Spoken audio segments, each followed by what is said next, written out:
All right, what is going on, chat? Hope y'all are having a good day so far. A good stream yesterday. It was a good stream yesterday. Yeah, good stream yesterday with the show match, money match, whatever you want to call it. It was a good one for sure. Appreciate anyone who tuned into that yesterday. Had, I think, like 1,900 people on Twitch. That was the peak, and then we got to like a K at some point, or over a K, 1,200 something on YouTube. So we're at over 3K total across both, I believe. Yeah, it was pretty sick.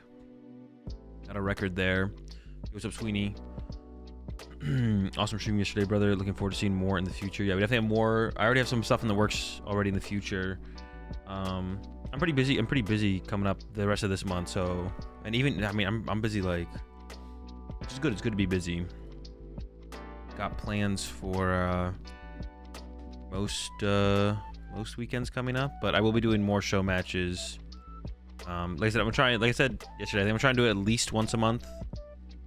And it's possible we do like twice a month, maybe like post NAIC. My months are pretty packed. Pre NAIC, my months are pretty filled up. So, but post NAIC, I'll have a little bit more time. I guess we don't know the Worlds dates yet. Worlds could be in July or August, so might do some more stuff post NAIC for sure. But before NAIC, over the next couple months, February, March, April, May, goal is to do like one show match of some kind a month, and I'm starting to piece them together for the next couple months. We'll see, but I'll do an announcement when I get everything set up. Yeah, it was a ton of fun. Definitely plan on doing more for sure. Would I ever have myself in one? No, I don't think so. I just kind of want to host them. Yeah, I don't really have any plans of being part of them, to be honest. I just kind of want to host them. Where in Discord you find the lists in the channel that says deck lists. Unless you're talking about the lists from the thing yesterday, then like in the description of my YouTube video, there's a link to my tweet, or just go to my Twitter.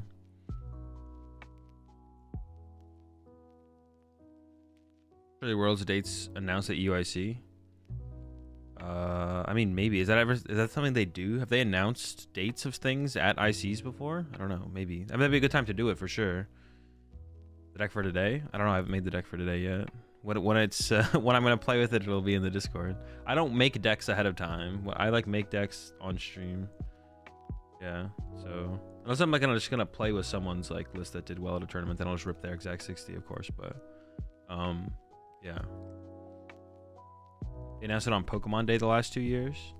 When is Pokemon Day this year? When is Pokemon Day? You find yourself getting into commentary?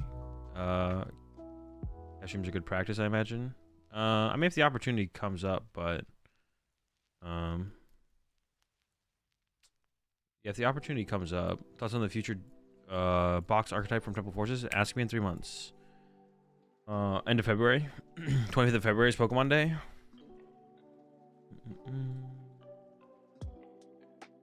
I guess that's maybe when they'll announce Worlds, I guess then. 25th, 27th? 27th February this year is Pokemon Day? That's probably when they'll do it then, right? Yo, appreciate the 4 months there. Cool Hand Luke. That's probably where we'll hear about it then. 27th of February. What's called? It's only the week before as well. No YouTube stream? Is the YouTube stream not working? Is the YouTube stream not working? It says it's working on my end. But then I was the only one in chat, so oh, it's unlisted. Dude. Why did it become unlisted? That's why. Okay, now it's public. Okay, YouTube stream's up. I don't know if it'll resend the notification though, because I already went live. Why did it's for some reason I've had it happen multiple times now, where it like switches to unlisted on the YouTube side of things. I don't know why it does that, but it's public now, so it should be good. All right, cool. Yeah, I've had that happen a couple times now where it like switches to unlisted. I don't know why. I don't know why. Y'all got the notification? Okay, cool. So otherwise I was gonna be like, maybe I should just restart it. But it should be good now then. Just chill. All right, cool. It's working now. I don't know. It's weird. YouTube's weird, I guess. I don't know. I'm gonna stream the Bills Steelers game. I don't have any plans to, but you're kind of tempting me, to be honest. You're kind of tempting me. Kind of tempted me. I've been having a lot of issues with multi-streaming on YouTube and Twitch for some reason. What kind of issues have you had? I've had no issues. All my stuff has been pretty smooth, to be honest. I seen the new Caesar EX and Vigavolt. I did. Caesar looks pretty bad because it's being capped at 240. It's not very good. The Vigavolt's interesting with the new double turbo energy and reversal energy. Also making to an Australian regional. Probably not this season. No. Actually, no. Definitely not this season. Maybe next season. Maybe next season. Next season I might try and make it to 1. But YouTube cracking down on ad blocker extensions, so that's why. Ad blocker extensions. Well, Twitch does the same thing though, right? Like not that many ad blockers work on Twitch, do they? YouTube has been really weird the last couple days. It's been like really slow. You can discard more than 2 metal to do more damage. No, I think you're capped at 2 metal. I think you cap at 240.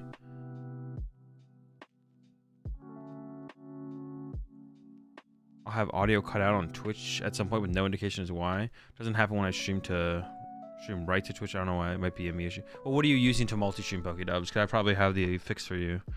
Are you using the RMTP or whatever OBS extension? OBS plugin? If you're not, that's what you need to be using. That much might be your problem.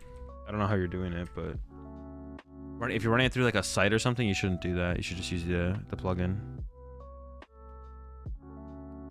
Wait, can you discard more than 2 metals? No, I'm pretty sure you can.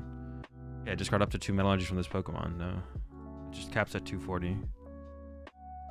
Who's capping in chat?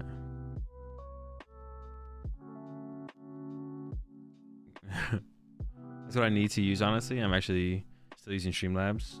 Yeah, using like normal OBS. I mean, Streamlabs has some pretty cool stuff, to be honest. Streamlabs does have some pretty cool stuff, Pokédubs, to be honest.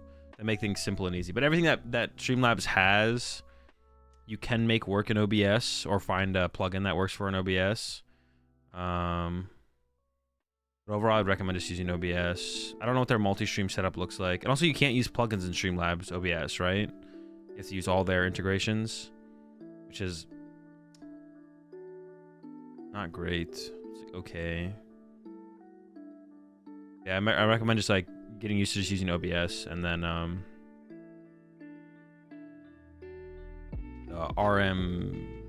like RTMP plugin or whatever. It's called something like that. Basically, it like sends out multiple streams from OBS.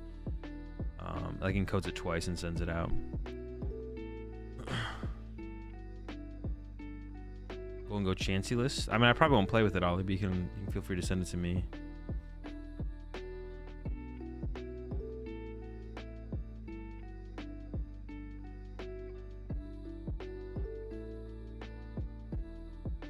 If you could discard more, it would just be Gholdengus. It would be better than Gholdengo. The Caesar would be way better than Gholdengo if you could just discard more than 2 energy off it.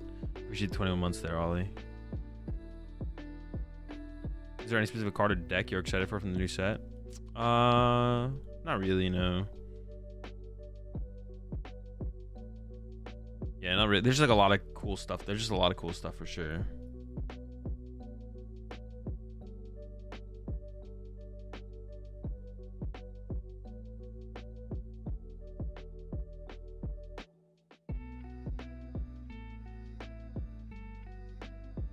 Yeah. Did I use the leak? Did you see the leak for the last A spec? The picture? Yeah, what is it? You do 50 more damage to EX Pokemon. Seems interesting. I mean, I don't. Is it confirmed it though, or is it just a picture?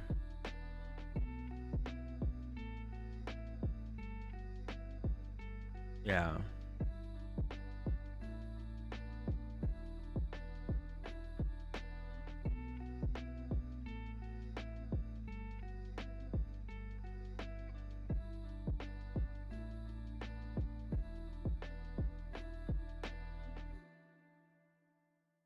Not confirmed, but nobody makes leaks of item cards with new artwork. Yeah, so it seemed like a lot of effort to make a fake, but the picture's just so bad. Like, why is the picture of the leak card so, like, bad? Like, I don't know.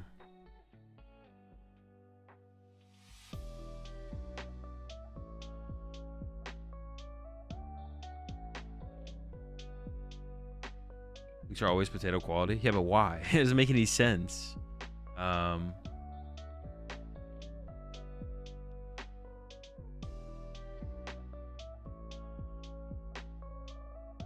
Wait, is there a Pokemon deck center you want me to read, Torres?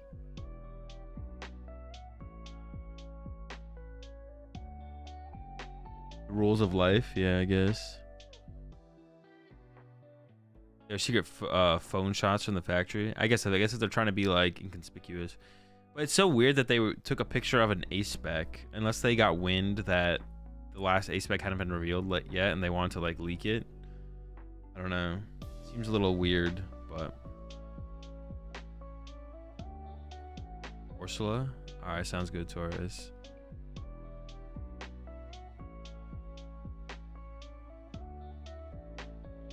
They look fully textured, which is interesting. You mean like oil textured? That's like bad, right? Because there's a high chance that they warp more than other cards. Perfect. Love to see it.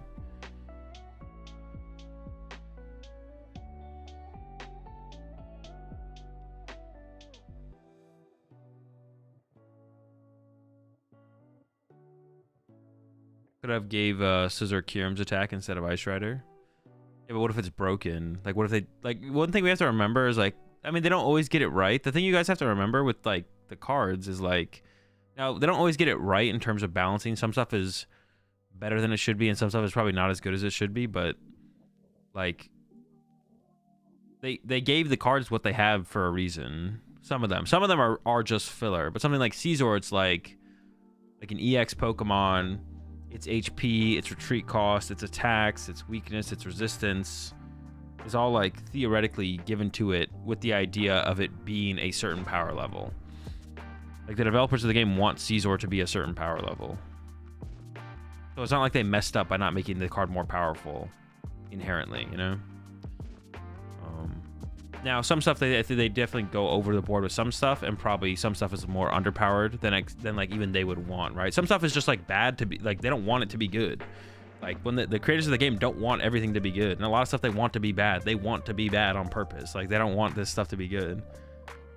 So it's like part of their stuff. But I'm sure there's plenty of stuff out there that they've wanted to be better, and it hasn't ended up being very good. Like Reshiram is probably a good example of that. They probably wanted Reshiram to be like a good card, or like Rayquaza VMAX even, maybe it's another one where they're like, oh, this would be really cool if this is good. We're hoping this is good, and then it's bad.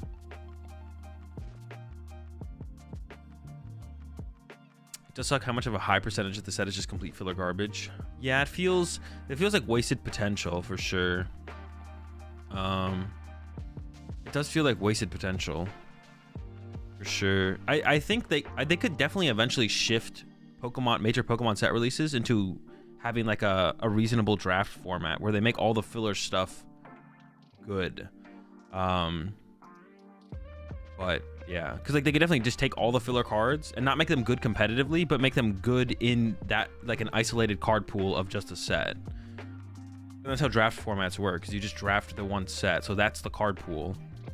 So a ton of the cards that are just bad could be good in that card pool. They can make them good in the card pool at the very least, even if they want to be good competitively. The one thing that's like weird in Pokemon though is like EXs, like how much more drastically powerful they are than other stuff.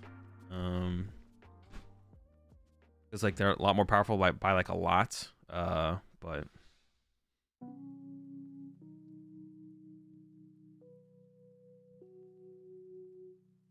saw a video on IGN talking about how the Pokemon Company has 16 play testers that play the game for 10 hours straight every day. Only 16.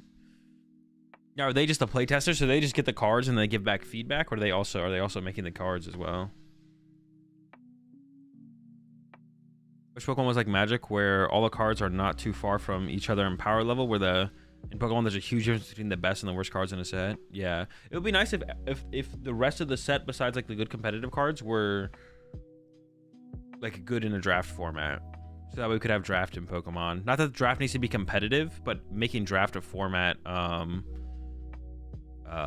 like make it work.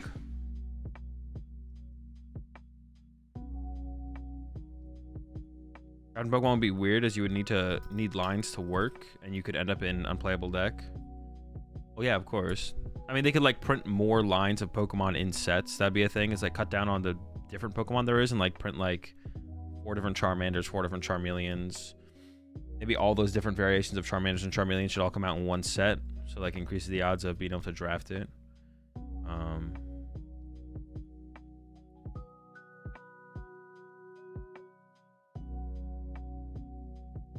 Yeah, a lot of like the stage 1, stage 2, like just bad Pokemon would have to be like brought up in power level to be able to like handle EX Pokemon at least. But then maybe it also might be impossible to balance Pokemon in a draft format and its competitive format at the same time. And if that's true, then we'll just always have what we have, which is just massive amounts of filler amongst the competitive cards. But we'll see.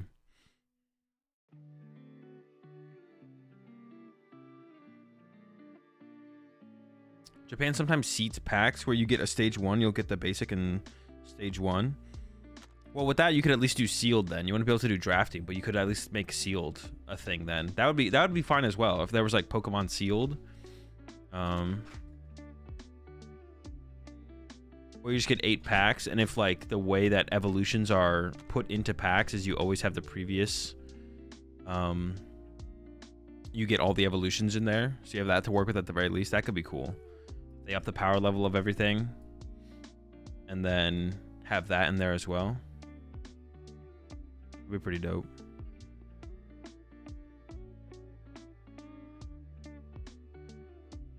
Has there been a meta Crocodile card?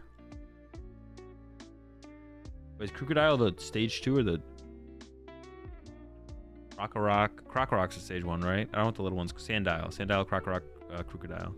I don't think so. There's been one that was in my head for some reason. I feel like there's been one that was close. I feel like there was one Crocodile that was close to being meta, but it wasn't. I don't remember which one it is though.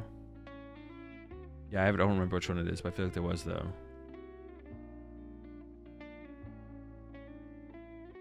I hope they don't bring back Path to the Peak or something similar. Otherwise, will Gholdengo last? Melodic rotates out. Iono blocking powers is like auto game loss. I mean, they might. I don't know. I feel like. I mean, I guess I'm in like a little bit of a privileged scenario where it's like I go out of my way to like Pokemon is more than just a hobby for me. It's like a job, so I like own all the cards for everything. But for some people, it's like they don't like seeing their favorite deck rotate, or they only own one Pokemon deck, and then when it becomes bad or not viable anymore, it kind of sucks. But yeah, but that's pretty easy to handle on PTCG Live. You can pretty much play whatever you want on PTCG Live. I guess it's just like IRL stuff. But I don't know. The stuff where it's like you have a favorite deck that becomes bad. It's like I don't know. It's good that the meta and stuff fluctuates and decks become good and bad and stuff changes. The worst formats are the ones that have that do not change at all, and it's the same. You're just seeing the same decks every single time. Yeah, it's the best metas and the best the game is healthier when the meta is changing and flowing, and you can still play like a lot of times you can still play your Mew deck or your Arceus deck. You just have to adjust it, and it won't be as good sometimes than others, but the game is best and healthiest and growing at the most when things are shifting and changing, and we're not just playing against Lugia every single game over and over again. These things more interesting. They're actually like $50 in person though, are they not? A little bit more than 50, most of them, but they're not that expensive. Yeah. Yeah, they're a little bit more than 50, but I would say on average. I don't know. We can go to like, let's go to Portland and see how much decks cost at Portland. So the Tina deck cost 65. The Mew Fusion deck costs 65. The Gardevoir deck costs 42. Miraidon is Miraidon 74, bro. What the heck? Arceus 58. Charizard 108. That's just because of Charizard. DTE Mew 67. Rapid Strike 62. Sablezard $35. Heck, Sablezard's cheap. Control $50. Roaring Moon 77 because of the moons. Chien Pao $50. Let's see, let's get a new deck out here. Different Miraidon deck 74. Iron Valiant Entei 85. What the heck? Is it the Entei or the Iron Valiants? 85. Gholdengus $50. That's crazy, bro. That's like not that much. That's like less than a video game.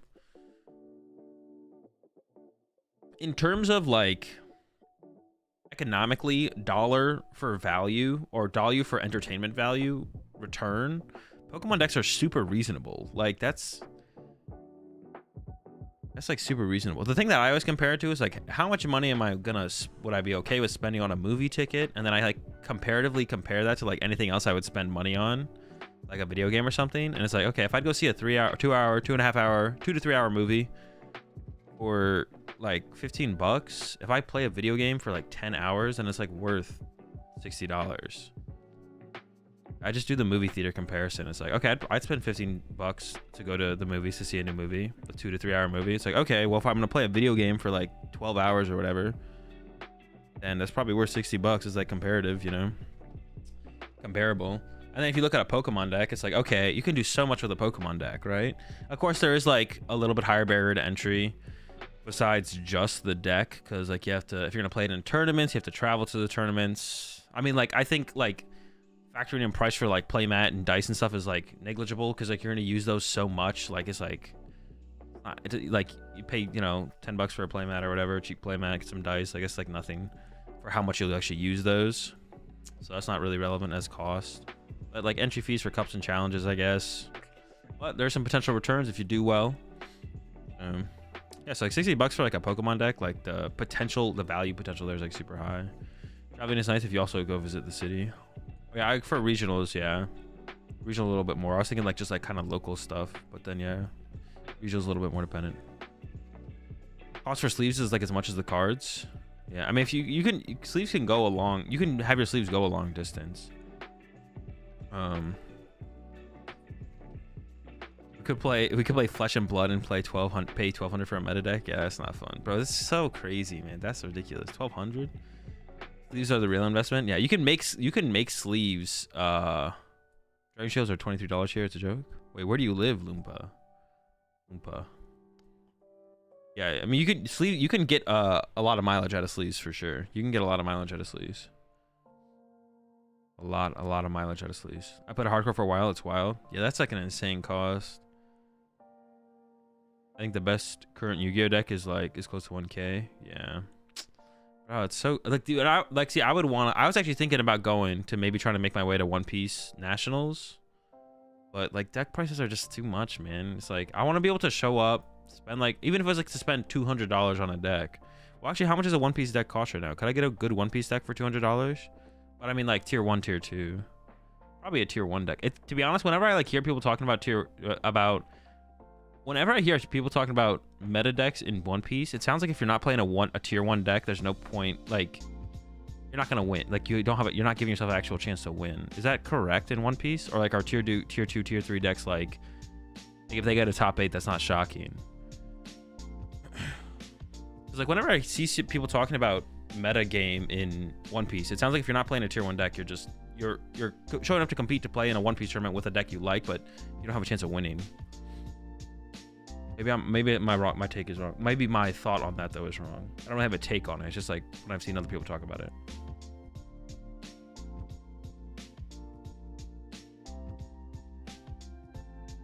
Yeah, so that's why I like Pokemon. Yeah, I mean I've been saying it a lot now recently. There's like no reason to play any other game besides Pokemon. Like you could spend $200, get 4 meta decks, and then there's no risk of your, I mean, like compared to other games, I guess there's no risk of your cards being banned. I mean, there's rotation, which I guess there's no rotation in like Yu-Gi-Oh. But like Pokemon decks usually last a while, and they could get phased out of the meta though. It's always like a possibility.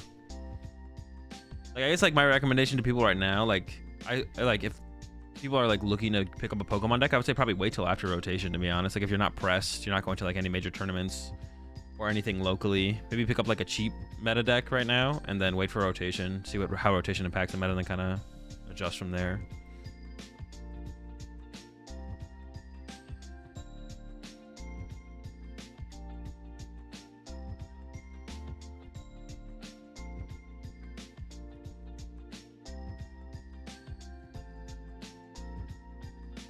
Azul, I'm not chasing a Worlds invite, but I'm playing in Charlotte. With that in mind, should I play a deck I find fun or tier 1? I'm just going for the experience. If you're just going for the experience, you should definitely just play a deck you find fun.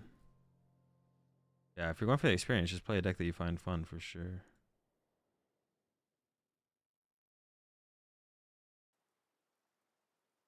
Pokemon cards hold value due to the high amount of collectors even after they rotate, which is nice.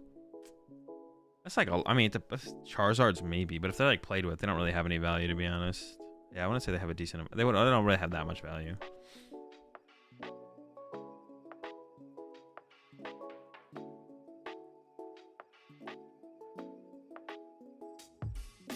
So the rotates after is just gonna be F stuff. Yeah, it's just like all the E cards are gone. It'll be F on. So just like you can't play with any E cards. Gen's Gradient Valiant box is fun. The Gradient deck is actually kind of sick. You ever think they'll hold Worlds in Australia? No clue. Maybe. I've been between Zard and my own Miraidon build. I like playing Miraidon a lot, but more than Zard, so I was stuck on yeah, I would just play the deck you have the most fun with and just like work on enjoying the process of like learning the deck and learning how to play with it well and like refining your list. Yeah. About GLC? I mean, it's fun. I just don't have any time to play it.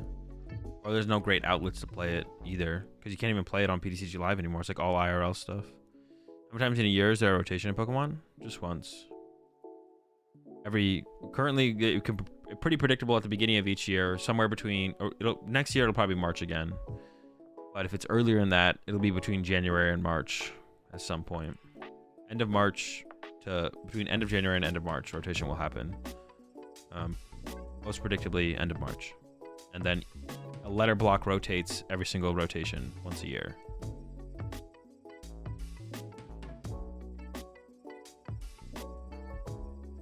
What to replace Path and Arc Pile?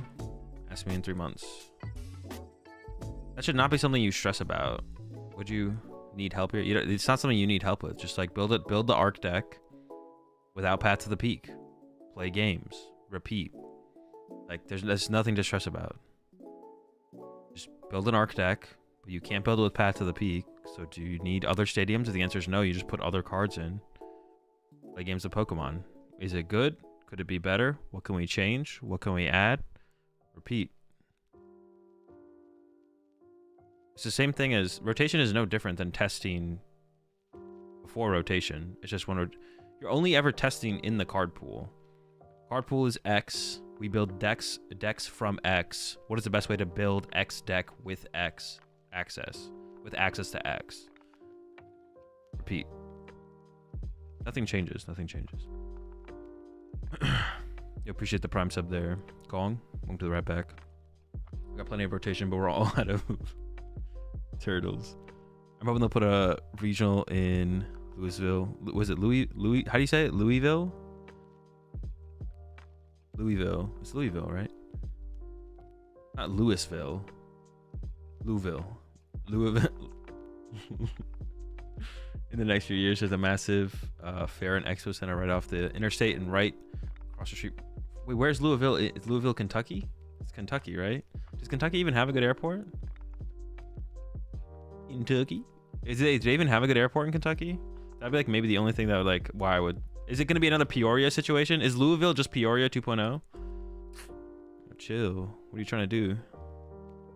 They have an international? Yeah, but like I think Fresno's airport is technically an international airport, but they probably have like one flight a month to Canada. Like there's a lot of international airports that Fly very little internationally. Hey, listen, I don't know for sure. I'm just, you know, trying to get the details here. Does not have a Peoria situation driving 25 hours from the nearest airport. Yeah, Peoria is rough, man. Yo, appreciate the prime sub there. Hyper Tib. Appreciate it. Welcome to the right pack. We're all out of cages, but we got plenty of windows. Louisville is a UPS hub, 2 public terminals. All right, we're cooking maybe. Louisville it is, lock it in. I mean, I'm not against it as long as it's like, honestly, the only thing that really matters, the only thing I care about, to be honest, is like that there's an airport like nearby, right? That's like literally all I care about, to be honest. Like there's an airport pretty near to the venue. That's like, I think the most important part as well is like good airport near to venue. Appreciate the 2 gifted subs there. Mad Panda, welcome to the pack there. Tiny Temper and Just Kid, welcome both to the pack. 1200 so we get an emote slot. Oh, do we get a new emote slot? Let's go. I appreciate it. 1200 rats in the pack, the thickest the pack has ever been. I appreciate that, Mad Panda. Welcome both to the pack. We're all out of water bottles, but we got plenty of milk glasses. Opinions on Milwaukee for a regional? How was it logistically? It was fine. Yeah, it was a fine one. Most of them are fine. Peoria just kind of stands out as being the most unfine of regionals. Not even based on like stuff to do in this, like not even based on like how cool the city is to go visit. Just like, to be honest, the only thing that really matters is like the airport being near the venue, being easy to get from the airport to the venue. That's really all that matters, to be honest. Like a lot of us, most people who go to these regionals don't really have time to do anything else besides play Pokemon. And even if you like drop out of day 1, you're still going to the venue and hanging out at you're still going out and you're just hanging out like at the venue and like playing more Pokemon. Right? Maybe go do something locally, whatever, but like what there is to do locally and what the local scene is like at the city doesn't really matter too much.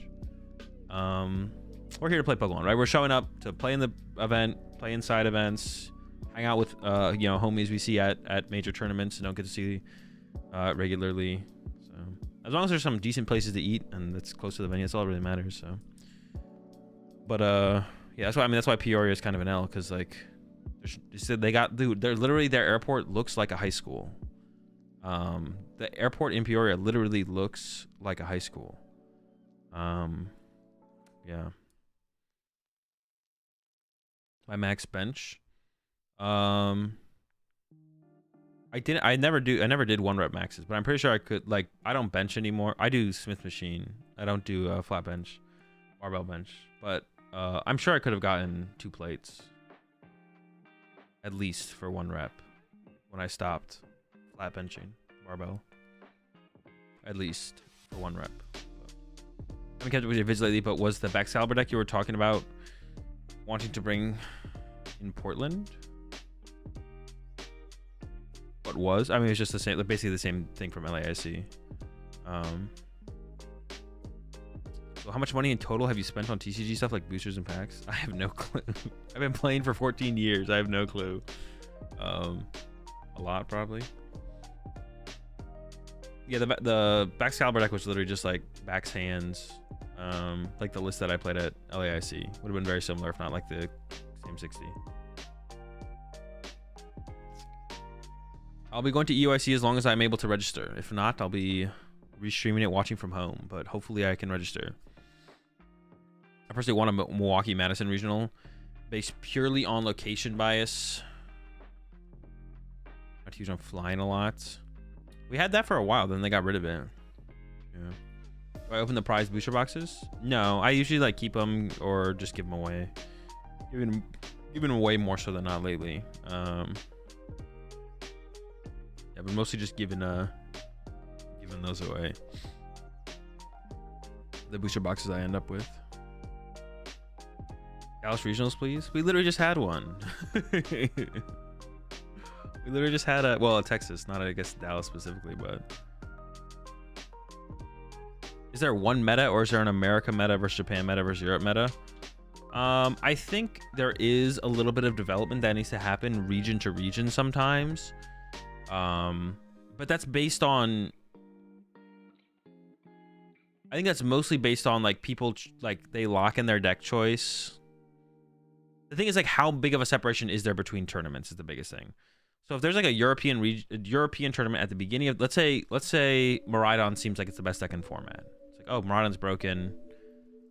You know, 20% of the meta in online tournaments. Everyone thinks it's broken. And then the first European tournament happens and Miraidon's, you know, 15% of the meta, it's the most popular deck, but Charizard dominates the tournament. It's like, oh, Charizard's a good deck still, because everyone thought Charizard was bad. Maybe it's, oh wait, oh, it's still pretty good. You have this for this matchup, that for that matchup, and you beat Miraidon. So Charizard dominates the tournament. If there's a American tournament the next week, Miraidon will still be probably really popular because like the American players who have already locked in Miraidon as their deck are still gonna like play Miraidon. Like, oh yeah, I'm still gonna play my Miraidon deck. I've been working on it the last couple weeks. Charizard's good now, will be more popular, but whatever. But if there's like a month between the European regional and then the American regional, or 3 weeks even, there'll probably be a way less Miraidon at the American regional. So it really depends on like how much time there is when we get new major tournament information or data. How much time is there between that tournament and the next major tournament? The more time there is, the more likely things will adjust around it. The less time there is, the more likely it'll be similar, I feel like, to that tournament's meta. So we do basically kind of follow the same trends, except Japan's kind of wild. Yeah, Japan's different for sure. But they play best of one, and they just play Pokemon decks, man.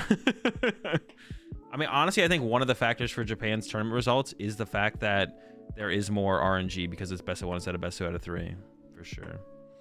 So I think we would see more top players in Japan doing better, more consistently. Some of them do, if they played best 2 out of 3, but they play best of 1. So, any tips to get over nerves playing IRL? I often make mistakes in person that I feel I wouldn't be as likely to make online.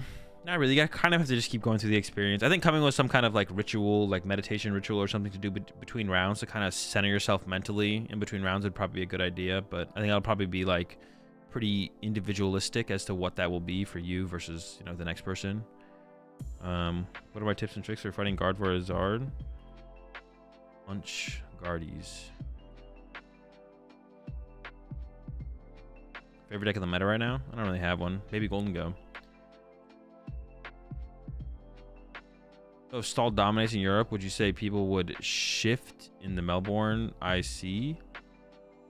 Well, Melbourne doesn't have any ICs, but is there a Melbourne regional the week after EUIC? Is that what you're asking?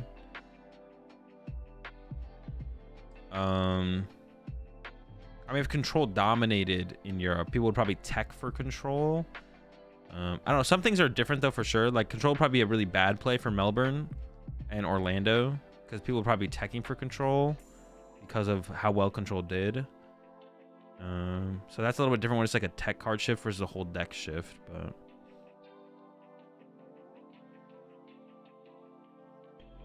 is 1 minute for initial search too long? You should probably try and keep it around 60 seconds or less. I don't know, I haven't really put like a time to it myself, but that's something I want to like be able to inform people better on, is like how much time you should use on your first search and stuff. If you're able to get to IC, what will your testing look like, as it will be the new set and rotation? Playing a lot of games with the new cards or any new ideas I come up with based on rotation and the new set. What's the most broken deck you've ever seen? I don't know, ADPization or pre-rotation Lugia or something like that.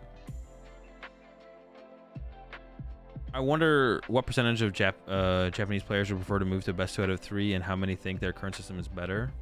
Probably most, if not all, the best players in Japan would prefer best 2 out of 3 would be my guess, but I could be wrong. Most like competitive top level players probably would all prefer best 2 out of 3, but I could be wrong on that. Why isn't TM Evo Zard B-Barrel as popular as Pidgeysard? Because Pidgeysard bodies it in the matchup. I already have Paldean Fates. I do. Pokemon hooked me with some Paldean Fates that I will be opening on the 26th. Yeah, I'm going to be doing Paldean Fates We're gonna open the Paldean Fates on the 26th, and then I'm also gonna play in the Doom tournament that day as well, online tournament. Didn't Grant say he prefers best of one? I mean, I should tell you something about how good he actually is as a player. I'm just saying. Wait, who Grant? Who Manly? Did he actually say that?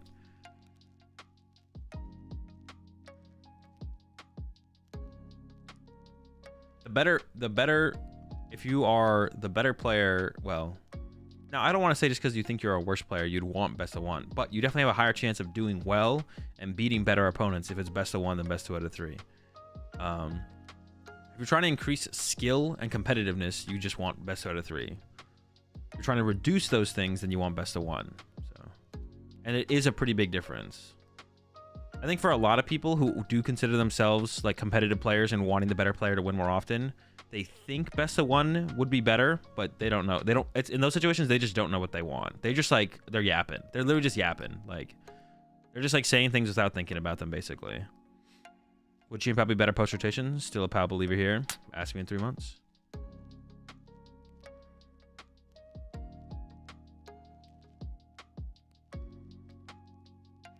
I played in locals for a few months, and Charlotte's my first regional. Are there specific things I should be aware of in preparation for my first regional? Check in on Friday if you get to the tournament venue beforehand. If not, check in Saturday morning. Try and make some plans for food because there is no lunch break. Unless you're a junior in the TCG or a junior or senior in the VGC, then there is a lunch break. But if you're neither of those, then yeah, make some plans for food for sure.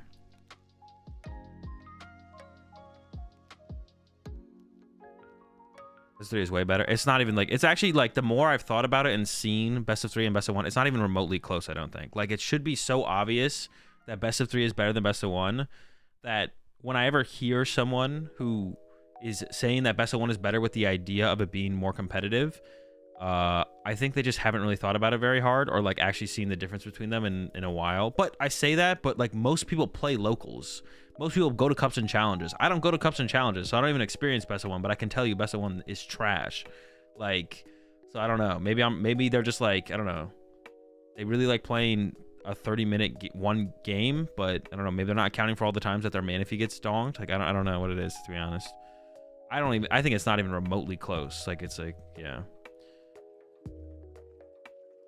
Do I think that League Cup should be best out of 3? No, I wouldn't want to go to a best of 3 League Cup. I'd want to go to a best of 1 League Cup, or challenge. I'd want to go to best of 1 cups and challenges because I don't want to like eat up my whole day if I make top 8 at a cup, especially with how late people are starting these League Cups, man. People start League Cups at like 12 or like 1. I'm like, bro, if I make top 8, I'm not leaving here until like 9 p.m. But that's just like me. I prefer best of 1 League Cups and League Challenges. A lot of people prefer best 2 out of 3 though, and I think that's fine. People want them more, but that's like a good example of people knowing that best of 3 is more competitive. Like, you literally want best of 3 League Cups and League Challenges. You already know that best of 3 is more competitive. Like, we all know it. Like, Guardy plays 1 games a lot of the time. That's fine. It's 1 deck in the format. Like, it's not that big of a deal. Like, that's not a reason to go from best of 3 to best of 1. Like, just because Guardy exists. Like, it's not a thing. Play faster, scoop faster. Those are things that you can work on yourself sometimes. But even when you play fast and scoop fast, sometimes it will just be a 1 game set against a Guardian. That's fine. It doesn't make it, that does not make it worth to change the whole format though, from best of 3 to best of 1.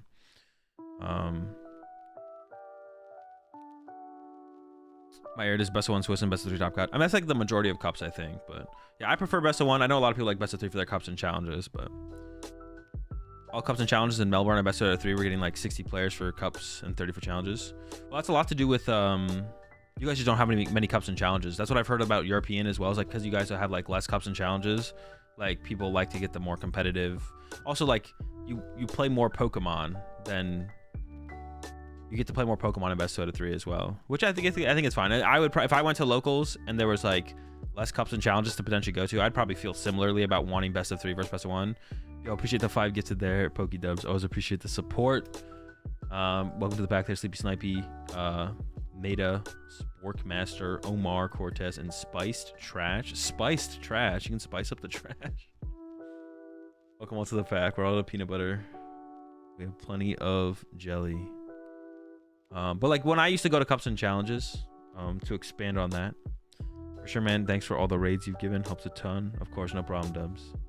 When I've gone to Cups and Challenges, when I lived in New England or Indiana, like, I mean, there's Cups and Challenges like every week, man. So I was like, maybe it's just me being spoiled why I would prefer best of 3 Cups and Challenges. But when I like lived in those areas with that many Cups and Challenges, I definitely preferred best of 1. But if I lived in an area where there's very few Cups and Challenges regularly, monthly, then maybe I would prefer the best 2 out of 3 stuff. But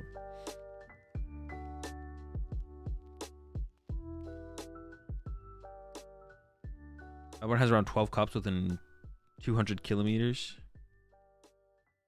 Not kilometers, kilometers. Kilometers. Within 200 kilometers. How many kilometers are in a mile though? I don't actually know what that conversion is. Should I go first or second with Zard? Second.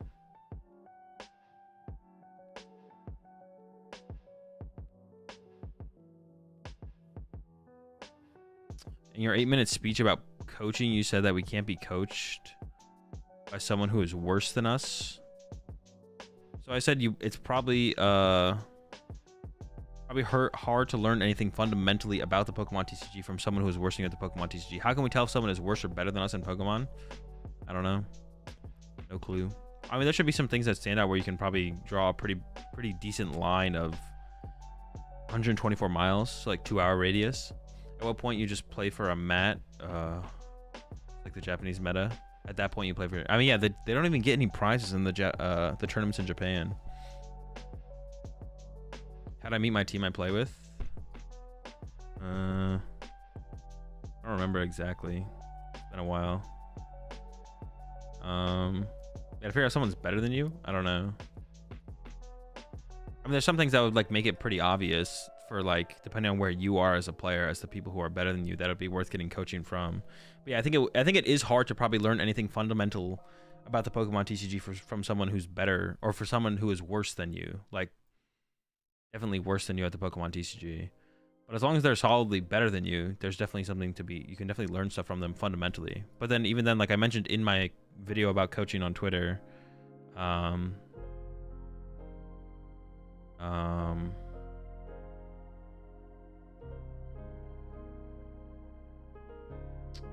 was I saying about that? You can still get information from people who have like put in the time to like research that information about like a deck or a matchup or something like that.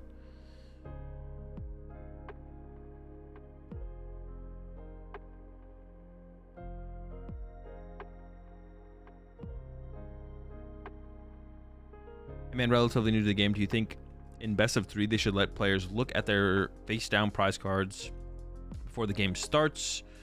No. Seems like it may save like 3 to 5 minutes per match. May make streams better. I would definitely save some time, but I think there is like a skill level. I think there is a skill level to checking your prize cards that isn't being widely adopted enough for me to want. Where'd I get the ring? Amazon. That isn't being widely adopted enough for me to want people to just know what their prize cards are. I feel like I have too much of an advantage because I actually check my prize cards compared to my opponent. So if everyone starts widely adopting good methods of checking prize cards, then I'd be down for everyone to just pick up their prize cards and look at them. My kid is playing his first regional big tournament in Melbourne in a few weeks. Any tips for dealing with wins, losses, big emotions, stuff like that? Not really. I always struggle with these questions just because the way I grew up in the game was so much different than how people grow up in the game now.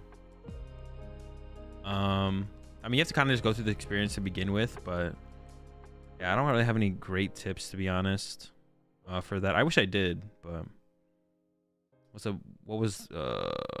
the best way to improve on prize checking? I'll make a video on it eventually. So after watching Tina vs. Guardy yesterday, who do you think is favored in the matchup? It's pretty close. I think I still give Guardy the slight edge, though, probably. Yeah, dealing with losses, big emotions, stuff like that. I mean, just coming up with some kind of process to go through to like refocus up and kind of re-level yourself. That's something you probably want to go through with them, of just like, you know, being able to like talk to them and talk them through just getting mentally level for the next match. But think you should just add a free mulligan like in Magic, and a lot of this best of 1 versus best of 3 debate is solved. It's best of 3 would still be way best of 3 with an optional mulligan would be insane. It wouldn't solve anything. It would just make best of 3 that much better than best of 1, because now you have 3 games where you can optionally mulligan compared to 1. Like best of 3 would just still be as that much, or it would be equally as much better than best of 1 than it currently is.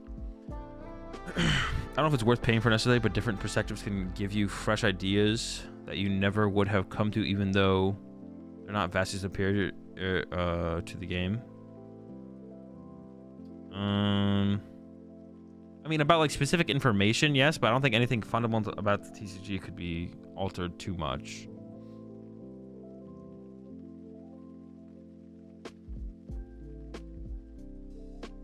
How quickly do you feel like you adjust to a matchup against a deck you've not had any experience playing against? Pretty quickly. I don't know, a couple games. The biggest thing is just coming up with new ways to approach the matchup the next time you hit similar scenarios. How do you look for good cards in a new expansion? Synergy, great value. I mean, comparison. It's just this compared to everything else in the format. How does it stand up? Best prize card checking method? The one that helps you find your prize cards the fastest. I'll make a video on it eventually. Best one should be made better with an best one would be made better with an optional mulligan system. Yeah, but so would best 2 out of 3. It would literally just be best 2 out of 3 would just, but now I can do it in 3 games instead of 1. Best 2 out of 3 is still just better with an optional mulligan system. Anything that best of 1 gets, best 2 out of 3 gets in that kind of realm. So it doesn't make best of 1 better. How warped does a card have to be for it to be illegal for tournament use? I guess it would make it, it could like close the gap. All right, thinking about it a little bit more, I guess it could close the gap a little bit for best of 1, but I still give best of 3, but not by much though. By much so. How warped does a card need for it to be for illegal tournament use? To the point where it's severe, to the point where it's easily noticeable compared to the rest of your cards.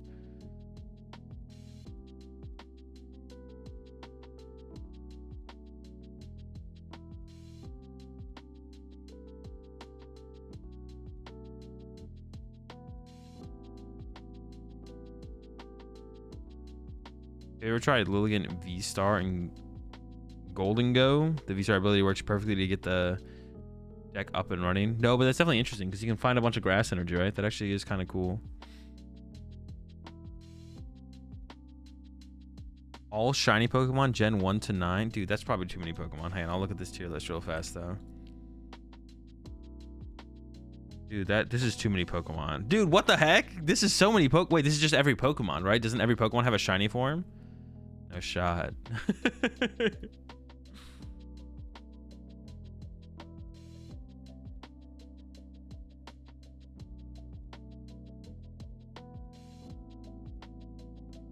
MTG doesn't have free mulligan. What the fuck? Only in EDH? What do you mean? Well, it's not free. You draw 1 less card, but that's what we're comparing it to. You can choose to just mulligan your hand. You do draw 1 less card, but in Pokemon, your opponent would draw 1 more card. You think side deck should be a thing? I don't really care. Not like yeah, it's not something I really have an opinion on.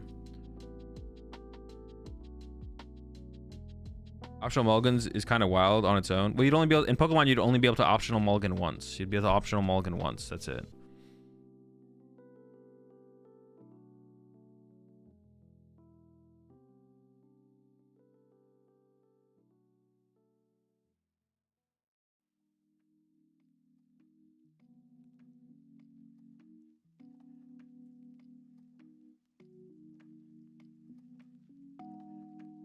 Speaking of warping, do you ask a judge for a judge proxy or is it given after deck checks? You can do both. You can ask for a judge proxy before you get deck checked. Top 15? Bro, that would take me so long to do, Adam. I'd have to go through so many cards. To go through so many cards. Do you think in the future they could have online events that reward championship points? Hopefully. Obviously not as much as in person, but could help people in part of the whole world leagues are harder to come by. Where leagues are harder to come by. Yeah, I think they should do it as well. Yeah, I think they should, like, online. There should be some form of way to earn championship points through PTCG Live at some point. But obviously, we're not far enough along yet right now. One day.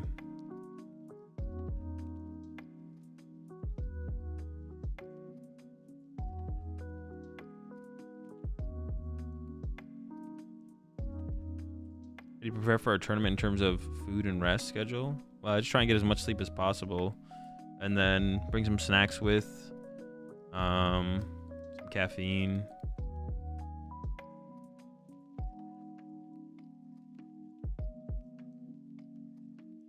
You see the tier 1 sub there.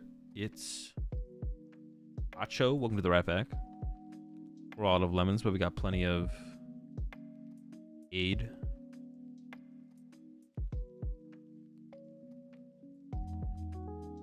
If your entire deck is warped, you should just get a new deck. No, it's if a card is noticeable compared to the rest of the other cards in the deck. So if one card is very easily noticeable and easy to pick out compared to the rest of the cards in your deck, that's it. Just run by that determination. If all your cards are uniform, but they're like potato chips, then it's fine because they're all uniform. That's what matters the most. Well, at some point they will ask you to tell you that your deck is just not playable anymore. I think I had a friend who had his Lost Zone deck that was so bad. They were like, you can't play with this. You need to get a whole new deck. But if a lot of your deck is like bent in one way, but there's like all bent that way, then it should be fine. Ideally, your cards are just flat. Like I've been recommending that people don't riffle shuffle. I would recommend just like not riffle shuffling at all and just only mashing, just so you, because if you do riffle, you do increase the odds of, something getting bent. Don't you think it didn't make sense for Isaiah to play Avery, since when Jake said the matchup is 75-20, he was referring to the usual list and Isaiah's the only one with Avery? Yeah, but they also didn't play to where Jake had to win more than what Isaiah had to win as well. And they also agreed on each other's lists ahead of time, so they were fine with each other's lists at that point. And they played like a standard best of 9. They didn't play like Jake has to win 6 or Jake has to win 6 to win and Isaiah has to win 3 to win, so.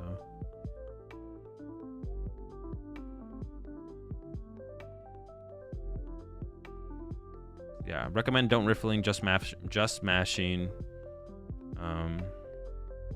Better safe than sorry.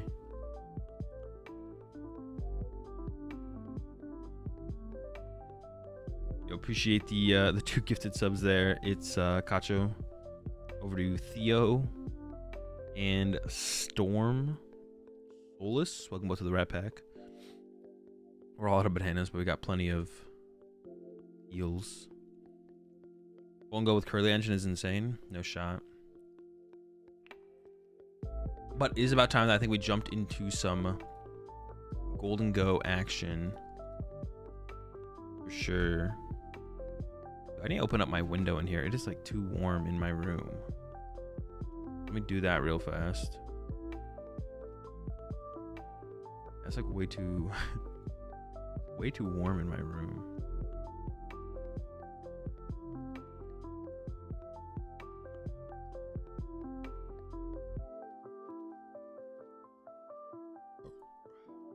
Would I punch someone in the face if they riffle shuffled my deck?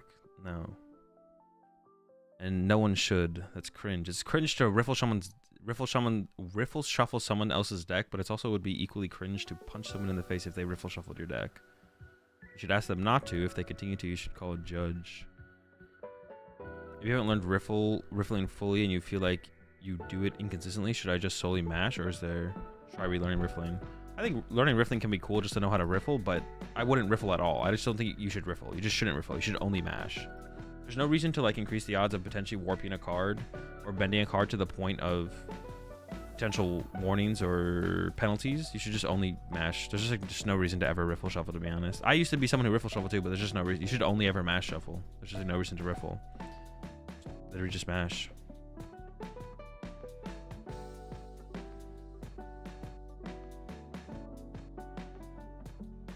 Probably gonna be doing Dango Palkia. Does one get a deck submitted for dude streams? You should have to be a sub on Twitch or a member on YouTube, but I have to make the YouTube channel still in the Discord, and then you submit the deck in Discord.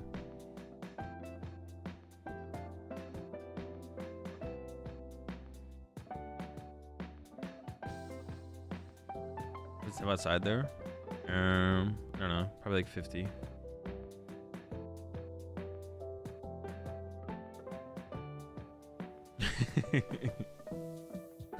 I would consider it teeny, or tiny. I'd consider it tiny. Wait, is teeny and tiny the same? Do you spell them the same way? Teeny, tiny. But yeah, basically just there's no reason to. You can learn riffle shuffling if you want, but there's no real reason to do it because you just shouldn't riffle shuffle. You should just only mass shuffle.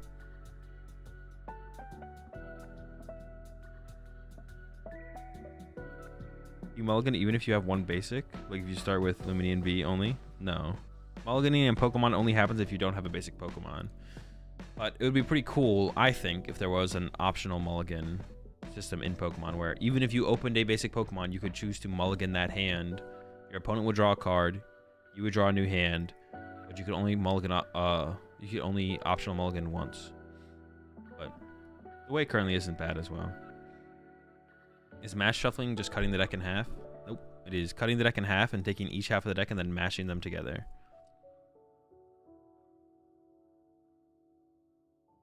I'm looking to get into the Pokemon TCG in Japan. How different do you think the meta is? I have no clue, to be honest. I don't think it's like that much different at all. Yeah, honestly, I do have a clue. I don't think it's that much different at all.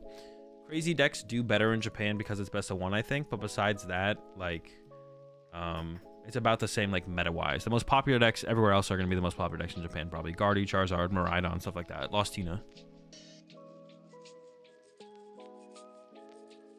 Mew. Should be about the same.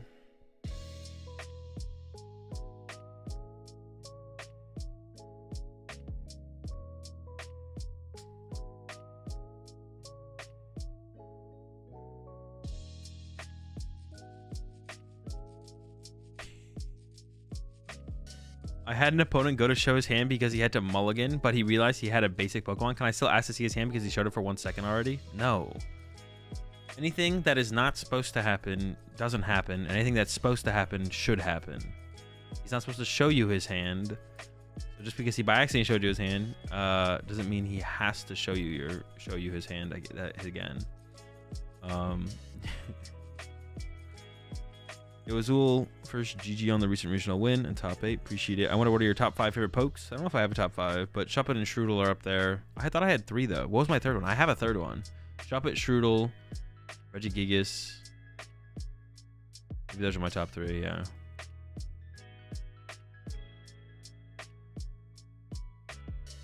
Just FYI, the Glamora tech is catching fire. Mahone ran into it a few times today. Bro, that thing has to be terrible, bro. There's just no way. Yeah, there's no way.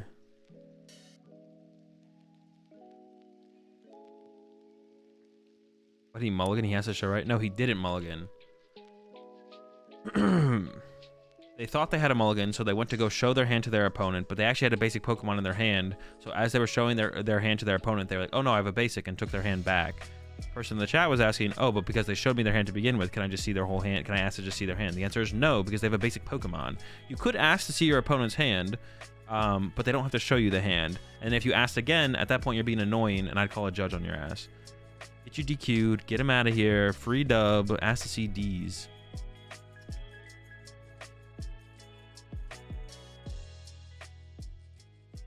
What is the Glamora tech? No leaks.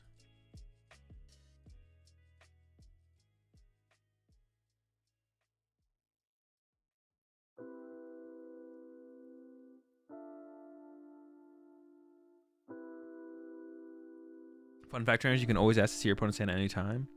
At some point, you'll get penalized for it. If the judges get wind of it that you're just like asking to see your opponent's hand every single game at any single point, you will get penalized for it for sure.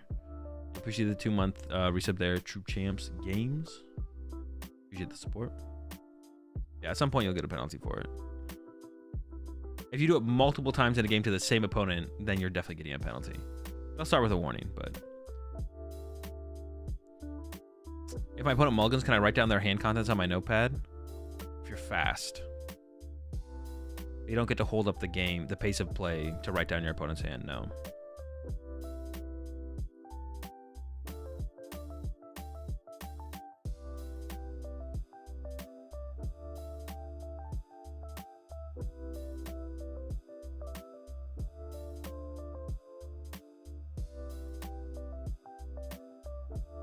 You think a new deck will emerge from Paldean Fates?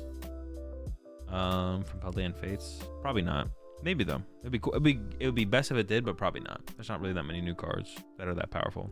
What do you do if you notice someone mashing your deck in an angle that they are actually seeing what cards are in your deck? Well, most of the time, even if they could be seeing what cards in your deck, they're not actually looking, but you could ask your opponent to just shuffle differently. And if they don't shuffle differently and you think they are trying to look at the cards in your deck without shuffling differently, then you can just call over a judge.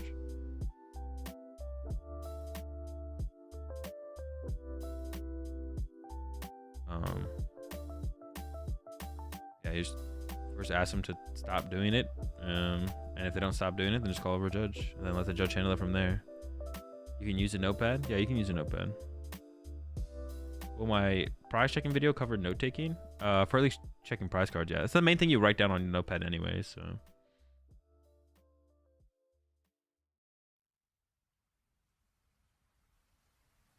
I don't think there's many things you can't write on your notepad as long as you're not abbreviating. You can abbreviate. It just has to be like has to be understandable. Like you can put UB for Ultra Ball and stuff like that.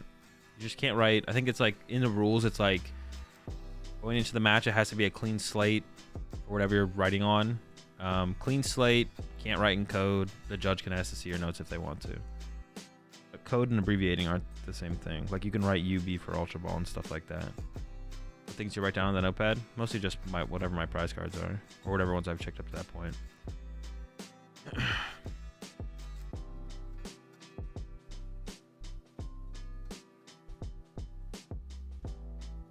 Clarify something for me. Can someone call heads or tails and flip the coin? I assumed you either picked the side or was the one flipping. Yeah, you're either the flipper or the caller. Or can you find the VOD for Bradner Gearhart on the YouTube channel?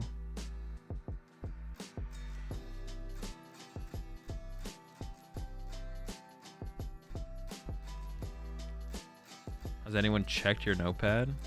You mean a judge? No.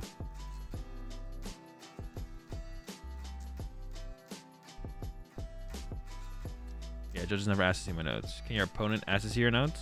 They can, but you can say no. And if they ask again, I'm going to say, if you ask one more time, I'm going to call a judge. Is it throwing to not take notes? I mean, it depends how good your memory is, I guess. But yeah, for the vast majority of players, it's throwing to not take notes. You're literally just reducing your win percentage. The way I like to explain it to people in coaching is if you sit down across from someone, to play a game of Pokemon and you are checking your prize cards, being aware of how much time is left in the round, and you take notes, then at least as far as taking useful notes, obviously, you increase your win percentage against your opponent without even knowing who they are or what they play. It doesn't matter, but your chance of beating them goes up if they don't do those things. Now, if they do those things and you don't do those things, your chance of winning the game just neutrally goes down. Now, if you both do those things, it just remains neutral, and neither of you have an advantage. So there's no reason to walk into a game with a disadvantage before the game even starts, and there's no reason to not take advantage of a possible advantage before the game starts as well. So be aware of time, check your prize cards, take your notes, mostly just on what's prized, but you write math on your notes to calculate certain odds of lines of play. No clue. I assume it would be fine, but I don't actually know. As long as you don't take too much time. The biggest thing with all this is just like you can't like be massively hindering the pace of play, but got a warning on top of the worlds for matching in a way that didn't change the top card, and I still don't know how I was even doing that. I mean, it's pretty easy. You just shouldn't do it. Where'd I get Paladin Fates? It just fell from the sky. Pokemon hooked me up. You have a cheat sheet? I'm trying to make a Mew EX Lightning 1 deck for my son and would like to make him a sheet where he could look at how much damage he would do with Mew EX. No, you can't. Your notepad has to be a clean slate going into each match. You can't have stuff pre-written down on a notepad or on a tablet, not actual tablet, but like an Etch-a-Sketch tablet or whatever you call them. Note-taking tablet before the match. It has to be a clean slate going into each match. Other than prize, what useful notes do you take? Just sometimes if my opponent has like a weird tech card, that'd be it. Or like something I want to remember going into like the next game, like a certain count of a card. If I figured out like they play a certain count of a card, if I play against a Tina and they play down 2 counter catcher in game 1, I'd probably write that down. So now I know they definitely have 2 counter catcher and they probably only play 1 boss, but they could possibly still have 2 boss. But it would give me something more information to like just remember. But Pittsburgh, I couldn't even see the clock. Bring a watch. Yeah, the clocks with how big the tournaments are, sometimes you just won't be near a clock, so you should bring a watch. I guess that's one thing I didn't mention. Yeah, you have to keep track of time, but sometimes you won't be near close enough to a clock to actually be able to keep track of time with the clocks in the venue. So bring a watch, bring a notepad, check your prize cards. I feel like TPCI is too forgiving to players who cheat. Actually, more players be banned. Potentially, yeah. I don't know about too forgiving though. I don't know what the full process is that they go behind to do stuff. You practice note taking and prize tracking? I don't practice note taking, but I should practice my prize checking better. Could you bring a calculator into a match for those annoying maths? Nope.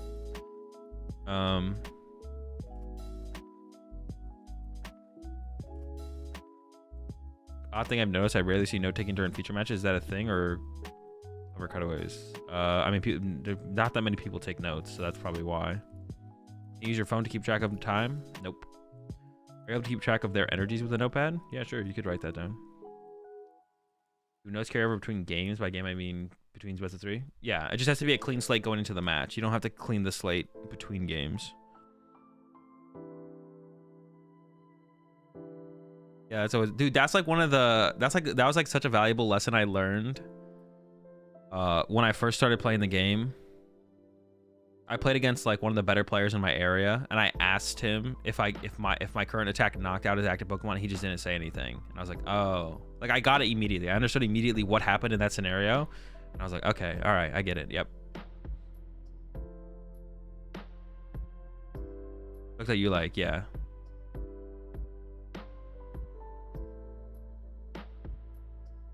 So if I remember about a meeting I have 2 weeks from a match I'm currently in, can I write that down? Maybe, as long as it's a clean slate before the match, you remember it in the middle of the match. Could I get a judge called on me for using something like an Apple Watch to track time? Yep, but if the Apple Watch is in airplane mode, you're good.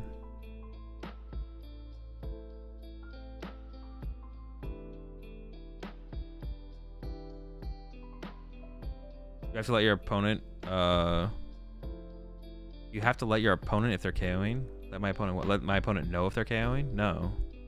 You let your opponent attack and then resolve the attack. If it knocks you out, it knocks you out. If it doesn't knock you out, it doesn't knock you out. If it does something they thought it didn't do and it does it or doesn't do it, then just correctly resolve the attack. If your opponent goes, like I had multiple times last season where my opponent didn't have 10 cards in their loss zone, and then they went to use Lost Mine. I was like, you don't have 10 in your loss zone. You can use Scratch if you would like. And then that's it. Like, just resolve what should happen. If an opponent thinks they do 200 damage with an Arceus, but they forget they have a double turbo on their Arceus and they go attack for knockout, you're like, nope, you do 180 damage.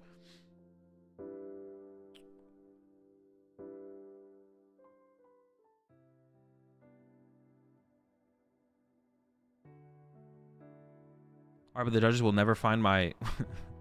We're playing chess over here? I mean, if they ask. You don't have to answer them, no. You don't have to answer anything your opponent asks you. I mean, if they ask you if you've attached for turn, you probably have to answer that. But like if your opponent asks, do I have KO? You don't have to answer them. But you also can't lie about the board state either. If you know for a fact your opponent's attack does 150 damage, and they say, do I do 180 here? You can't say, yep, you do 180. You just don't say anything, or just tell them what is actually, or how much they actually do. You can't lie about the board state. You can't attempt to deceive your opponent into making a play that is not possible. But if you also truly, honestly don't realize the interaction, then it's fine. So that's where it's like a gray area. Well, it's not a gray area, but it's like you can't really determine it. Like, you can't lie, but if you truly thought they did 180 damage when they actually only did 150, it's like, it sucks. Can you have fidgets at the table? I actually don't know the rules on that one, Chuck, but people have like plushies and stuff at the table all the time, so I'd imagine you could have a fidget spinner if you wanted to. That'd be my guess.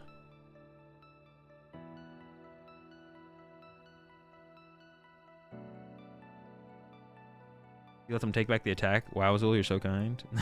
I mean, kind of. I force them to scratch. I mean, they get to choose to scratch if they want to. If your opponent attempts to use Lost Mine with 9 cards in their lost zone or 8 cards in their lost zone, so they technically can't use Lost Mine yet, they get to scratch if they want to. Like, that's in the rules. You can go use a different attack. You just entered the attack phase, so now you either attack. I think you can choose not to attack even if there's no attack, but yeah. In the future match, I noticed you wear your watch inward so you could see time while playing. Is there any thought behind this? I mean, it's just easier for me to see it if I wear it on the if I flip my watch on the inside of my wrist and then it's on the outside, because I have to go like this to see it. So if it's like here while I'm playing cards, I'll just see I can see the time. Just makes it easier to see. Once the attack is declared, they can't go back on it, right? No, unless you let them go back on it. Even if it's an attack they can't use. Yeah, even if they give any sign that they've entered the attack phase, they are in the attack phase.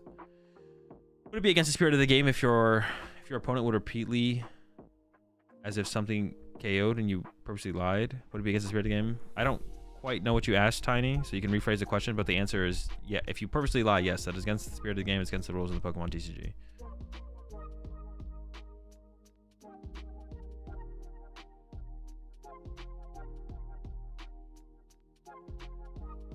If they call an attack and it's not enough resources, it doesn't do anything and their turn is over, right? Yeah, exactly. Like if they try to attack with Arceus with 1 energy on it, their turn ends. Ian did that against me at the NAIC I won. He ace a roll. Oh no, he Charon's carried an Arceus, pushed up another Arceus with 2 energy, and then was like, attack. And I was like, you have 2 energy. And then he's like, all right, let's go to game 3, and scooped. What's my threshold for letting take backsies happen, just in general? I know it's probably dependent on so many other factors. I don't know. I can't think of anything off the top of my head. You have to ask me about a specific scenario.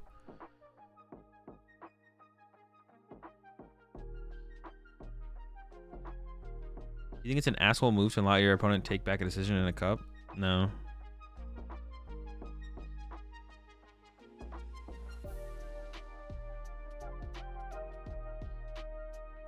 I think Lugia hands is good. Nope.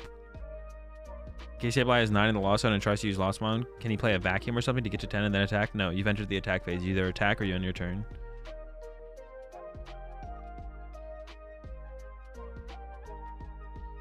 If your opponent declares an attack they can't do you let them play out their turn as if they weren't attacking there? No, they've entered the attack phase. They like mentally were in the zone of wanting to attack. It's the same thing as if your opponent like letting your opponent take back from the attack phase is just weird in Pokemon, and people look at it differently because the attack phase is like weird in Pokemon where it's not like phases in other card games. So it's the same thing as if your opponent misattaches an energy for turn. Are you gonna let them change their attachment for energy for turn? Or if they go to play a research, or that'd be a little bit different. If they play a boss and like, actually can I take that boss? It's like the exact same thing. It's no different. They mentally thought through a process that led them to want to execute an action, and then are attempting to execute an action, but the action is not executable, or is not the action. Once you realize it's the execute, you don't want to, an action you don't want to execute. It's the exact same thing.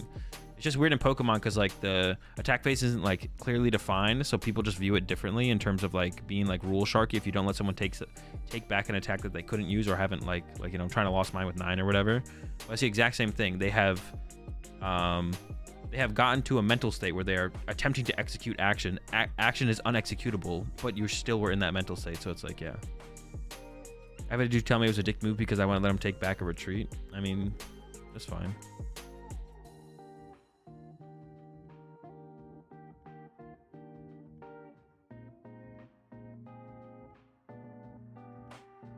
If they announce an invalid attack, they can't start playing cards again? Nope. They're in the attack phase. You can't do anything else once you're in the attack phase besides attack or pass. Have I ever worn pants that people need to know? Not often, sometimes. So it's like MTG where it's attack phase and then declare attackers. Yeah, but you don't, there's no like you don't like announce you're going to the attack phase in Pokemon. You don't say attack phase when you're going to the attack phase. You just say the attack you're trying to use. Can you use a timer on your watch, or you just need to look at a current time and work it out? You need to work it out. You're not allowed to set a timer on your watch unless that rule has changed, but I don't think it has. What if the opponent accidentally says the attack name instead of the ability name? IG Burning Darkness, or just deck for Infernal Rain. If the way I've heard that most judge rule most things is that if it's very obvious what they were trying to do, then they rule in favor of what it was obviously that they were trying to do. So if it's obvious, like if you have a Moltres V in your active and you say its attack name instead of its ability name, but then you pick up your discard pile to get a dark energy, it's very obvious you misspoke. So my understanding, I haven't had this come up in a while in any of my games for me or my opponent, but the judge will rule in the favor of what it is you're obviously trying to do, not what you said.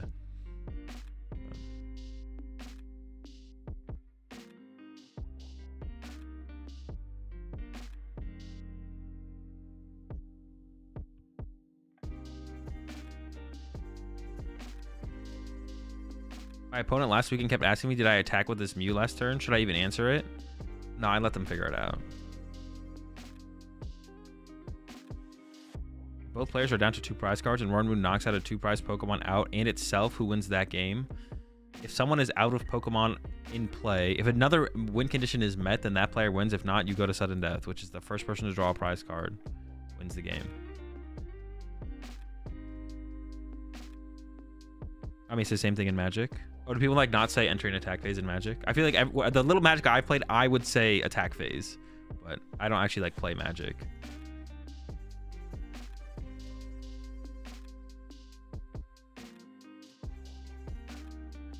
Imagine your opponent researching, they're just like, nah, actually, I don't need this hand. Can I take that back? Yeah, my last hand was better. Is there some official document that is easy to find regarding these those rules? I actually didn't know of the extent of the attack phase. Yeah, just look up like PokemonTCG. Well, honestly, I should put that in my... Now that you mentioned that, I'm going to put that in my resources links in my Discord. So it'll be there eventually. But yeah, if you just Google PokemonTCG Tournament Handbook, Rulebook, stuff like that. But now I should add that to my, what's it called? To my resources page in Discord.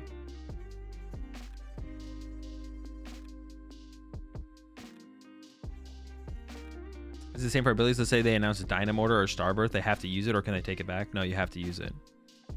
Like if it's very obvious you intended to use it initially with your initial actions, even if in that second after initially meaning to use it, you want to change it, you're not allowed to change it. What if Chi and Pal only discards 5 energy instead of 6? Can they go back and discard the 6 energy? No, I don't think so.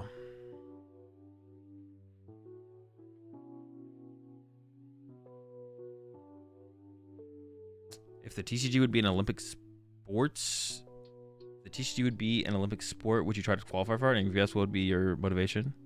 I mean, to win the Olympics in a TCG. Is it rules that the time can be shown at events? Yeah. Time is, there's clocks around the room, and you can ask a judge how much time is left in the round if you want to. How long is the factor link good for? The next month, next 30 days.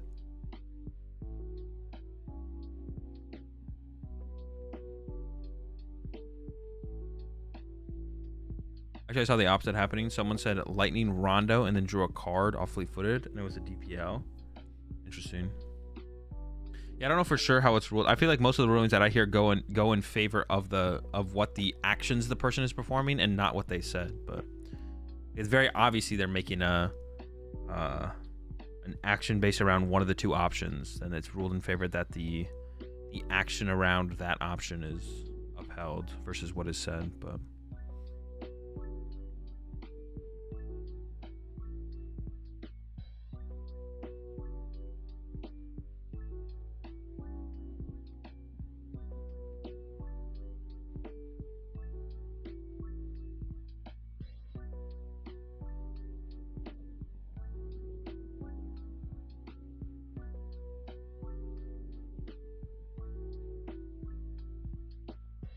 my deck for Charlotte, Arctina, Superior, Zard, or Palkia Rider. Zard. Unless Arctina Superior is better than it seems. I think Palkia is terrible. I think Palkia loses to like everything. So unless Arctina is like the truth, then gotta go with Zard for sure.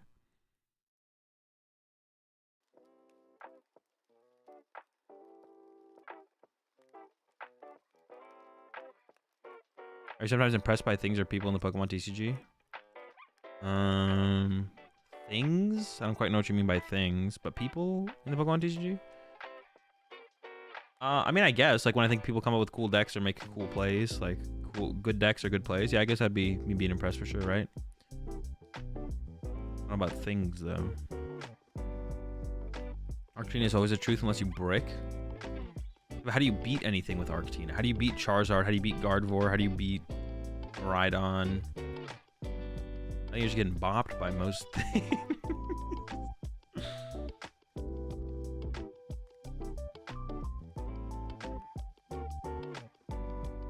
I feel like we're getting bopped if we're playing that. When choosing a deck for a tournament, do you care about meta calls and matchup spreads or consistency? All of them, all the time. Is accidentally drawing a card, like if you forget about path and try to use fleet-footed, rule the game loss? No, it's a double prize penalty usually.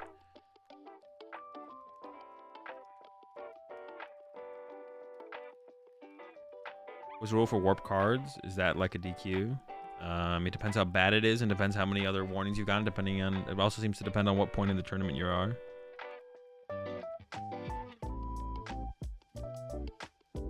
With the so far revealed cards, you think you'll stick with Zard? No. I never have any plans to stick with any deck ever. Every deck I play at a tournament is the deck that I think is the best play for the tournament and is not influenced by decks I like or enjoy playing. And has nothing to do with me wanting to continue to play a deck. I appreciate that tier 1 sub there. No idea how to pronounce your name, but I appreciate the tier 1 sub. Welcome to the Rat Pack. We're all out of fish, but we got plenty of boats. I think Archina has like a 75-25 favor versus the meta, probably, to be honest. Judge Path's pretty strong. Judge Path is pretty strong, for sure.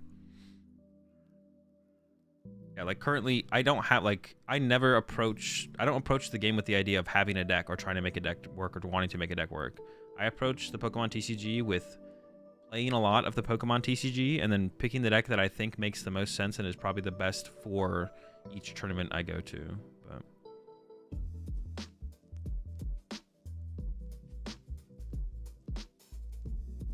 like, I have no attachment at all to Charizard. I just thought it was a good play the times I've played it. That's literally it. Yeah, I have no attachment to Charizard. I have an attachment to the idea of trying to play the best deck for each tournament, or at least a very good deck, if I can't come up with what I think is the best deck.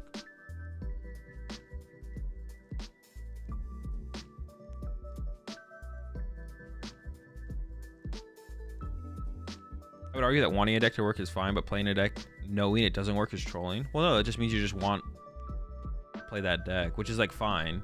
But it's better to... That's like both the things you just said there, Tiny, are fine. It's like the point where it goes too far is when you're playing a deck and it's obviously it's not that good, but you're just being like, I don't know, ignorant to the fact of how bad it is, and then still continue to play the deck, thinking it's better than it is, when you kind of like already intuitively know it's not as good as you think it is. But well, if you're intended to do as well as you can, yeah, that's fine then. Yeah.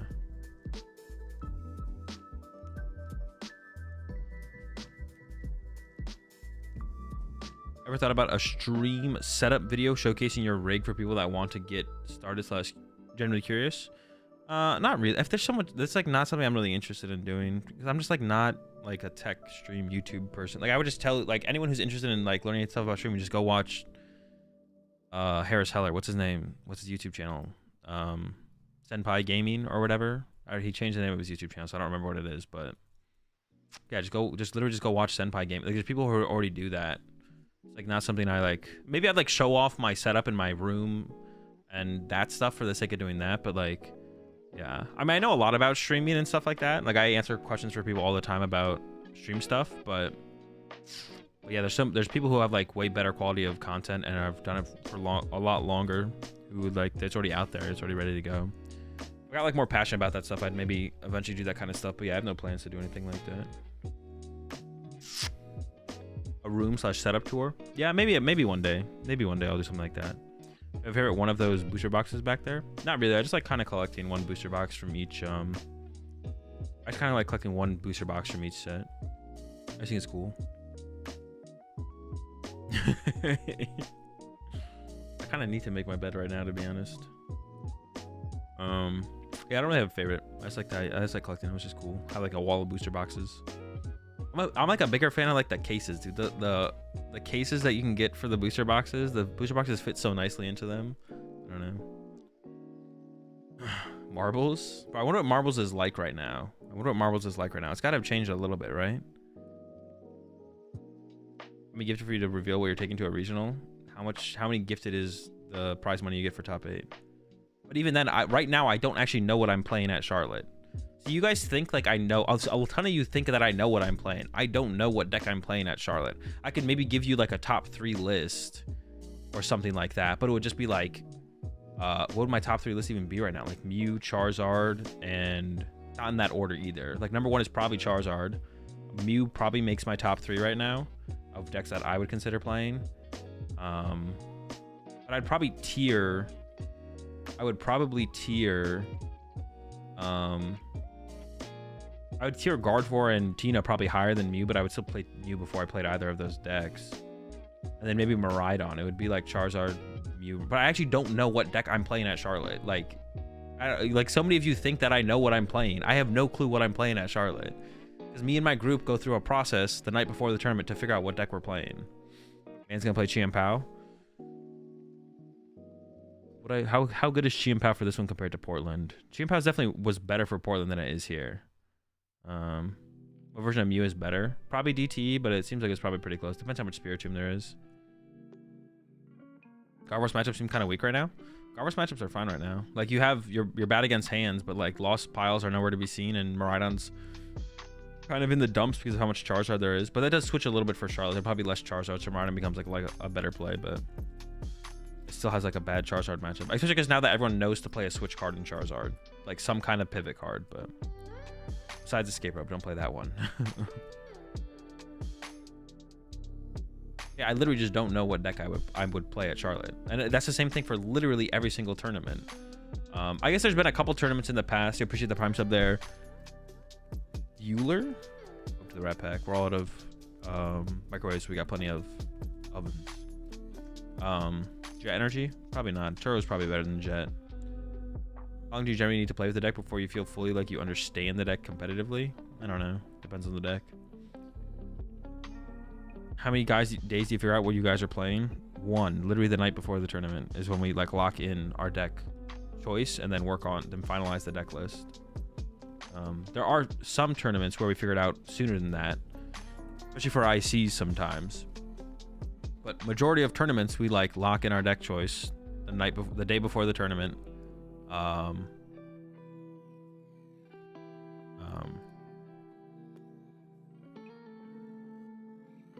Yeah, I don't know what I'm playing. What's the deadline for the list? Deck list deadline is like usually an hour before the tournament starts, is when like you have up till that point to change your deck list. How much of my collection do I bring to each tournament? I bring the cards to play like pretty much every competitive meta deck. I bring like the cards to bring every competitive deck. How do you determine a deck between one regional from another? We just have a process we go through to determine it.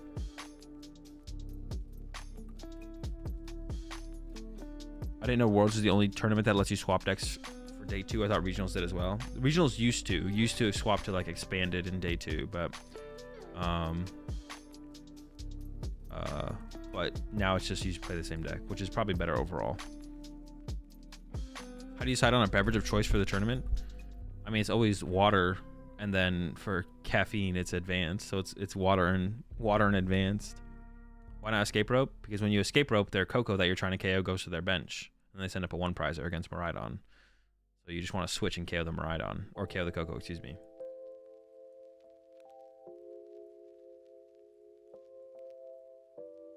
Are your group's votes weighted by your skill level, and that is represented in the spreadsheet? No. We just discuss where we think things should be. Why no Charizard B-Barrel? Because it's not very good against Charizard Pidgey.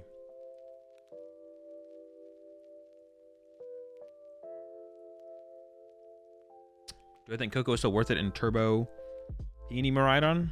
Or only with the Judge Path build? You probably should just play it in both builds, I would assume. I don't know. I mean, it's definitely way better in the Judge Path build. I mean, maybe it's not worth it in the Peony build now that Charizards all have switch cards, to be honest.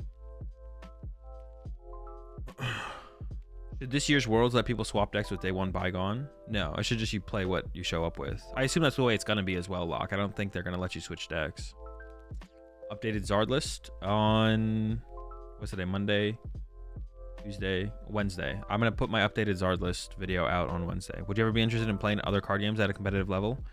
Yeah, I mean, I've tried to in the past, but it really comes down, like, I'm not trying to spend, like, I was gonna go to a Flesh and Blood regional in Vegas 2 years ago, but to get a deck was like $1,000, so I'm not gonna go buy a deck for $1,000. So I definitely would be down. Like, I was even thinking about going to One Piece Nationals or whatever in LA next month, this month. Did it already happen? I don't even know. But decks are like $400, bro. I was like, if I could roll up and buy a $100 deck, I'd be like, all right, I'm in. But decks are just like way too much money. I'm just not trying to roll up like that. Devolution TM hurts Guardy so much right now, and some Zards are running it for Mirror and Guardy. I mean, they're running it for Mirror. It doesn't hurt Guardy. TM Diva does not hurt Guardy that much at all. If you like just manage your Guardy EX's evolution correctly, then you should be chilling. Does anybody know if Apple Watches are okay to wear to regional? Seen a few even on stream, but I've heard no before, so I'm scared. You can wear any kind of smartwatch. You just have to put it in airplane mode. And if you don't have it in airplane mode, and the judge asks you about it, you'll get a warning, and then they'll tell you to put it in airplane mode. You can play Lorcana for 150, but would it be a good deck? Would it be like a good tier 1 deck in Lorcana for 150? Or would it be a technical Lorcana deck for 150? Competitive MTG? I've gone to like, I've done a couple drafts, and I've gone to a couple like PTQ, whatever, like the low level, like League Cup equivalent Magic events. Zard's best defense against TM Devo. Don't use too many rare candies. Make sure you evolve up through Charmeleon.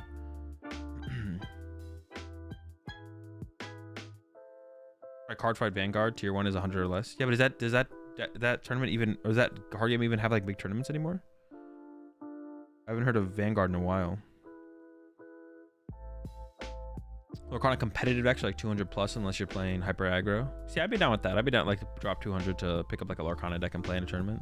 It's just like the timing has to be right for it all as well, but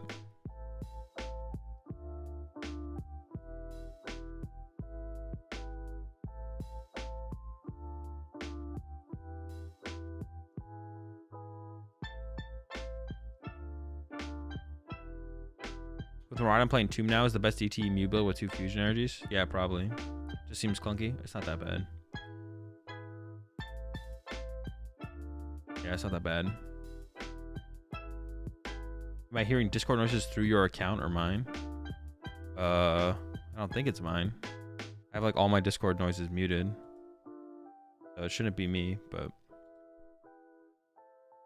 I don't know, does anyone else hear Discord noises through my stream? Yeah, I don't think it's me. Do I have to scroll down? Oh shoot, I gotta catch up more. There's more scrolling down to do.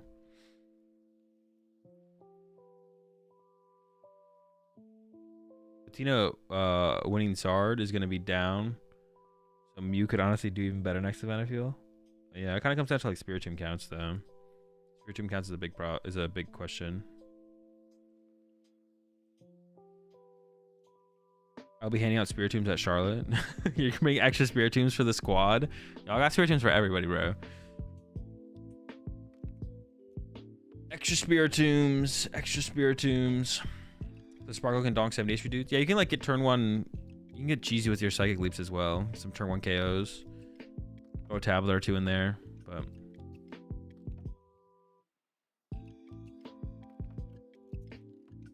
all right, let's build this Gholdengo deck. Let's build this Gholdengo deck finally. Let me load up. I'm gonna load up here. I haven't even loaded up PTCG Live yet. We've been chirping a lot. I've actually been thinking about doing some like, not like a full stream, but like doing, I want to like, I could like turn the Q&A videos. I want to do like open up some streams with like some more Q&A based stuff. And like get some questions from Twitter. How would I even get questions from YouTube? How do you get questions from YouTube? How do you even do that? I guess I make one of those like community posts. Ask for questions. Would I ever consider Yu-Gi-Oh? Nah, Yu-Gi-Oh is cringe. Unless they drastically change a bunch of stuff about Yu-Gi-Oh. The game's too cringe. That's the only game that I'm like comfortable calling cringe, knowing as little about it as I do. Comments probably on latest video. Yeah, I think I would just like make a community post thing to ask for questions. That'd actually work. I forgot about that. Like a tweet, ask for questions. That'd be like a good thing to like turn into like a video on YouTube. Like I'd take questions from Twitch chat. I'd make a post on Twitter asking for questions, and then maybe make a community post on YouTube. Something like that.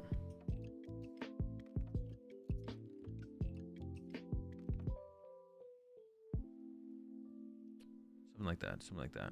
Do you think the current number of majors is correct? I don't know.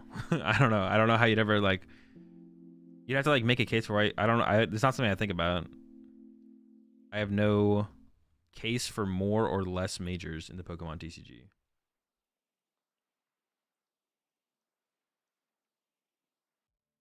You don't want to do too many though, because you want them to like mean something. If there was like one every single weekend, they would mean less. There is almost one every single weekend, to be honest, but they're split across the regions. It's pretty close to almost one every single weekend, to be honest. We're probably at like 3/4 of the weekends. Some of them doubled up though, like Orlando and Melbourne are on the same weekend, stuff like that. So some of them are doubled up, but we're close. The dingus, bro. All right, we got to work on this list though. So the things I want to try was 2/2 Palkia, cut this thing, and then I want to try the other gimmies.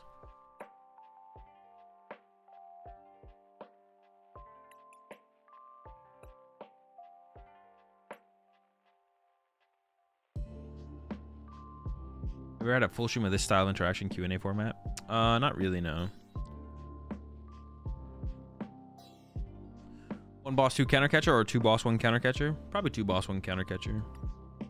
I think actually 2/2. Actually, that's what I would try and make work, to be honest. I would try and make 2/2 work. I see the list with four what? What is that card? Yeah, I would try and make a 2/2. I would try and fit 2/2 Gust Effects in Tina, to be honest. I mentioned this when I like did the list review of Portland. Dan played the 2/2, and that's like something I was thinking about trying to fit in Tina pre-Portland. Not that I would have played Tina at Portland, but I felt like 2/2 was a good adjustment to have.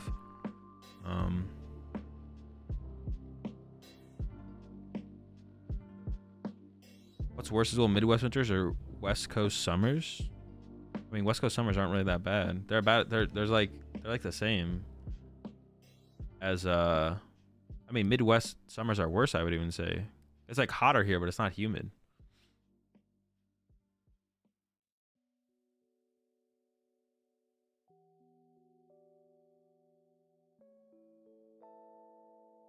Are you gonna try shoes and Gholdengo to make it more consistent? No, I think all it needs is more Pokemon search. I don't think I'd add shoes. Like even Great Balls could be good.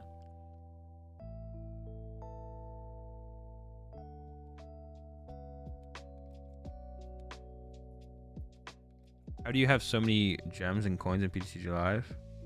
Well, the gems just come from playing the game. The coins, I bought the 400 packs of whatever that set was.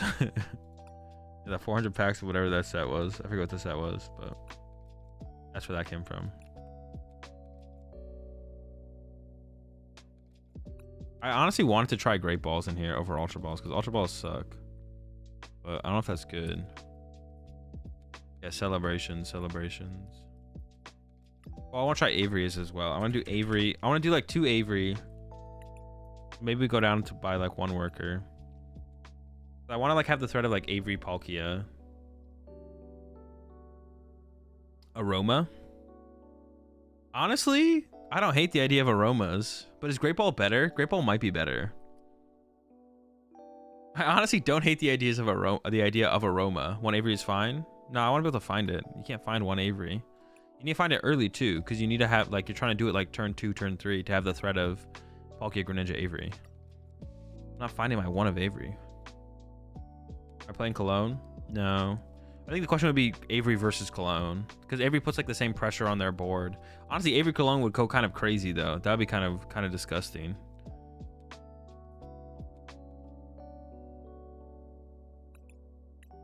Yeah, let's just try 4 Great Ball. Let's try 4 Great Ball, see how it goes. I want to try cutting this as well. Just go 1 Super Rod, 4 of those, 10 energy, and just see how that feels. I'll probably need to add more energy recovery, but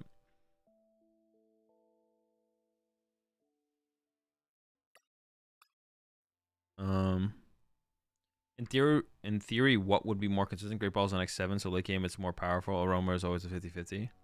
I got no clue, to be honest. You have to try it out with both and see which one feels better.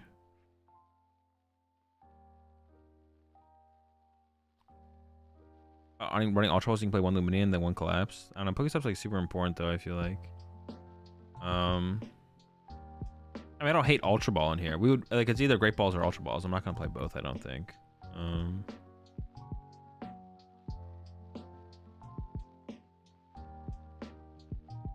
Well, I don't like the idea of putting Lumineon on my bench. One of the powerful things about this deck is that this thing's HP is like super high, and it's really annoying for a lot of decks to deal with, but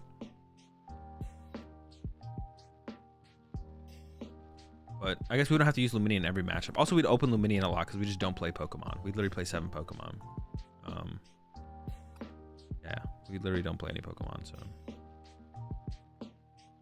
Mana? Nah, Mana's trolling. Mana D's.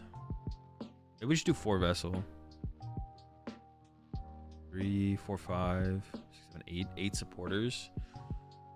1 Roxanne. Should we even play the Roxanne? Roxanne's pretty chill against Tina, though. We might even want to go to like 2. Well, I'll try with 1 first. Or maybe a Palpad.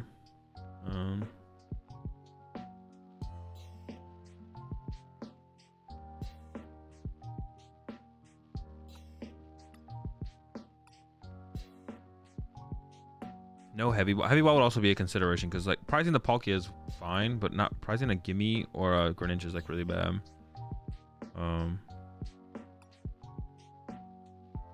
Why do you think there aren't too many stage 1 EXs that are powerful? I don't know, because that's what the game deciders decided they wanted. Maybe we do the heavy ball instead. Let's do a heavy. 1-2 Palkia with a heavy? No. We want Palkia down turn 1. We're not guaranteed to find a heavy ball on turn 1.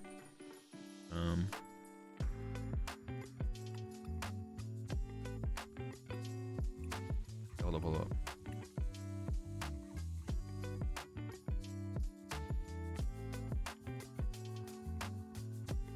Oh, also today, the stream is sponsored by Factor. So big shout out to Factor.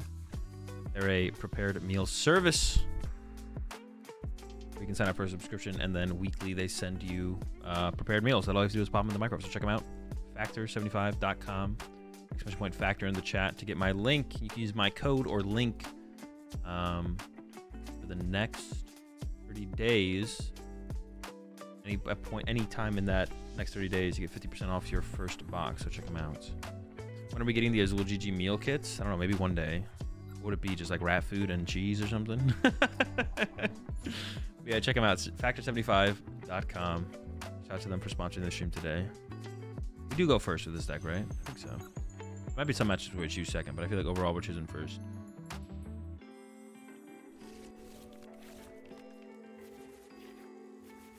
Just open the Palkia, right? Seems to make sense. Oh, it's just control, right? Do I just lose to control? Control can't be a good matchup, right? I can't imagine it is. We have ways to KO everything, but we don't play any switch cards. We just play cross switchers. Maybe it's fine. Maybe it's winnable. I could see it being winnable. But it seems tough. We'll see. This first. Ooh, I don't even want that though, because I could get stuck in the active. Just use Palkia V. No, but they play Mimikyu, so I don't even want that, I don't think. Yeah, they play Mimikyu. I guess I don't want to put Greninja in play though either, right?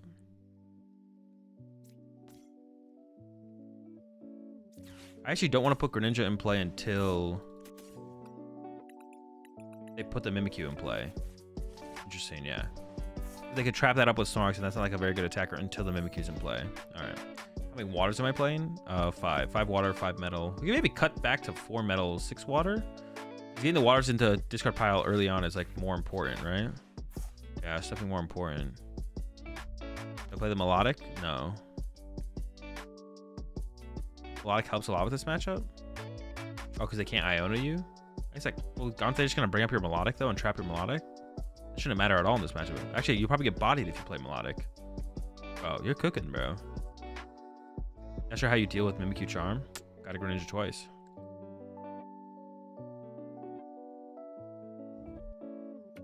You can attack with them. You can attack the Mimikyu. Wait, what does Melodic's attack do?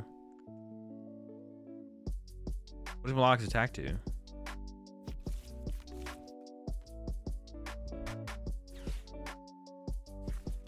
$70 times for each heads. Well, you just lose to Snorlax then. The Melodic just dies to Snorlax just based on variance. They just put a cape on it or now I got this Mimikyu, man. Mimi, man. The Mimi. Alright, we gotta do this. I should check the other prize cards for sure. You run them out of pennies? They have infinite pennies. If they just play, if they have the cape or... Yeah, they all play cape or Defiance Vest. So they'll eventually beat you on the Penny Loop for sure. There's no way they don't beat you on Penny Loop. They always bop you with Penny Loop.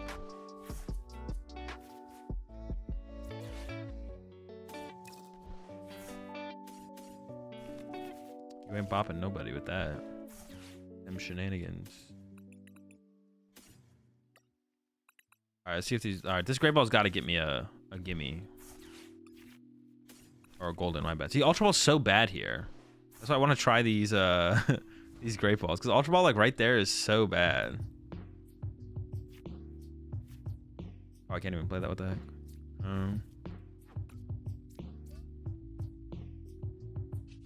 Gotta rule that region real fast.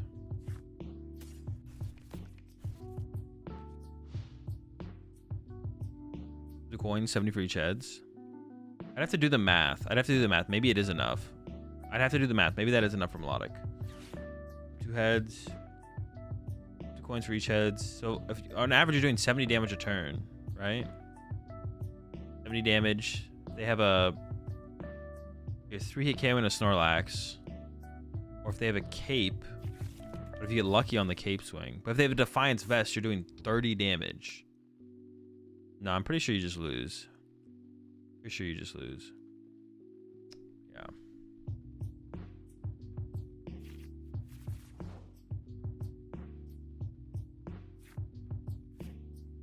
You just outlast the Silene. I mean, I think it just involves your opponent throwing, to be honest.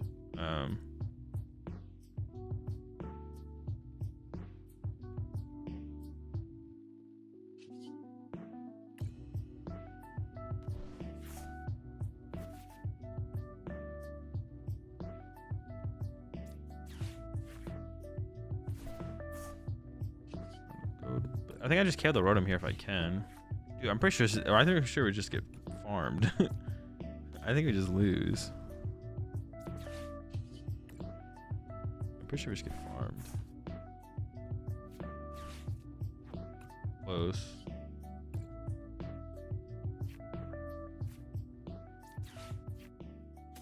Gimme.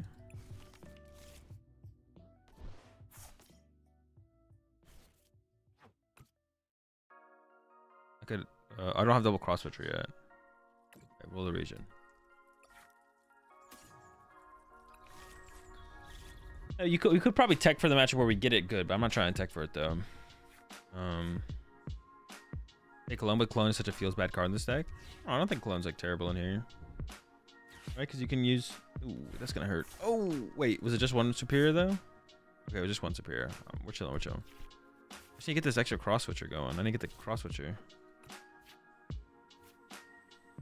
Well, that gets me the cross switcher. And let's do some coin bonusing real fast. That also gets me the cross switcher. Coin bingusing. Oh, geez, bro, they heard me. Oh, I don't have what I thought I'd maybe have in here.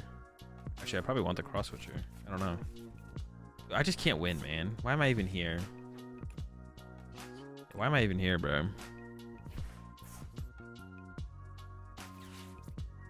There's 4 in there now, right?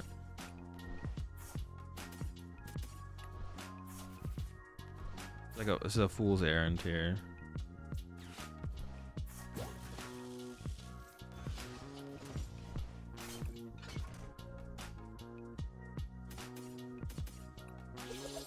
I'm literally about to deck out as well.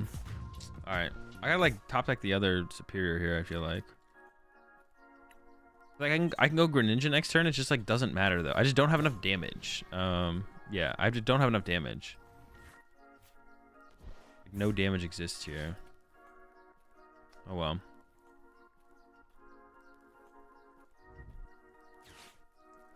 Okay, they whiffed the superior. That's good. So I have 1 more in there. That's good. That's good. So what do I do this turn? Oh, I can retreat. True, I can retreat here. Batch retreat. Bulky little some energy 90-90. I mean, that's all I have, right? I have nothing else, man.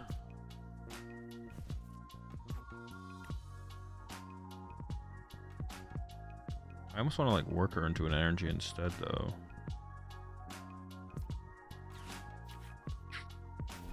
lucky. I don't want to like use too many dingus either. Well, I have super odd. I guess I can dingus a little bit. That's exactly what I wanted actually. Mound dingus.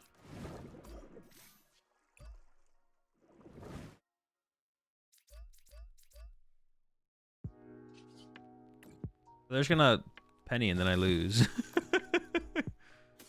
Furious Mac active. This thing can't be hurt by EXs or Vs. Hit him with that corkscrew punch though. 20 damage.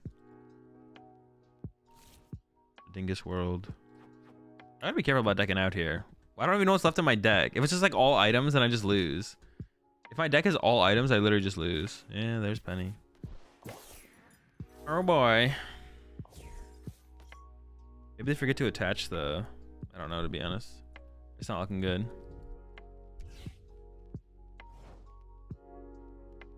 I have to go... Another dingus.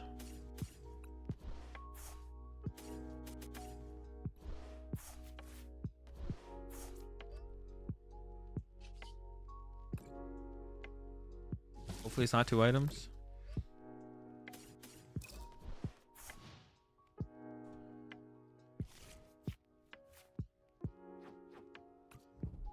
I'm 2 turns away from attacking with this guy now too. So I just go attach pass, right? I can't. How many more pennies can I even? Because I'm about to deck out, so like I can't even beat that many more pennies, to be honest. I can't even beat that many more pennies. Penny's gonna be the end of us here soon. We lose to like what? 2 more pennies? I might even lose to like 1 more penny, to be honest. I'm about to deck out. Watch out for the crab. No, I'm not gonna play as if they have crab. I'm just gonna assume they don't have crab.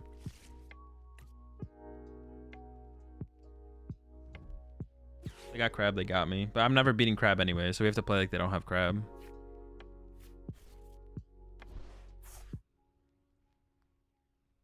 I can't go for a boss play here. Well, they could maybe call my bluff on the gimmies, or the gimmies being able to evolve into Gholdengos, which I guess is reasonable.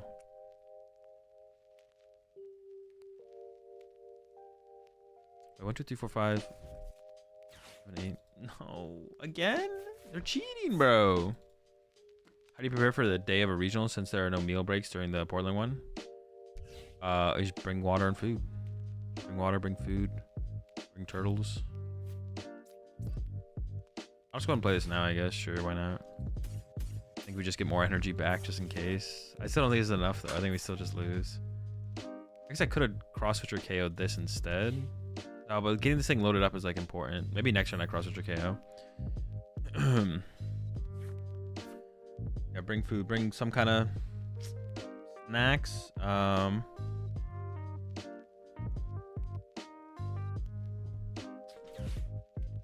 Protein bars, granola bars, stuff like that. Usually pretty good.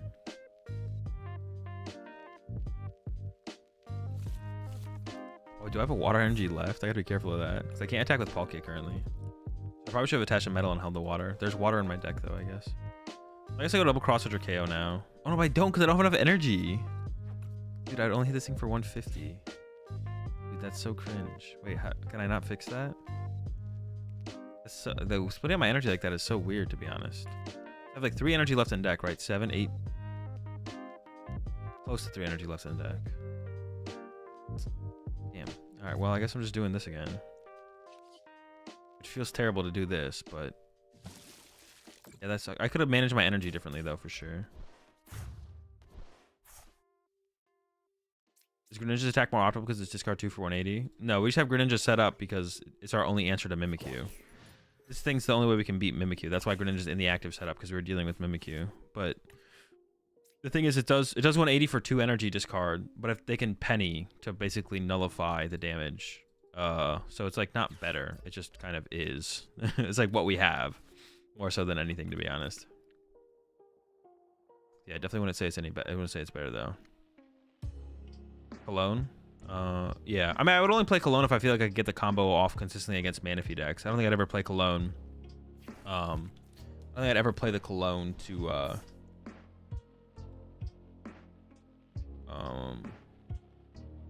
you switcher if they don't have a bench. No, you have to bring up a Pokemon first. I would only play Cologne if I could consistently get the combo off against Manaphy decks. Just another reason to consider Cologne.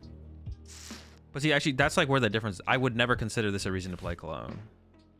It's not just because it could work against control has no impact on whether or not I would play Cologne, and it shouldn't.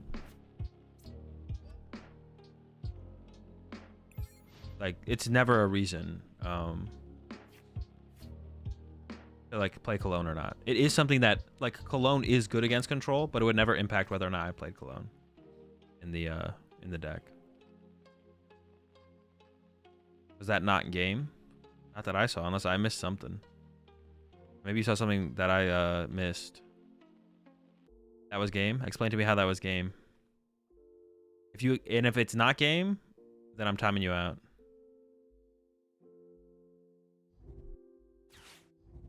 Oh wait, they hit us with the Iono here. Wait, this game's gonna go on a lot longer.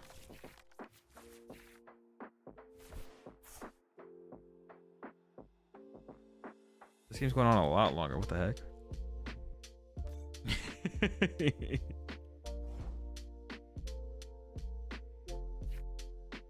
That's it. You're all banned. I do want to cross switcher sooner than later, to be honest, I think.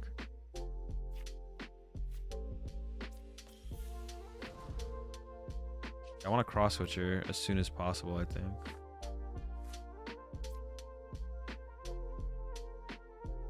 So it's hitting for 160, 200. Attach active 90. No, the 90s don't make a difference now. I'm just gonna get this. Well, no, I should attach another energy here. Oh, but I have to be able to attack with my Gholdengo. Maybe that was actually a mistake. Shoot, that was a mistake, wasn't it? Because I'm gonna run out of energy again. I don't have enough energy to attack with this thing to actually take knockouts.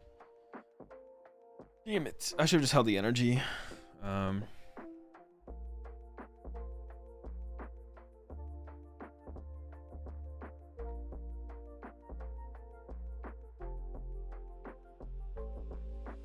You had game! You had game! What are you doing? You're trolling!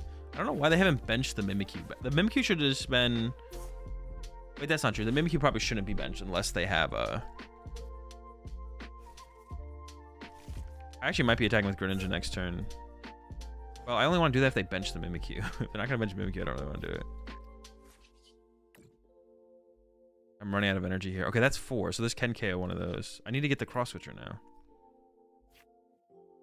Dude, please. Switcher me, please. Switcher me D's, bro. What the heck? It's in there, but I can't.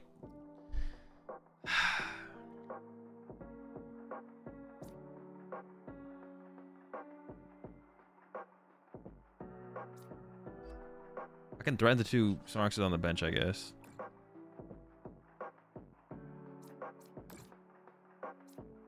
Dude, this Greninja's going hard, bro. He swings. Worker? No shot.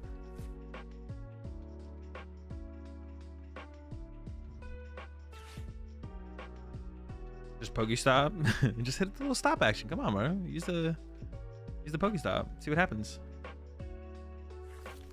No, Penny D's, bro. Maybe this Greninja... Well, now I'm going to deck out, I think, so... The Penny doesn't even matter. I mean, the fact that we're still here doesn't even really matter because I'm just going to lose the deck out, it feels like. What do I expect the senior metagame for Shard might look like? I have no clue. It's not too... I don't think it's too far off of what the Masters metagame looked like, but it is definitely different. And you also should be more concerned with just trying to beat the best seniors, but... It's honestly, that stuff's like definitely a decent amount separated from Masters Division. Not by a whole ton, but by enough. Yeah, it's not that separated from it, but it is separated enough. I could just KO this with Palkia, to be honest. Maybe. I get to keep more energy around. Sure, that's probably best, to be honest. Why are we here? I got nothing better to do. VIP pass? That's pretty good.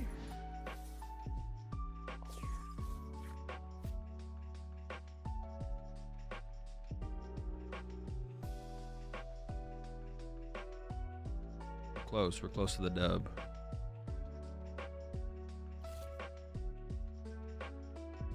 I don't know what they have in their hand. I mean, they probably beat us, but I'm gonna still try here.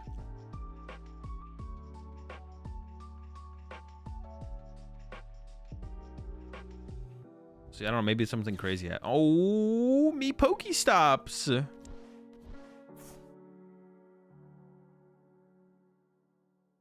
Did they need to Iono? No. Well, I don't know. I don't know what their hand was. I don't know why they felt like they needed to. I don't have a way to KO that thing, though. I would love to KO that Roadie, bro. Roadie dough. Punch.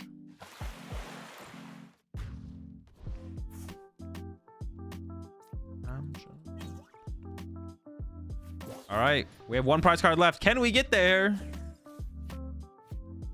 I don't know. How tanky is this thing? That's we lose to that, right? I don't think I can beat that combo. That should be enough. This also might be an item card. No, it's not. Yeah, we can't beat that combo. That's a wombo combo right there. We're close though. 90. Yeah, unlucky. We were close. We were close. Gosh darn it, man. Never lucky.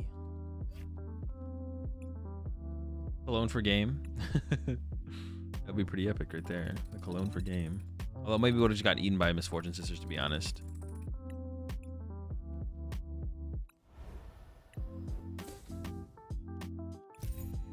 I need the canceling clones. I need the canceling clones. When does this reset? In a week? Wait.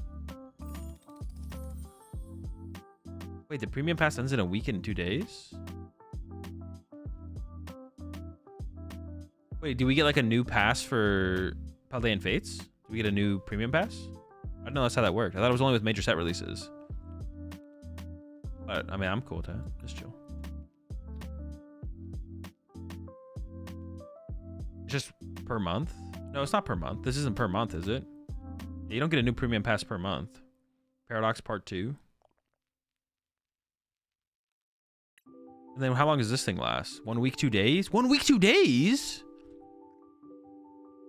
What? The January ladder ends in a week and 2 days? Bro, I didn't get anywhere. What? All right. Back to, it's like the freaking meme. Back to, I don't know, where am I going? Back to Great League? Where am I in? I'm in Great League. The heck? Dude, I wish, I would like spend a couple of my streams like try hard grinding the ladder. That'd be good content too, but I'm not motivated to like try hard ranked grind the ladder because there's no, it's not ranked, bro. This is not ranked. What if it was just literally Hearthstone, if they just copied Hearthstone, bro, they could just like copy Hearthstone but use Pokemon. That would be fine. And if they did that, I would try and grind for ranked 1. Not maybe every month, but some months. But you can't grind for ranked 1 because you don't know who the fuck is rank 1. We don't know. All we know is that there's an Arceus League, and that's it. And then from there, who knows? There's other people in Arceus League. And if we get there, we're there, and that's it. That's all we know. Where are they? I don't know. Is there someone who's number 1? Technically, I guess. What happens if 2 strong stars are in the finals and they don't finish a game? If a game state is considered to be unsolvable, or it would take way too much time to solve, the head judge can say that the higher seed wins. Is what happens. Yeah. The higher seed, the tournament, or I don't know if it's the TO or the head judge, whatever. It's whoever is like the highest in charge can be like, nope, higher seed wins. In order to progress the tournament, like forced tournament progression. That's what Wolfie does, and it's good content. Yeah, it is good content, but I can't do it because there's no rank 1 to climb for. It would be really good TCG content to like grind for ranked 1 on this thing, but we don't have a rank ladder, so L. PTCG L. It's another L for PTCG L. PTCG L.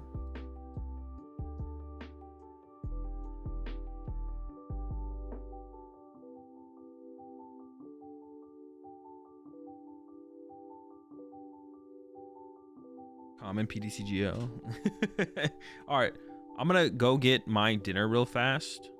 So I will be right back. Before I do, once again, big shout out to Factor for sponsoring today's stream. Check them out over at factor75.com. They are a prepared meal service subscription where you sign up and then you get meals sent to your house every single week. You can use my link and my code right now over the next 30 days to get yourself 50% off your first box.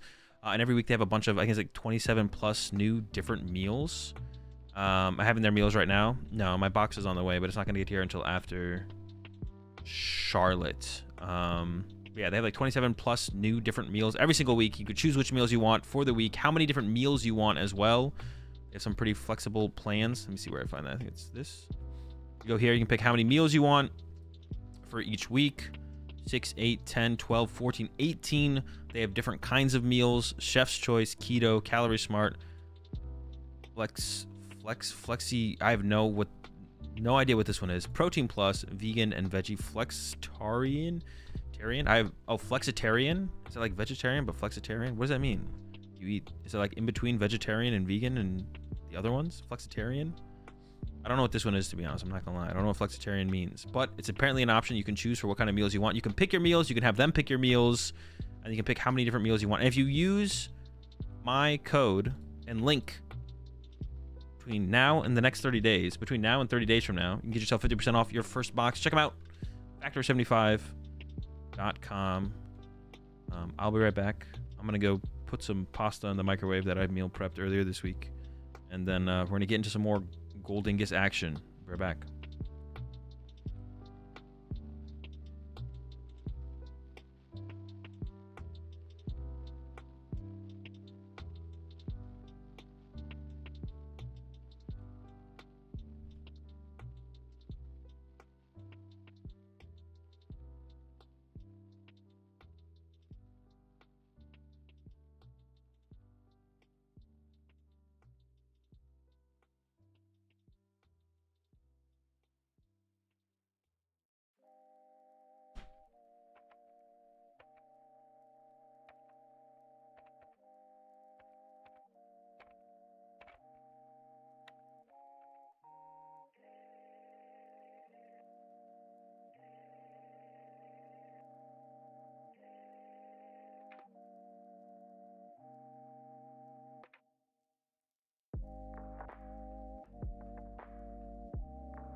All right, one thing I forgot to do that I gotta do before we do anything else. Bro, we gotta do it, man. We gotta do it. I just gotta up the TikTok stream because I forgot to set that up earlier. But I only set it up. I only like turn it on after I start playing games because they got the TikTok. Oh, wait a second. But I think there is a way to do it. Oh yeah, I'm trolling. I just gotta get. I gotta stop being a dingus, to be honest. I have stop being a McDingus. Apparently, you can control the TikTok studio thing with the stream deck. I literally thought there wasn't any way to switch scenes on the TikTok thing besides manually doing it, and I'm not doing that. Well, apparently you can, so.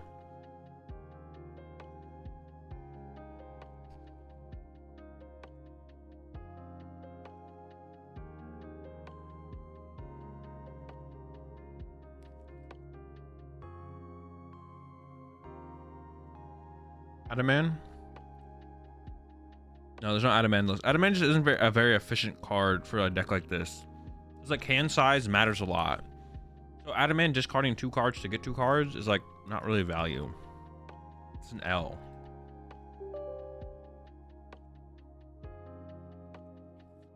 That ding was on my side. This is a big L. All right. Give me 1 second.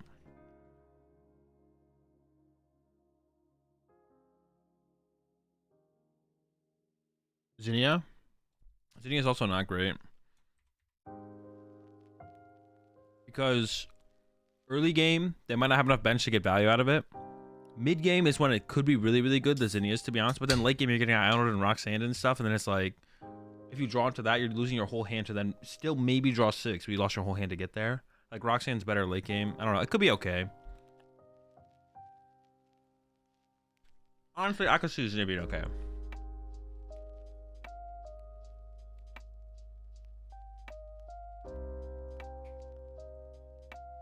Hey, let me start up the I'm starting up the TikTok side of things. Yeah, apparently there's a way to change scenes, the TikTok scenes on a stream deck, so I gotta do that. I'll set that up.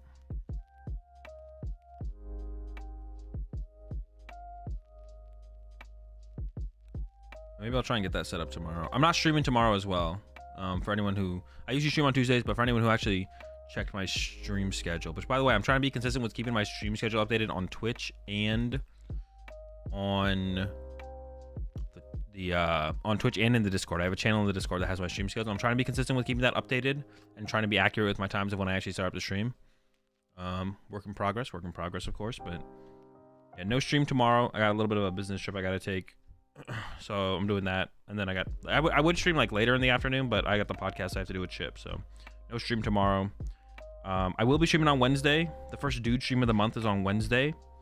We got that. I'll have a dude stream as well when I get back. And then I might stream Thursday. My flight is at midnight, so I don't know if I'm gonna stream Thursday because I have to like pack, maybe work on some other video stuff to like upload while I'm gone. So I might stream on Thursday. I'm not sure because my flight's at midnight, so I don't know. Also, I gotta get like a haircut. I'm probably not gonna stream on Thursday, to be honest. So only 2 streams this week, unfortunately. And then I leave for Charlotte on Friday, or on Thursday, and I don't get back from Charlotte till Wednesday. So I'm not streaming again until Thursday. But yeah. I was happy to get to do that show match though with Radner and Jake. Some pretty hype content before I leave for a little while. It was pretty cool. And then I'm excited for more. I got more stuff in the works for that kind of stuff as well, so I'm excited for that as well. So look forward to that being a thing coming up as well. And there's like 2 different ways I can potentially do that stuff, to be honest. I'm not really locked in on one way or another. Prize the dingus. And then what else do we got here? 3-1-1, 1-1. I play 3, 2-2. Oh, I priced 2 VIP pass. It's not bad though. It's actually like a good thing at this point. I have an S ball in hand. I have a great ball in hand, so I prize a great ball.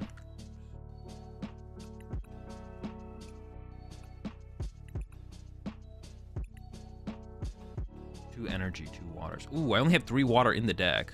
Now we do have vessels, so like finding it might not be that difficult, but it is a little bit annoying to be honest. So yeah, what was I just saying? I was just saying some things and stuff. I could have played the. I kind of want to say the great ball for Dingus though. Yeah. Do you recommend flights that like that to regionals that leave late in the evening? It's just whatever works for your schedule, to be honest. But you should definitely you should spend a little time hunting for flights that work best for you, like around your work and stuff. I ideally like to leave on Friday so I can stream on Thursday.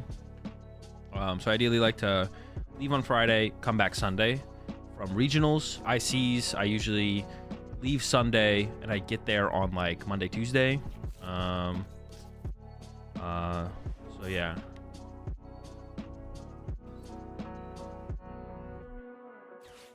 But if you have work or school, you know, it's just gonna like depending on your schedule, but definitely learn how to like flight hunt, I guess, if that makes sense. Because there's definitely people like there's definitely like a little bit of nuance to like finding a good flight that works for you. Learning how to flight hunt a little bit is definitely worth that. All right. So I think I could great ball first to try and find the Gholdengo. And then that will shuffle the deck, but that's actually a good thing. All right, gimme. But that's a gimme. Do this, get rid of this. How can I actually get 2 waters in the discard pile here? I actually can't, right? Because I don't play Ultra Ball. I'll get another vessel, I guess. Okay. Then do this, get him. Sealed away a water. Ooh, we got the Avery play. Oh, hold up. We're kind of cooking here. Hold on. Give me a second here. Oh, they always get rid of Rhodey, though, right? That's fun. Rhodey what, though? What else are they going to get rid of here, actually? Rhodey Mander? Yo, what if I KO this guy? You gonna let me cook you like that? Let me cook him like that? Am I open to a sub 1v1? Yeah, if you have channel points for it. I just do it by channel points. I do want to... Now, we're just going for it, I think. Come here, buddy. I get to draw an extra card if I put this in the active. Wait, how many water energy do I have in here? Only 1. Wait, can I make something work with that? I don't think so. Coin Bingus. Dude. Stop. Alright. I'm gonna cover the energy. But I would rather just get another Gholdengo. Oh, Palkia. Alright.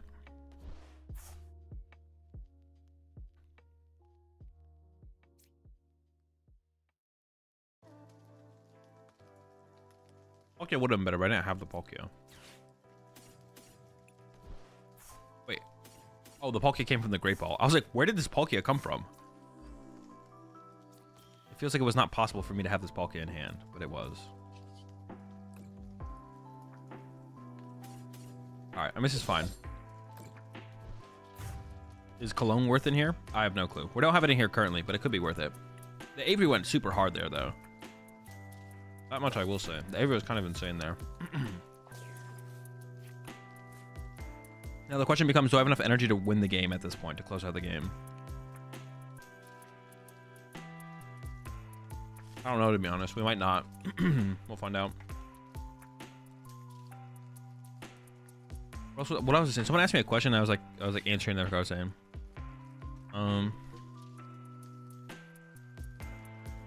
Great Ball over Ultra Ball feel. So far, it feels great, but I don't know if it's correct. But it does feel great so far. Dude, someone like I was answering a question. I forgot what I was saying. What was I talking about? I completely forget what I was talking about. I don't remember.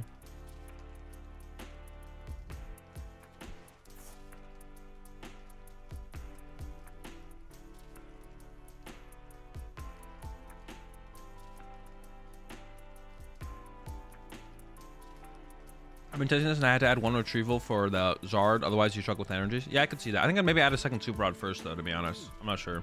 I like to have GF Super Rod a little bit more. Do a 1v1. You want to change something around about it? Oh yeah, I do want to like have once a month. I'm trying to at least have a stream where it's just like I just like play against subs or something like that.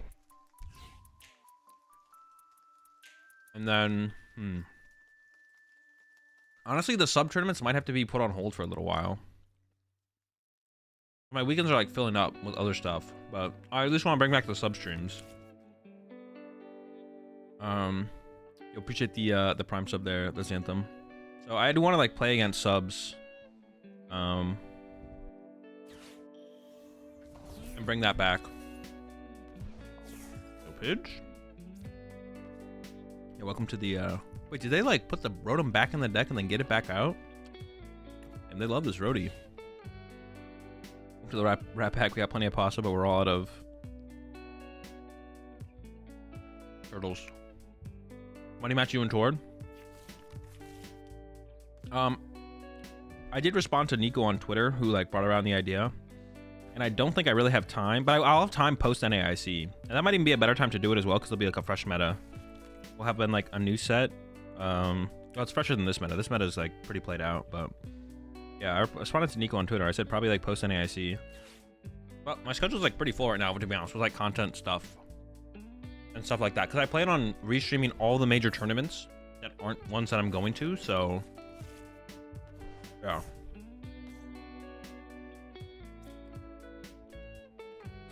I'd solo Mander again? Bruh. I don't know if I want to do that though. KO in the active seems fine here. I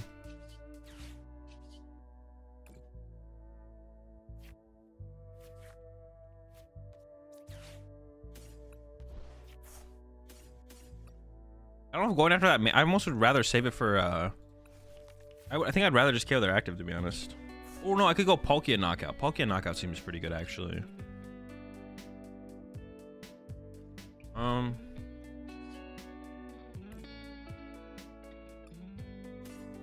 I actually don't know what to KO here, to be honest.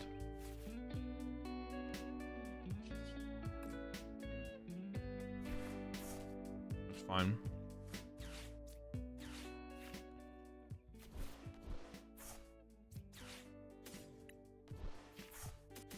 Where my gold? Where the dingus at? There's one dingus there, one dingus there. Couple dingus here, couple dingus there. Yo, dingus. Okay, so you brought a dingus and 2 energy. Although I have the 3 waters there right now.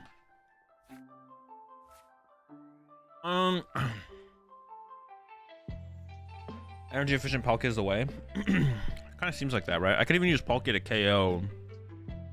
I could just KO this, and that should put me far enough ahead, right? I feel like it should. I want to use the Palkia at some point, but I could just KO the active with the dingus and then KO the Rhodey next turn with. Well, the problem with that becomes they could collapse away the Rhodey. So it's either KO active, cross switch to the Rhodey, cross switch to the Charmander.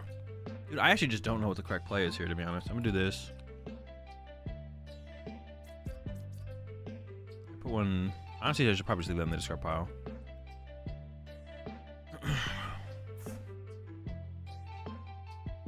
I honestly just don't know what to do here.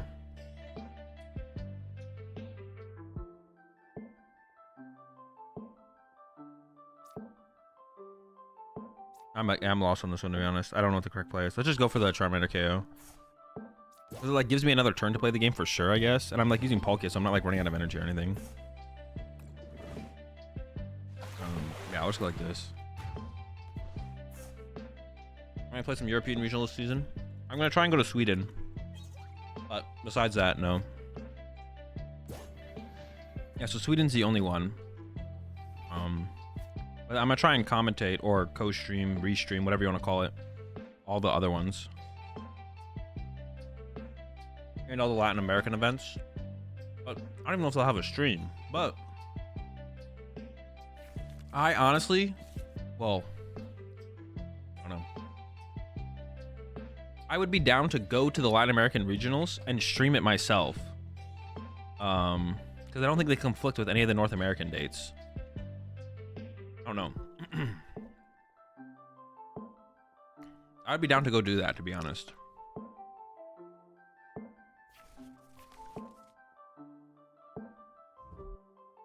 I don't know if that would be possible. They're streamed on the Copac channel, usually in Portuguese, but they're not. The last one was not streamed on the Copac channel, was it? Or am I trolling? Maybe it was. Maybe I am trolling on that. I feel like they aren't, but I might be trolling. Because one time it was literally just someone. The one last year where we caught the Malamar player who cheated. We caught them. That was just like a random person with a laptop, I think. I don't know.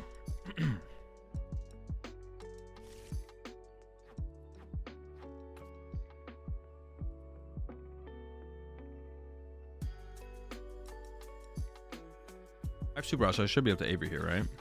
Oh wait, Avery lets him get rid of. Well, I don't have a gust effect anymore. I guess it's fine.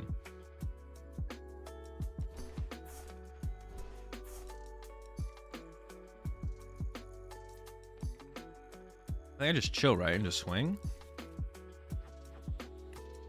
I kind of want energy in my discard pile. It's actually kind of weird. I'm gonna attach this here. Sponge.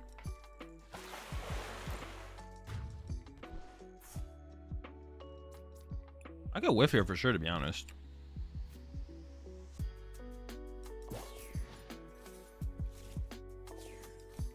The AV last time would have been insane.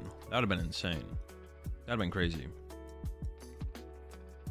We just mainly build Greninja now? We can, yeah. Next turn attach again. And we have the threat of it, so.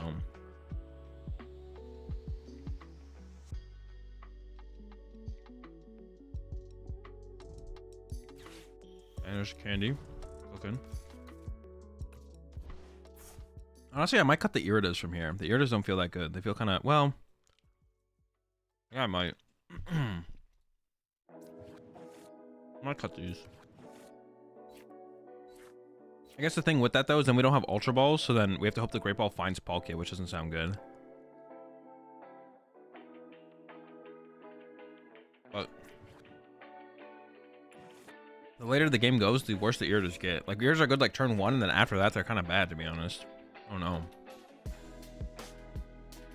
Let's see. Reckon I'd ever want to cast a regional alongside Chip? I mean, I'll be fine with it eventually, probably. Whenever I feel like not competing anymore. I mean, whether like, I mean, it'd be cool to do it with Chip, I guess. Yeah, it'd be cool to do it with Chip. Like, I mean, like casting in general, I don't really care who I cast with overly, but it'd be cool to do it with Chip. But now I give up the Greninja. Give up those two.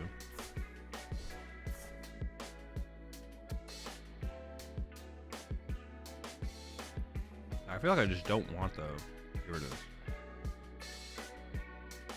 Iridas for early Greninja play or Ultra Ball fodder in other lists. It feels like it's literally just gonna be superior fodder here. Like, like.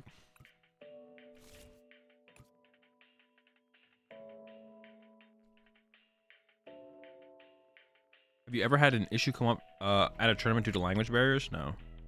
Well, I've needed to call over a translator before multiple times, but it's never been like an issue. I guess the answer is just yes then, right? Ooh, hold up. They can back-to-back Radiant Zard against me. I don't have a Gust effect. This is why I shouldn't have Gusted when I did. I should have saved a Gust effect. Yeah, using my Gust effect early is just gonna punt. Well, they have to play double Super Rod, I guess. But if they do, I have to get through 3 attackers still, and then I'm just gonna lose to Iono. That's really good in this matchup. I should have kept my Gust effect around, to be honest.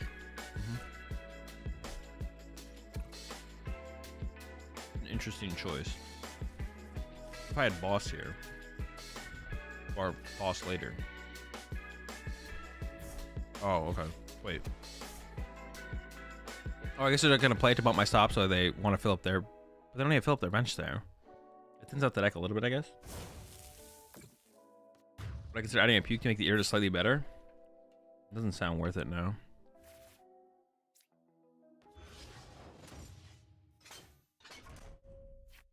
Alright.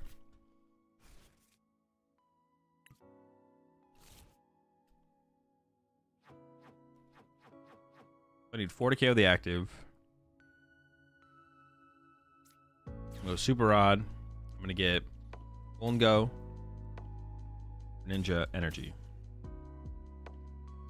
I think. Go for it.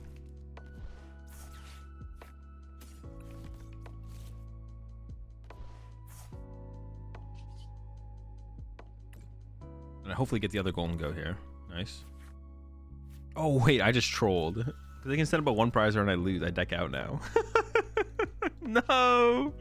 Sorry, they never play like that. Should I throw that out there? How many stadiums are they down? 1 vacuum, 1 stadium. I might just leave it, to be honest. I almost like want more dead cards in my deck. Has to be 4? That sucks. All right. Yeah, honestly, I should have kept like I should have kept my cross switchers around. I'm really regretting that now. We just get cooked by second Radiant Charizard here as well. We get cooked by the second Radiant Charizard here as well. If they have it. If they have it. You think there's room for some rogue deck to shine in this meta? I don't know. If I knew the answer to that, then I would know the rogue deck, which means I would be... The answer is yes. Oh, yeah. The answer to that question is I have the rogue deck, or I don't know. We'll see if someone can come up with something. But then that defeats the purpose of if it's known, then it's not a rogue deck, so that defeats the purpose of a rogue deck if it's known. There's no answer to that question. That question's unanswerable.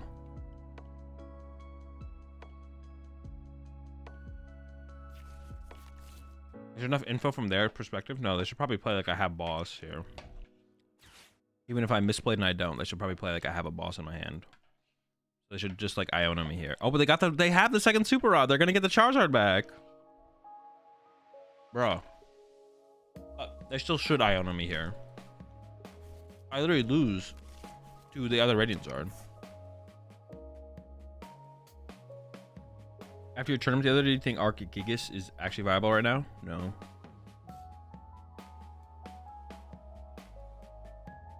Yo, appreciate the prime sub there, Lord Mercury. Welcome to the Rat Pack. A lot of bubbles. We got plenty of baths.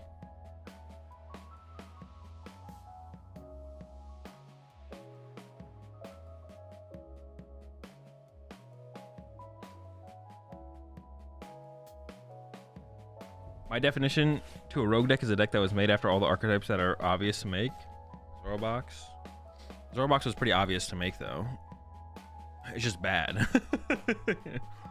But I mean, I guess I just don't know what the. I guess it doesn't feel like there's a defined definition of what a rogue deck is. My take on a rogue deck is that it has to be something. It can't just be an underplayed deck. It needs to be a deck that. It can't just be an underplayed deck. A rogue deck has to be like a deck that was. It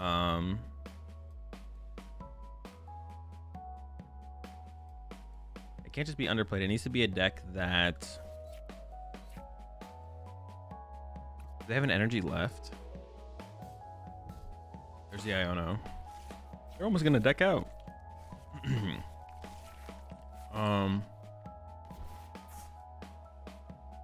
What if they just deck out? What do they have left?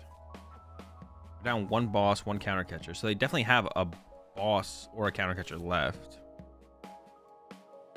They're down 2 energy, 3, 4 energy, 5, 6 energy. Do they play 7 energy and 2 Super Rod with Radiant Charizard? I don't know. When I played Arc Drago at NAIC, was that Rogue? Yeah, I would say that was Rogue. I guess, yeah. Sounds pretty Rogue to me. If I had Gust here, I think I actually honestly just win. I think I'd actually like basically see my whole deck here.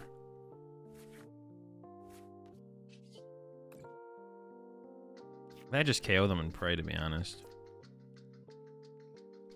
Because if they have another energy, I lose anyways, so waiting doesn't make any difference. But if I do wait, then they could attack with a Charizard, or like switch it out and then back in or something. But yeah, the Radiant Charizard goes pretty hard in this matchup. I don't really have a great answer for it. No great answer.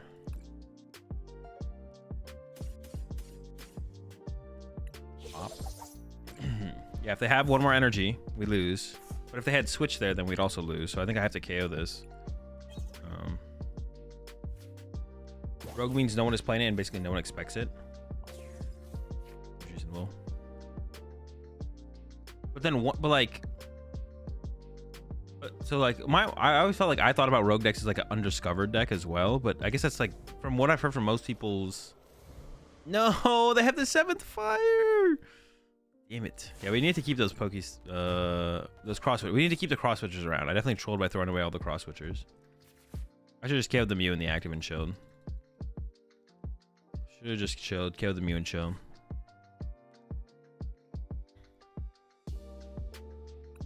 See, I feel like a rogue deck also has to be like a good enough deck either for the meta of the tournament or for like the meta in general.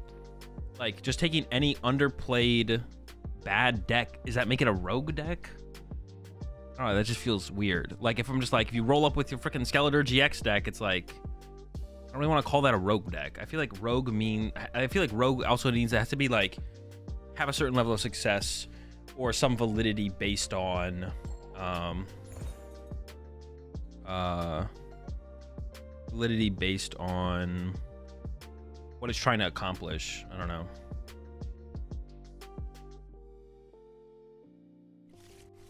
Oh well. Keeping the Radiant Charizard would have been better if you checked the discard for switches and they had none. No, it doesn't matter. Because if they have no switches there, it doesn't matter. They just draw pass and then attack with it on the next turn. This is Lost Zone, I think.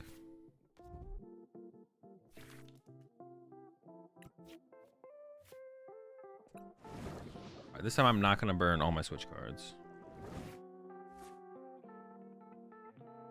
Wings is just bad. Yeah, like United Wings is just bad. But like when Alex Szymanski played United Wings at NAIC last year, I would have said that was rogue, right?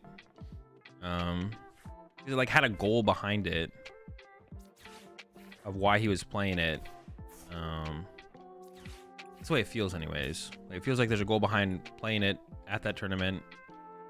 It's not good, but I would call it's not like good overall, but for like the meta he was trying to predict, it felt rogue. I don't know. Oh, I should have actually played these first because I can call for family here. I literally just got the whole squad.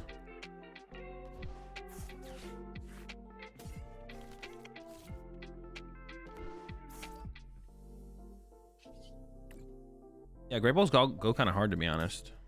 Great Balls are pretty chill. Zorobox is def rogue. No, see, I think well, all right. So Zorobox, like, if you could predict the meta and like play all the right techs for the Masters you need to, I guess, yeah. No, but that's only because it's Alex Szymanski. Someone else playing it now could also have a goal. I have no idea what you're saying, Pibble. Would the super punchy, powerful deck Snorlax Stall be considered rogue? Are you just asking if Snorlax Stall is considered rogue? You just said like a bunch of different words that I don't know if they mean anything. Is Cloth rogue? No, Cloth is just bad. That's what I'm saying. My definition of rogue is like when Szymanski played United Wings at NAIC, or basically entered any deck that Sander rolls up with that he does decently with.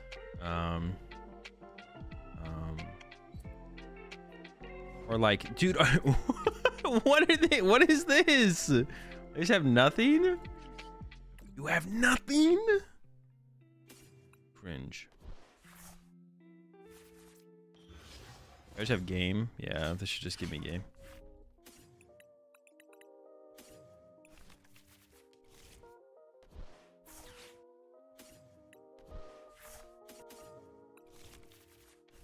Dude, what was that chorus? Wait. Oh, is this in the Lost Zone? Oh, they used Pokestop. I was like, wait, what the heck? I got confused for a second. Isn't Rogue just an underrated deck that's good for a meta at a tourney? Yeah, that's how I categorize it. I think people categorize it in different ways. Like, United Wings wouldn't be a rogue deck if someone rolled up with it tomorrow. It would just be bad. Actually.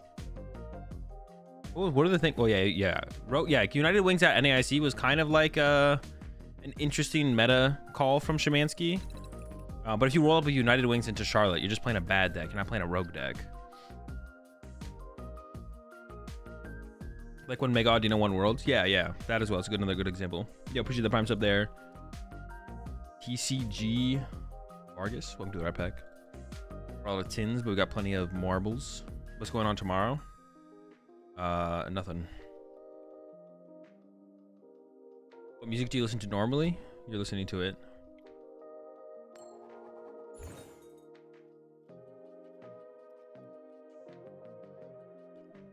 I consider Gholdengo as meta. I think Gholdengo maybe just barely makes the cut of a meta deck. I'm gonna put it on my tier list that I'm gonna do later, but it's close. It's close. It's close. It's definitely close. We have Garchomp did good in Charlotte. That's rogue, right? Yeah, I guess. Yeah. Garchomp doing well would be pretty rogue. That's pretty rogue, dude. All right. 3 mullies. We like that. Manaphy. I think they're playing Gholdengo, right? I think we just hit a mirror match. Tango's been getting a lot of love. It's been getting a lot of love, yeah.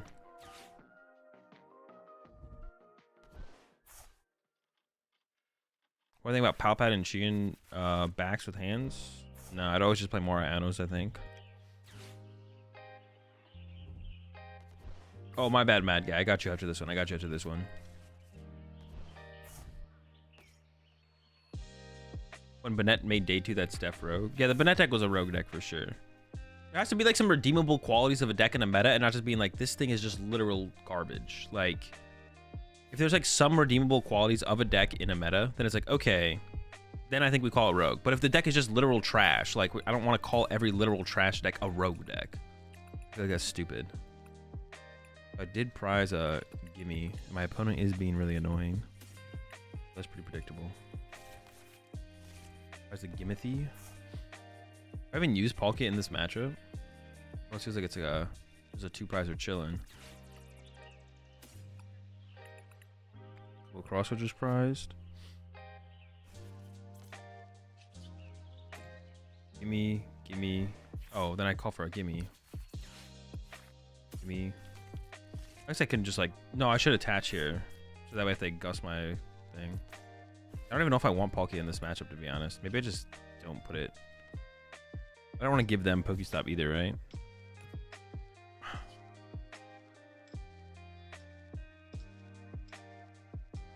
Alright, we should call for family. Hit the foreheads KO here.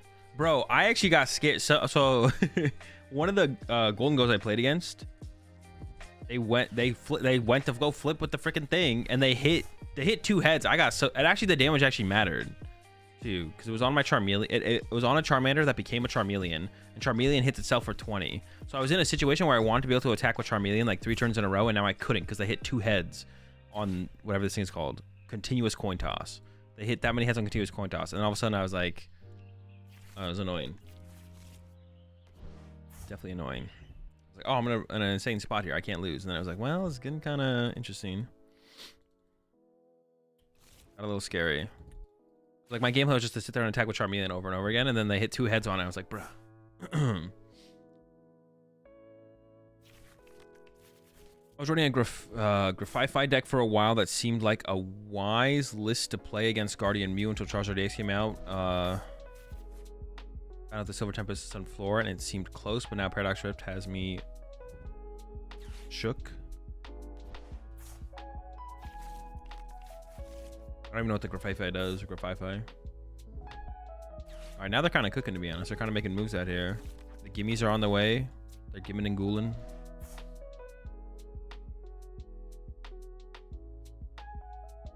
What else I got? Gimmies on the rise.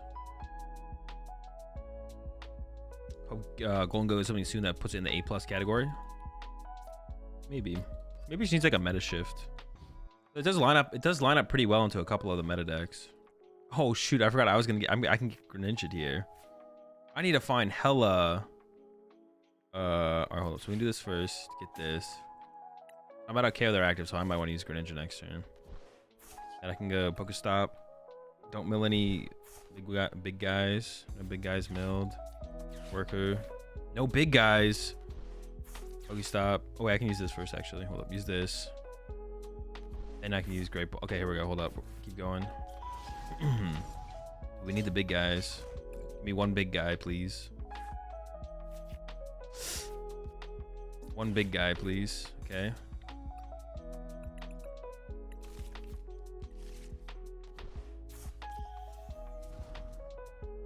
I need one big guy, please.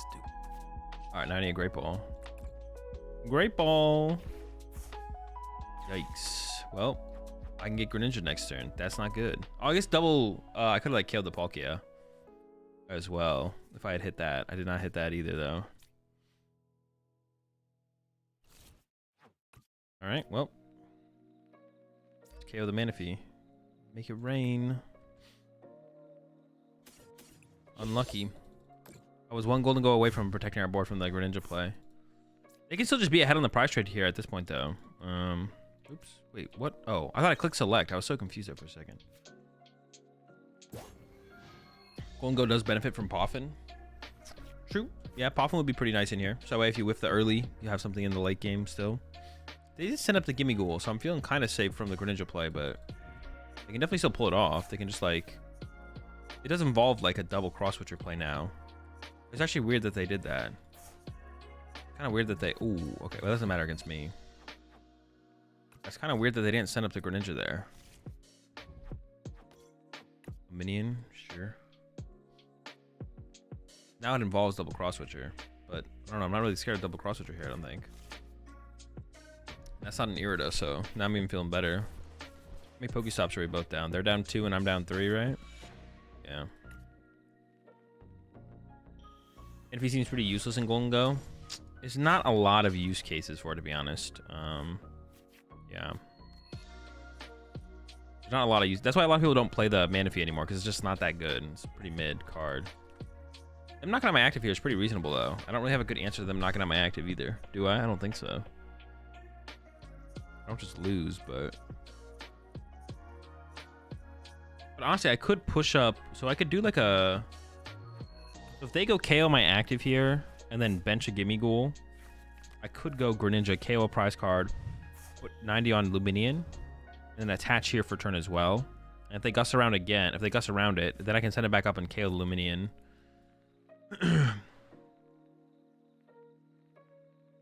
But that all depends on them benching a Gimme Ghoul. If they don't bench a Gimme Ghoul, I guess I'm just knocking out their active and hoping for the best. Yeah, I mean, they got it. That's actually weird. How are you supposed to draw prize cards in this matchup? Like, if you both open decently, do you just like go up there and corkscrew punch, or hit him with the? I mean, this would be better than, right? Contiguous coin toss is just better than corkscrew punch. Is that what you do? Just don't be the first person to put a 2-prizer in play to get KO'd. But I guess that comes down to like, well, if you go first and you bench Palkia, then they have to bench Manaphy in response. Otherwise, they have to put a 2-prizer in play, and then you get the first 2-prize knockout. That's weird. It's definitely weird. Weird matchup for sure. Yeah, they're not benching that sucks. I really wanted them to bench a Pokemon. We need 6? 6? All right. I know we need 6 out here. That's a lot.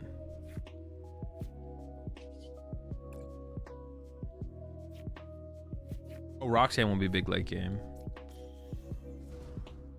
That'll be a big card. All right.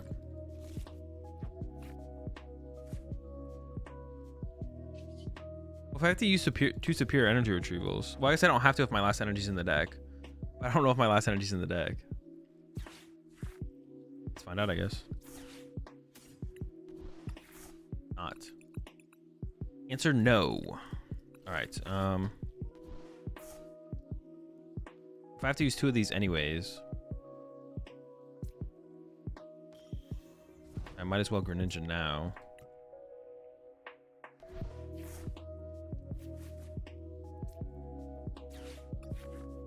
What? He's in the bottom 4? That sucks. Gosh darn it, dingus. Wait, where the heck are my where the heck are my cross switchers? Are they just all in there? Hanging out?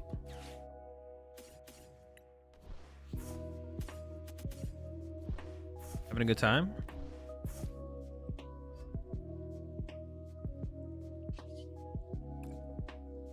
6, dude. That's incredible, bro. That's so much energy to KO a dingus, dude. Okay, kills with a full bench. Well, on their side, though. I need them to have a full bench, not just me, right? Am I already doing the math wrong? No, they need to have a full bench. If they don't have a full bench, I don't do it.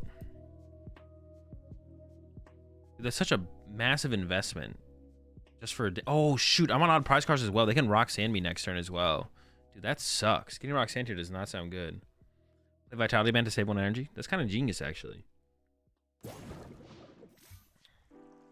we had like a really good start there, and then so far it's kind of slipping away to be. We had like a really good start, but now it feels like it's slipping away for sure. I do not feel like we're in a great spot. But hold on, they do have to bench a gimme this turn, right? They do have to gimme this turn, or they run out of dingus. Otherwise, they run out of dingus, and if they run out of dingus, then they can't KO a dingus. Then I win, right? So if they bench a gimme, I can go like Roxanne or Ninja KO. Okay. Counter catcher? What? Dude, this is cringe. Your list is cringe. Going after the Palkia? Okay, so they could KO my Palkia, so then I can't do that play, I guess. But I could just go KO the dingus and then Roxanne, I guess. Can always be my play. Wait, did they think I've already used my V-Star? Do they think they're trapping this in the active here or something? What do you think? What do you think this is? You're done. Your dingus is cooked.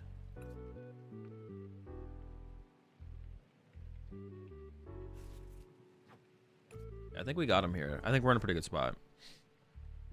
I think you can drop the Great Balls and add Ultra Balls plus Energy Retrieval, and then I feel like my ability to start going for Ultra Balls makes more sense.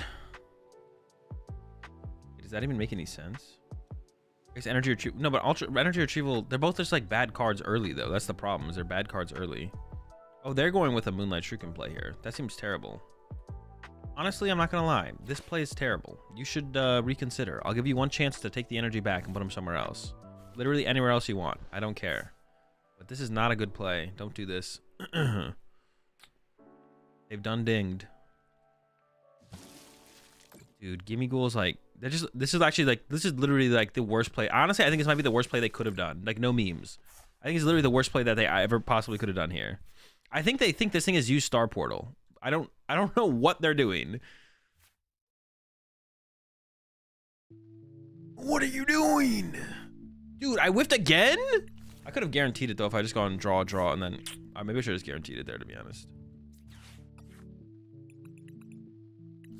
Dingus. The cross switchies around. I could Vessel a Vessel. Nah, I think we should Roxanne first. Yeah, they gave me Roxanne, gave me a 1 prize to KO with my Palkia. Everything they could have done, like, yeah, this is literally like this is like literally, I don't know what they're doing. They were overcooked, undercooked. Name a worse chef. I'll wait. Oh, wait, I don't even need a dingus anymore. I don't have a gimme for a dingus. What am I doing? I'm the dingus. You were the dingus the whole time. I have hella energy in here, right? Okay. Isn't Pokeball better than Great Ball here? I don't think so. Great Ball's probably hitting a Pokemon majority of the time in situations. They could retreat to a 1 prize this turn, so I do want to keep the cross switches around because of that. Knockout. Double dingus set up. We're looking good, baby. Dingus on deck. I honestly could have super added 3 energy back to the deck, and I probably should have. I should have probably super added 3 energy back to the deck. Just to have them in the deck. Because then my vessels are live. Drawing into energy is good. Dingus. I mean, the dingus value. The dingus meter. The dingo meter. Appreciate the tier 1 sub there, Sharks1298. Welcome to the Rat Pack. For all the cars. We got plenty of dingus. H/EX. Is there an H/EX? He's pretty bad, whatever it is. It's got to be terrible, right? I don't even know if the card exists.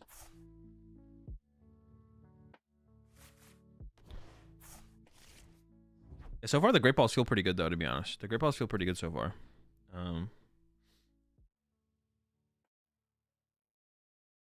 Okay, Luminium for the win.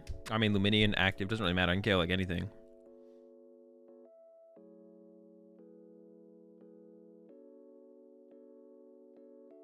should have what? I think I have 3 energy retrievals left. Oh, 2. I have 2. I can KO the active or the Luminian. I just know if I'm using the Great Ball IRL, I'm whiffing half of them. Dude, that is so cringe. Don't say that. I'll give you a chance to retract your statement there, Pringle. So it's either correct to play Great Ball or it's incorrect to play Great Ball. But it's never, I'm more unfortunate than the next person to play Great Ball. I'll give you a chance to retract your statement before I call you a dingus. You.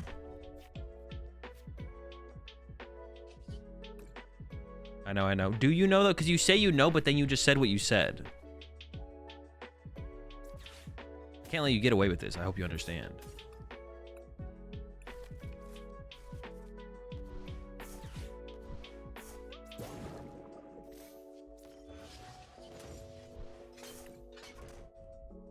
This is for your own good. This is a learning moment. You'll grow and become a better TCG trading card game player. I'm half joking when I say it, but then right there, you just literally won't admit it. You even said you're half joking. You can't give in. Give in. Admit you're wrong, Pringle. Both your statements afterwards have been, I'm a dingus though. And then your second statement has been, I'm half joking. No. Say I'm wrong. Just say I'm wrong. I love Great Ball if it's the better card. Just say it. Pringle admits nothing. Admit it, Pringle. Say it. Say the thing.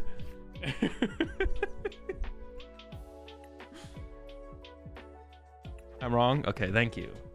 Hey, we're all just trying to grow and become better TCG players here.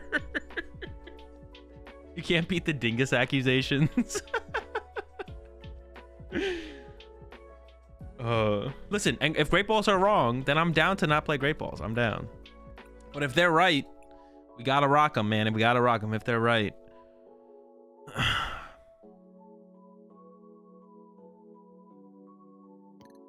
You know, I'm honestly always down to play. Oh, but I don't want to play the Dingoxis. Here, can I edit this real fast? No, I don't even know how I'd want to play it. I gotta pick a deck. Ooh, Rabbit Strike? I don't know what my list looks like right now, but we'll rock it. All right, Mad Guy, let's see what you got.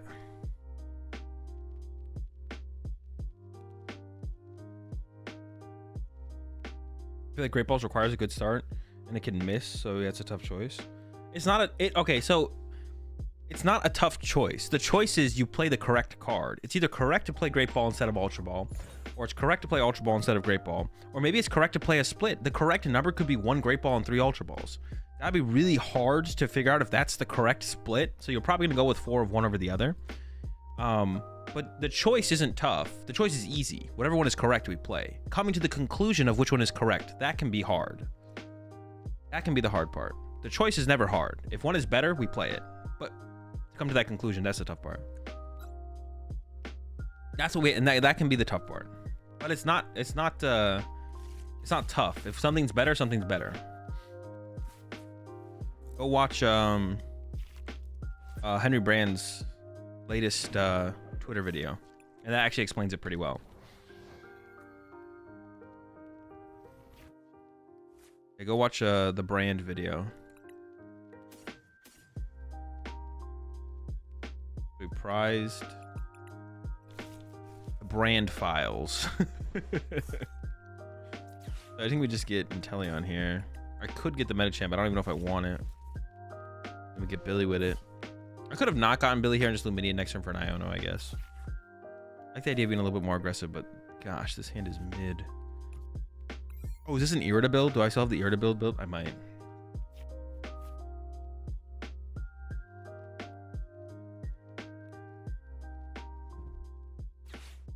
Henry Brand's Beach Walk.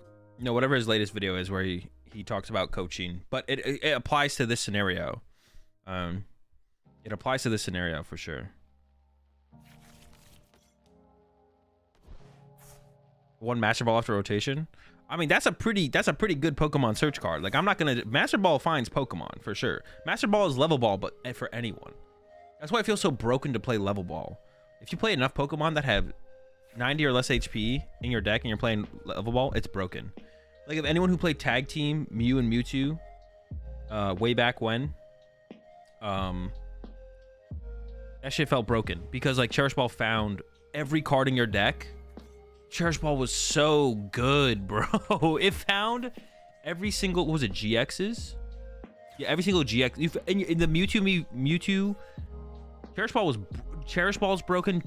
Mysterious Treasure felt broken to play. It felt like you were cheating when you played Cherish Ball or Mysterious Treasure. Tag Call as well, yeah. Tag Call, but yeah, Tag Call didn't feel as good because it couldn't find all your Pokemon. Be able to find 2 Pokemon for nothing was good, but like once you played your first Tag Call and got your Raichu and your Pikarom, you're like, oh, okay. But you can also find the supporters as well, but yeah, Tag Call did feel pretty good.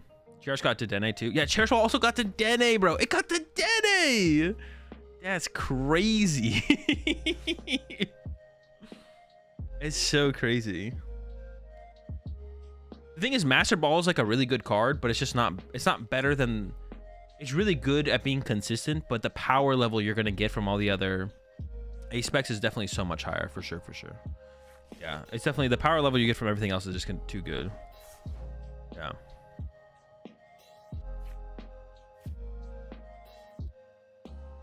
Okay, I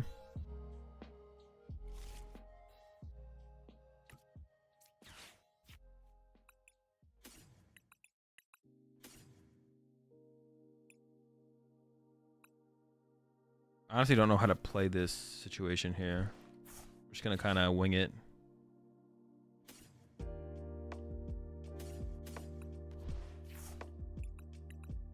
Oh! Uh-oh. I didn't check my prize cards. I prized 2 Inteleon VMAX. Come on. That's a little crazy, a little cringe. Wait, that's actually like really annoying. Dude, that's so annoying. Holy smokes. Okay. We'll make it work. I also prized the stadium. We're surfing. It's fine.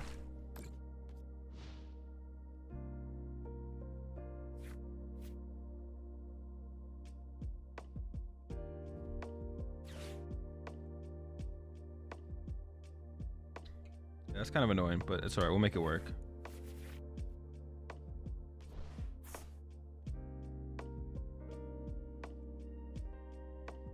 Is there anything that can be done when PC Live doesn't let you drag a valid card from the example of a Battle VIP Pass? No, I think it's just broken at that point. It happens all the time with like a bunch of different stuff too.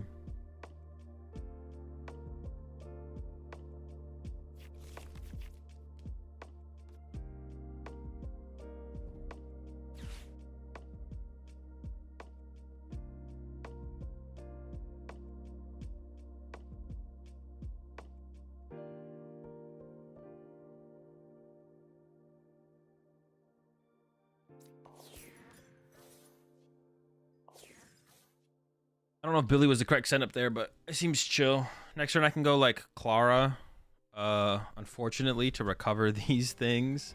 Well, to recover this thing. Start using the Dubby. What are they at right now? Also, what are they playing? Baby Mulch. Oh, it's the effective glasses build. Okay. They're down all their glasses, but I guess that doesn't matter for this matchup, right? Oh, wait, they're gonna get to 10? Oh, shoot. They're going to get to 10 here.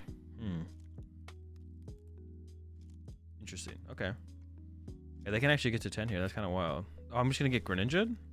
Interesting. That's also interesting. I don't know where this game is going at all, to be honest. We're just kind of hanging out.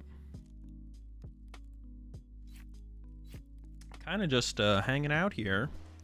We're about to get Moonlight Shurikened. Wait, what are they going to Shuriken, though? Billy and Octillery? Billary? The classic Billary combo. Moonlight Shuriken for the Squawkabilly and the Octillery. 70-20. So they could save life for 3 next turn and then Roaring Moon for 3 afterwards. Oh, they went after the Ursh, actually. Octabilly. Okay, so I can go like the... Ooh, wait, actually, it ended up being actually way cleaner than I thought it would. This Clara's about to go crazy clean.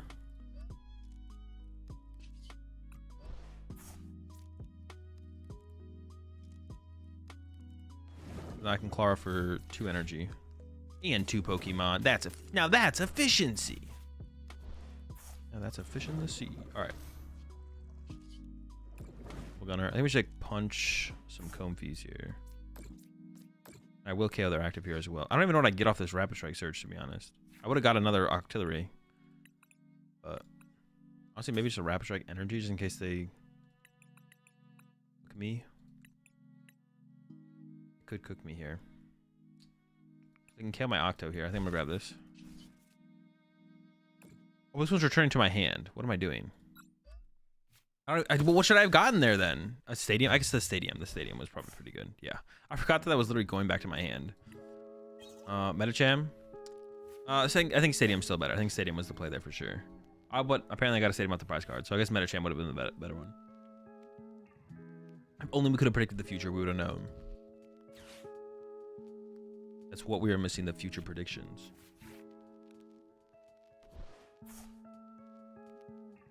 Sometimes you just gotta predict the future, man.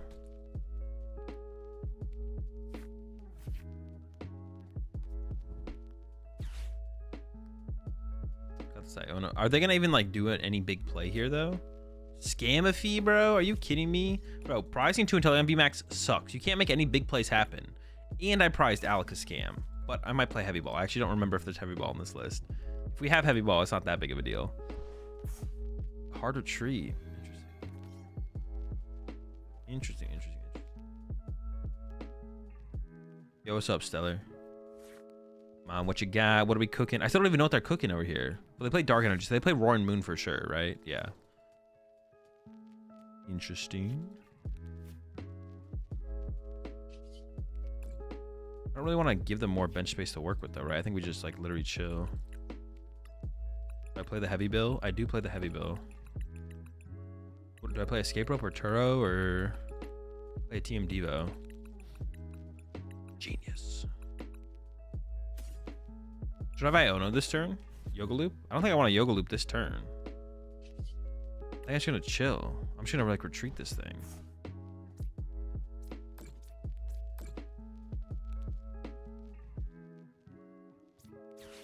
I'm gonna do this for... I'll check the prize cards.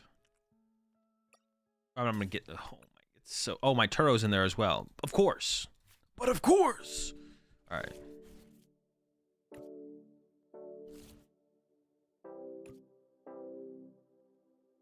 I don't really want to Yoga Loop this turn. I'm not like pressured to either. Like we're just kind of chilling.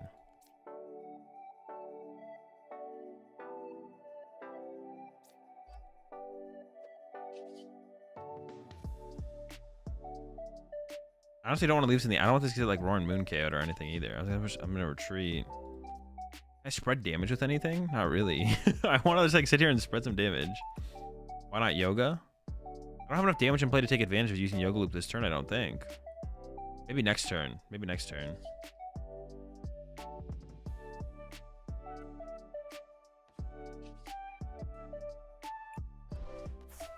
No, I can Yoga Loop. I know I can Yoga Loop this turn. I just don't want to Yoga Loop this turn. Yeah, I know I can Yoga Loop. I just don't want to. It just doesn't do anything. It bench locks me. Dude, give him the Octo, bro. Catch the Octo.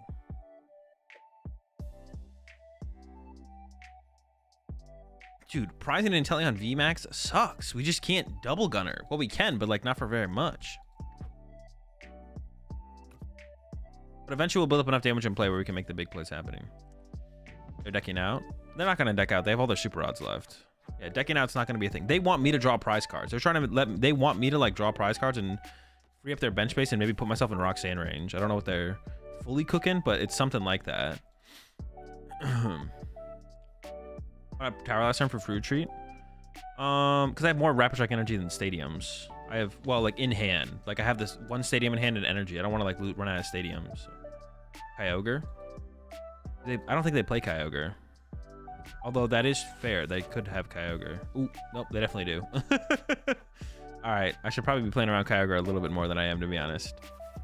I honestly forgot about Kyogre. I was like, Oh, you're right. I should definitely be playing around Kyogre.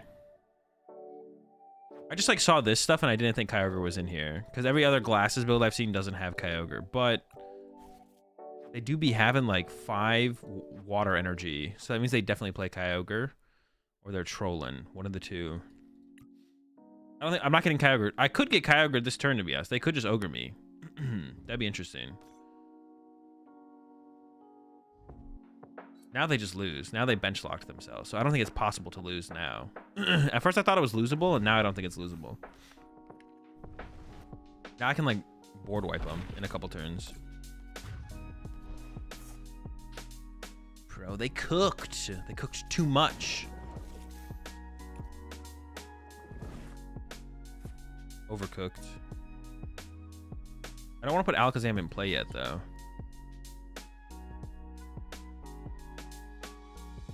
Oh, wait, this thing has 70 HP. I don't want to KO this. Could I have done less damage? I could just hit it for 40. Yeah, hold up.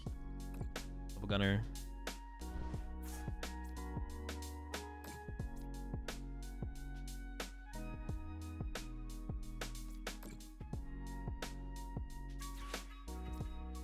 I should have just, like, sent this thing up, though, obviously. Scurf. I could Lumineon. No, I don't want Lumineon.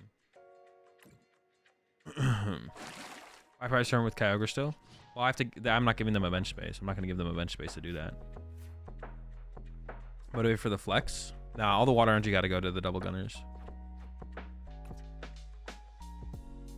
Wait, they're decked out right now. I didn't even realize they were decked out right now. Well, now they have to. They definitely play at least 2 Super Rod. Playing a Lost Box deck with only 1 Super Rod would be max trolling. So I do force the extra Super Rod out of them, I guess. Like right now, which is nice.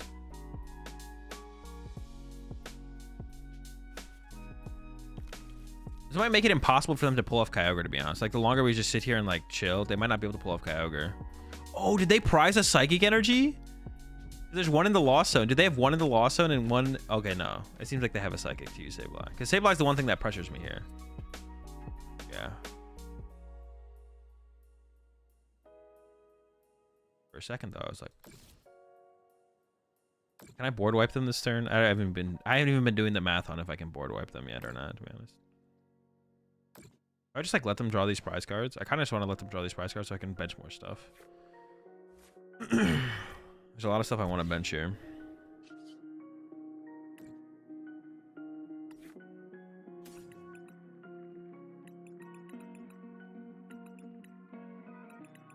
I was just gonna go for the retrieval, but I could also go for Clara.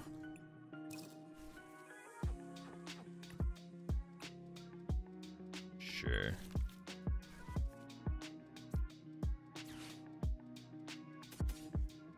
I only want the energy, though.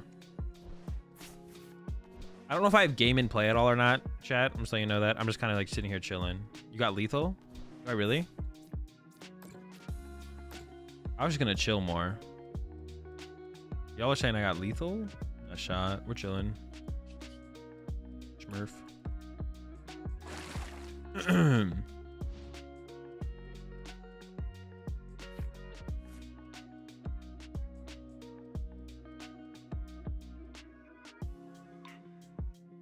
Dude, we got the damage stacked up on their bench, bro. I'm pretty sure we have lethal now. I'm pretty sure we do have lethal now.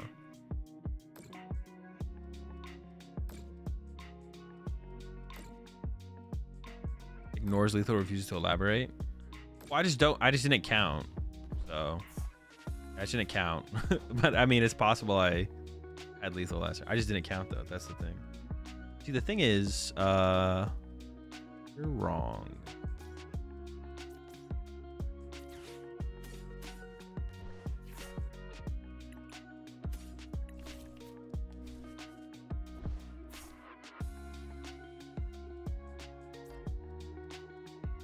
So I'm gonna go evil spoons. I need 5 prize cards.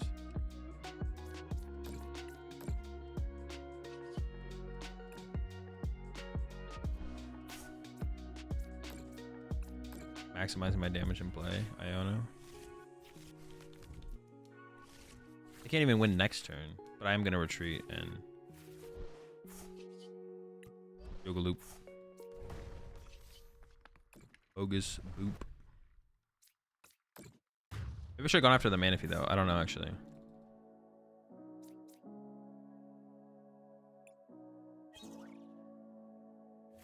Still no the dude.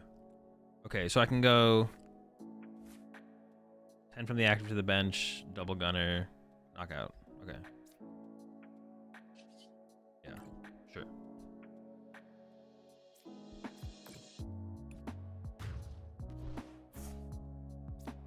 Took a while, but we got there. What does this do again? We lose everything, right? Yeah. Have I even played Turo since it came out? I honestly don't know. I don't even know if I've played Turo since it's come out. There they are, bro. The heck? Like, use the card. No, I had to have. In something, right? Turo and opponent's deck would have been crazy. That would have been crazy, yeah. That would have been crazy. My opponent was just like, and Turo, Kyogre, you lose. Oh. Yeah, the mini or bench. They just needed to, all they needed to do is just like start attacking with Sableye. That's all they needed to do there, was start attacking with Sableye, and I just lose. Well, I lose if they have the Kyogre play, actually, I should say, but. In Guardy? Well, I've played it in Dex, but like, I don't know if I've ever actually used the card. Have I ever used Turo to pick something up?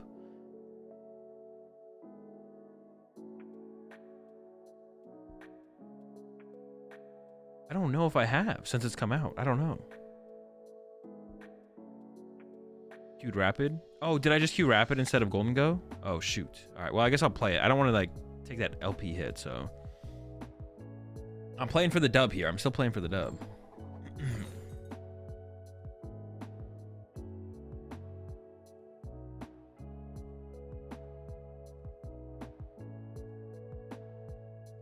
I get the Arceus League? Exactly. Exactly. Just in case we get there in a week. I gotta play this one out. Yo, appreciate that Prime sub there. No idea how to pronounce your name, but I appreciate it. Welcome to the Rat Pack. We're all out of... Holy smokes. Got plenty of salt. Opening Luminian sucks. And we're going second. That's honestly fine, though, for our hand, though. Going first here wouldn't have even been that good. I don't even know how I want to play this, though. It's another Rapid Strike deck. Dude, opening Lummy sucks. This guy sucks. I just, like, Aqua Return. Attach 3 times and Aqua Return him? Maybe. It's definitely not the play. This matchup can be... Lost Zone decks kind of suck to play against because you don't know what build they're playing. Well, we know they're playing Heavy Ball, so we know it's not Tina. But then there's still, like, a bunch of other builds it could be. Yeah, it's just, like, a bunch of other... There's just, like, so many other builds it could be. Like, I don't even know, like, what I'm playing around, to be honest. Half the time. Like, I would prefer to, like, not bench Urshifu, but I'm pretty sure, like, all of them play a Lightning Attacker, right? Like, we can't just, like, go Inteleon only. Although we could if... I could go Inteleon only if...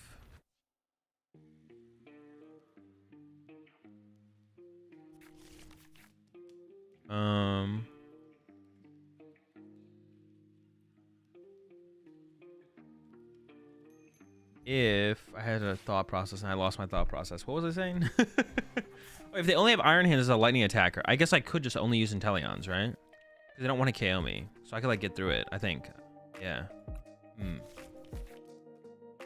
Possible. It's all... There's a Clara, so my guess is that this is Sablezard. And I'm pretty sure we just rail Sablezard. Like, I'm pretty sure they don't have a line. Like, they just literally get destroyed. We'll see, though. Arm press KOs? Oh, that's true. They have the arm press. Yeah, I forgot about arm press. True.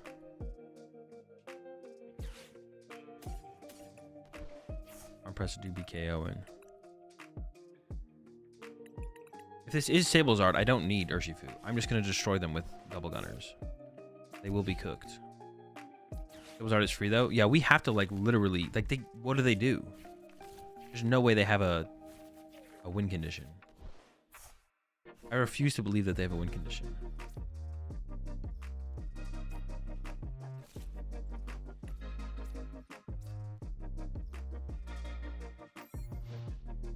A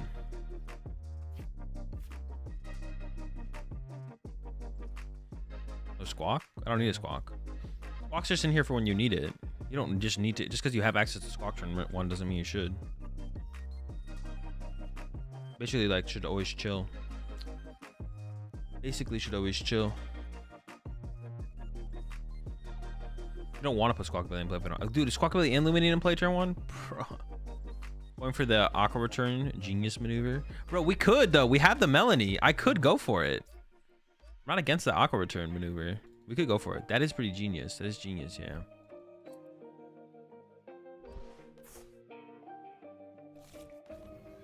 Okay, there's a Psychic. I'm pretty sure this is Sablezard at this point. I'm pretty sure. We'll see, though. Never played Rapid, so I don't know. I mean, it's kind of something that goes across. Like, you never want to put your low HP 2 prize support Pokemon in play. But the reason you play them is because when you would the times, there's enough times where putting it in play is better than not putting it in play. So that's why you play them, basically. You never want to put them in play. No deck ever wants, like, even Roaring Moon doesn't want to put Squawkabilly in play. It's just, it favors your win rate to put Squawkabilly in play. Like, even Roaring Moon that puts Squawkabilly in play like 90% of the time does not want to put Squawkabilly in play. Peony Miraidon, like, plays Squawkabilly. You use Squawkabilly and Peony Miraidon like 90% of games.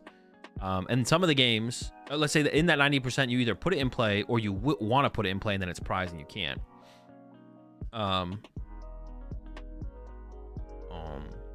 But you don't want to. You don't want to put the Squawkabilly in play. It's just for your win rate, it makes sense. We're trying to win. We're still trying to win out here, you know. All right. Maybe just, well, I could go up there and surf on this, I guess. Or I could hit him with the Aqua Bullet. No, I just want to surf on it, to be honest.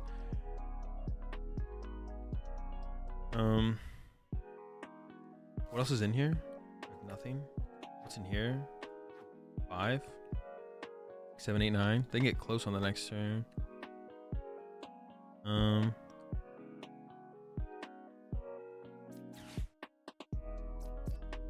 Aqua Return for the memes.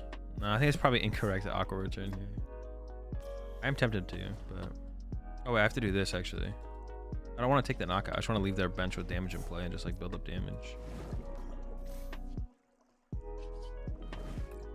Smurf on him. Take our time. Just chilling, hanging out. No rush here, man. No rush here. Because I'm pretty sure it's Sablezard.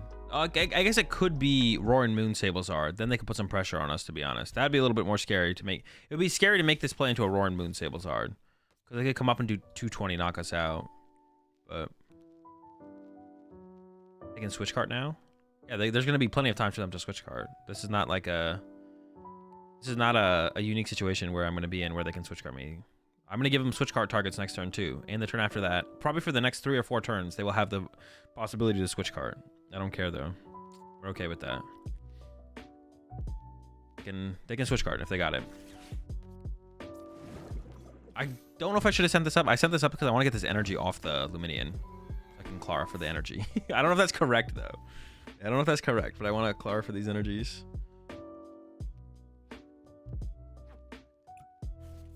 Yeah. I mean, I would prefer it if they didn't play switch card, but oh, it is a Roaring Moon build. That is a little bit scarier, to be honest. That is a little bit scarier.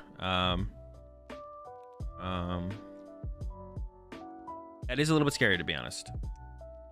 Completely miss a Y-attach to water. I just want to make sure I can move my Luminian if they like counter catch it or something, or boss it up. So just put another. That's usually where you're. If you don't have like a Urshifu to Melanie to, you usually want a Melanie to your Luminian. So you can just move it. That's kind of annoying. I think we'll be okay. I mean, that's actually really annoying, actually. To be honest, my opponent's super annoying. Right, I'm gonna get this energy off here. We can recover the Remoraid, I guess. I'm just gonna go up there and punch him for 40. I would like to punch him for 70, but okay, that's nice.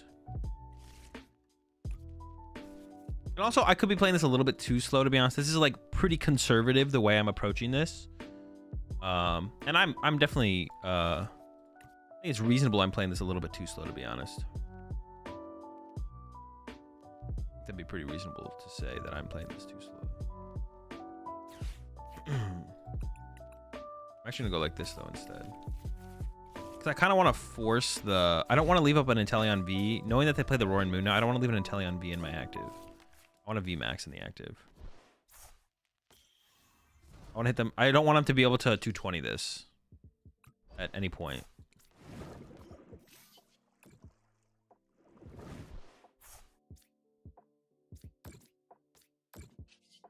Once again, we're not going to knock this out, though. We're just going to leave 70 damage in play. Although, this could also be playing a little bit too slow, like I said. I'll give him a little tap. Aggressive Rapid Strike players are super scary when using small basics. Oh, when you're up against small basics? Yeah. Wait. Yeah. Wait. No. They haven't used a Colress either. Have they really not? Well, they might have a Colress in hand right now, but chose to do the boss play instead, which isn't unreasonable, but probably best to have them to have gone with a Colress on that last turn. I'm down to chill, though. Like, eventually we can just board wipe them. Oh, hold up. But this makes things more interesting. They go for a moon play. This makes things way more interesting. And honestly, my hand cannot handle a moon play very well. So I could just lose here. We'll see. Yeah, moon is tough here, to be honest. My board is not very developed to handle the moon play. But, oof, actually, I don't even have a good send up here. They already played their boss, though, so what happens if I retreat to a one-prizer here? Can they handle a one-prizer? I don't know if they can. Do they play two boss? They're going to come up, Frenzy Gouging. I can go bench this, Clara Recover, 2 waters, and then just, like, retreat to Alakazam Pass. I don't know about that. Wait, did they just gate for 1 fire? Dude. They're cooking. No, they're cooked. Did I already do the tier list? No, not yet.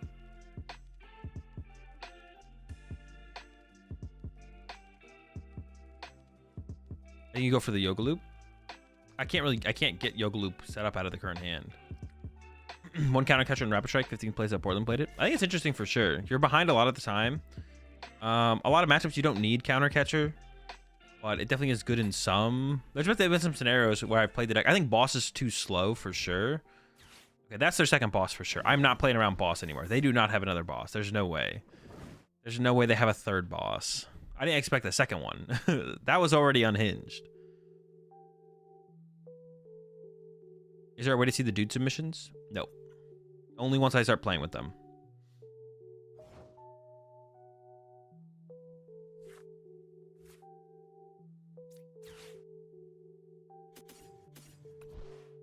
I think bench and rim raid's fine here. So I can go double gunner. I want to put some damage here to make that easier to KO potentially. I don't want to put too much damage here.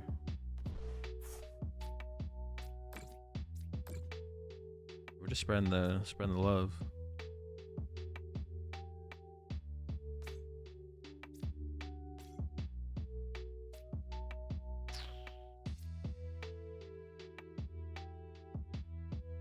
Urshifu does not seem necessary. I'm just gonna pass. Spread so it self KOs. I don't need it to self KO though. I'd rather just like let it chill and be able to work with the damage on my turn, I think. Yeah, I'd rather just like chill. And just like I just want to get it in range so it's easier to KO potentially, but once again, we're just chilling. I'm just having a good time hanging out. Playing some of the PokemonTCG. I think this is an Irida build though. I think I am playing an Irida build. Alright, that's their third switch card. So the max I can heal more is 30 damage. Okay. I maybe should have Alakazam'd last turn though, potentially. I could have like fixed the damage a little bit so it's a little bit cleaner. Could have moved 20 off this Comfey, or 10 off that Comfey to this Manaphy, I think. Yeah, I could have like done that last turn to make things a little bit cleaner. I take against Rapid Strike with Charizard. Maybe Radiant Serena, but I haven't tested it enough. Radiant Serena would be my first thing I try out, though. I don't think the 1 Tool Jammer does enough, and 2 Tool Jammers I think is like not. It's like too much of a commitment for the Rapid Strike matchup.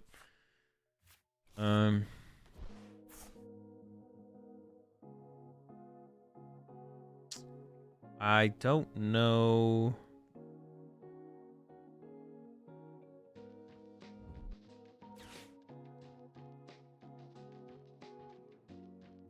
The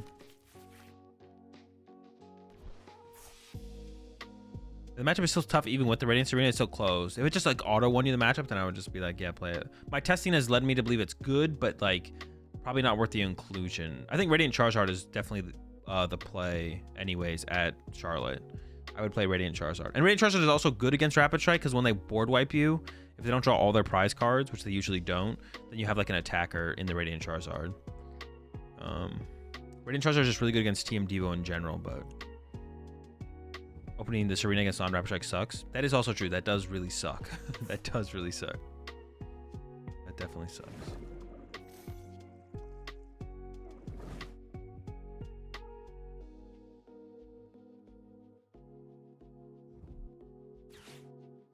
I think Serena was better when Jirachi wasn't in the format. Radiant Serena. I mean a little bit against like. I mean, it was never that good against like Sableye. It's like, but the question is just like, what do we play to beat Rapid Strike? I don't really care about the other deck, to be honest. I think I just go get. I don't actually know what I go get here. Let's see. I could go for an Irida. I could go for Churro.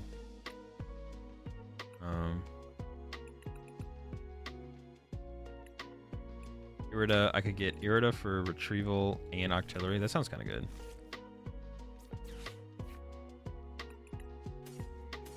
Or Vessel, maybe is better. There's 2 energy there. Oh, but I want to bench the Urshifu though.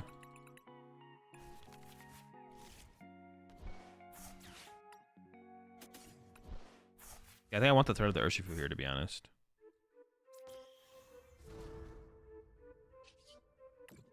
I'm just gonna get a Rapid Strike energy and put on the Urshi here, I think. Go Ursh, Rapid, then go Double Gunner, 2020.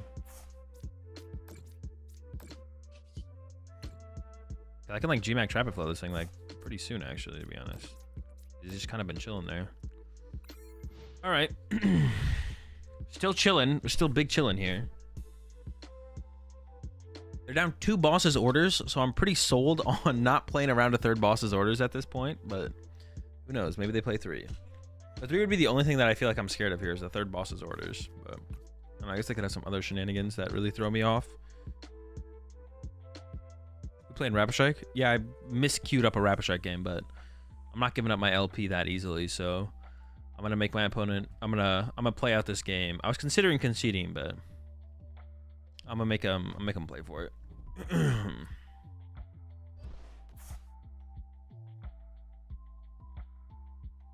Now you meant to use it for me. True. They still have 1 switch card left. They still have 1 switch card left. Okay. We're almost there. We're almost there.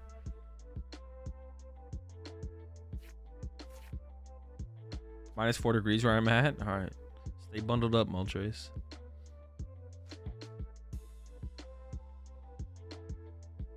Sablezard is so bad right now, it seems.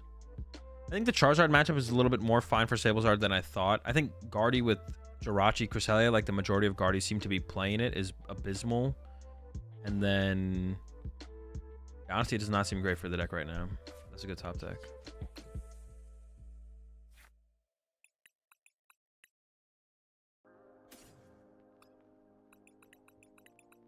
Got plenty of water left, so I can go ahead and burn this first. I'll eventually draw into the Turo as well, which then it gets really bad for them when I draw the Turo.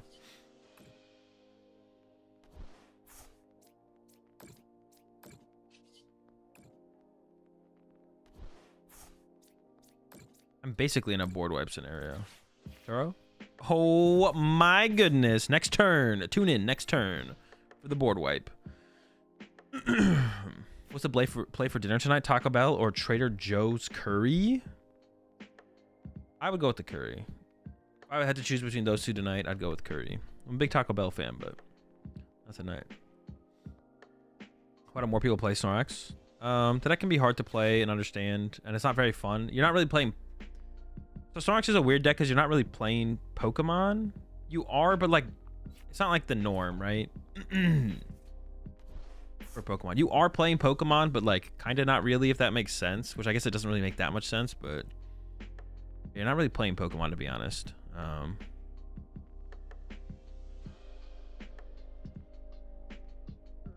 Yeah, Sablezard seems tough right now, to be honest. I think your Charizard matchup is better than I thought it was, but your other matchups are still really hard.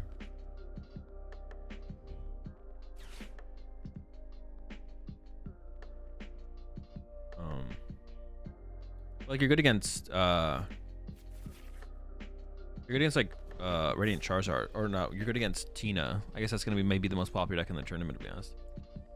Oh, I can't Yoga Loop now. Does that actually hurt me though? I don't actually know. Do I care about this thing? I'm not sure if I do or not.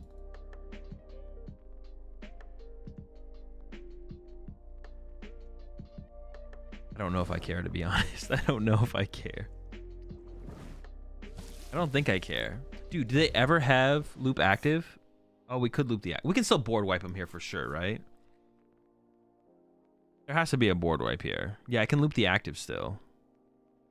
That gives me hella double gunners.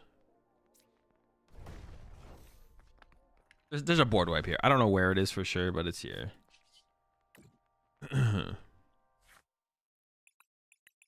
Here for sure. I have one water there. Irida can find that water. Clara can find these waters. It doesn't really matter which ones I take. I guess I may as well take the Lumineon.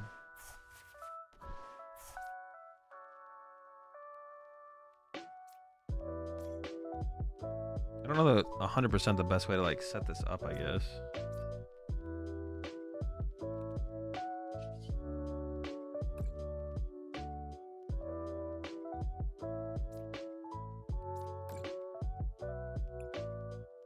Just doesn't matter, right? I'm like looking at this, I'm like, I just don't think it matters what I do here. We have so many plays to do. I could have loaded some energy damage on the Jirachi though, right? Oh, it doesn't matter either though.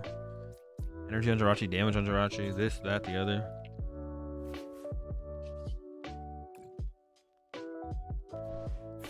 I said want to double gunner the things before I Yoga Loop the active. That would have been the thing.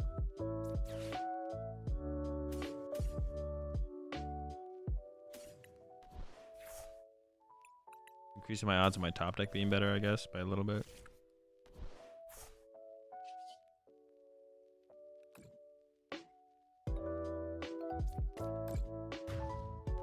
Looping. And then we just have the G-Max Rapid Flow on the next turn. Yeah, we have the damage here too.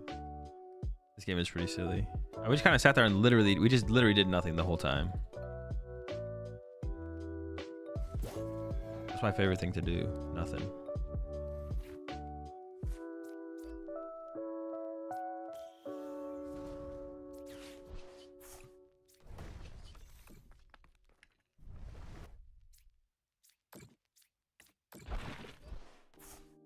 We could have board wiped, I guess, but why'd they play Jirachi? Does nothing. I mean, they thought like they just like in the moment they were just like, all right, I'll shut down the Yoga Loop, and then like kind of praying that that does something, but it doesn't do anything.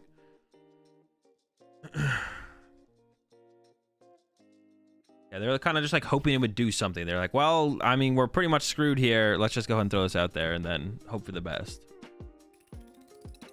I could have played it like a little bit different probably as well, but I could have been a little bit more aggressive for sure. I didn't even play that passively. But playing that passively with Rapid Strike always feels so sick. I'm on it, Locke. I'm on it. I kind of want to try no Iridas.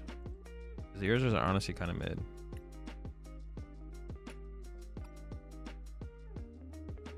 I'm gonna do like that. Third Avery, fourth Vessel. Because Vessels are pretty sick. It might be hard to find the Palkias now, though. I guess we'll see. Haven't made a Garchomp EX deck before? Nope, no Garchomp EX yet.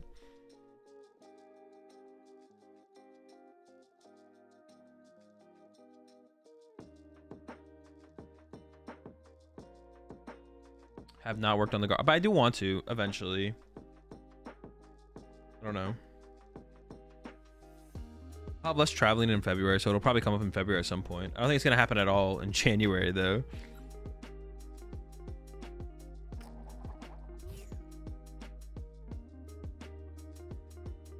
All right, have a good one, Donut.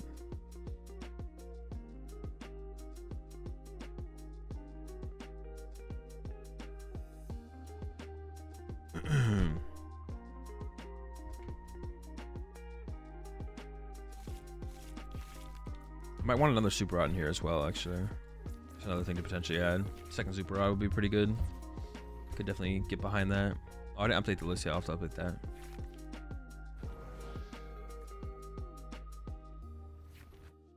Okay. This first. Get this. Price card check. 3-1. Okay, we have the whole squad. 3 Avery, 3 Worker, 1 Roxanne. Prize a VIP. Cross switcher, VIP cross switcher, nest, VIP cross switcher nest.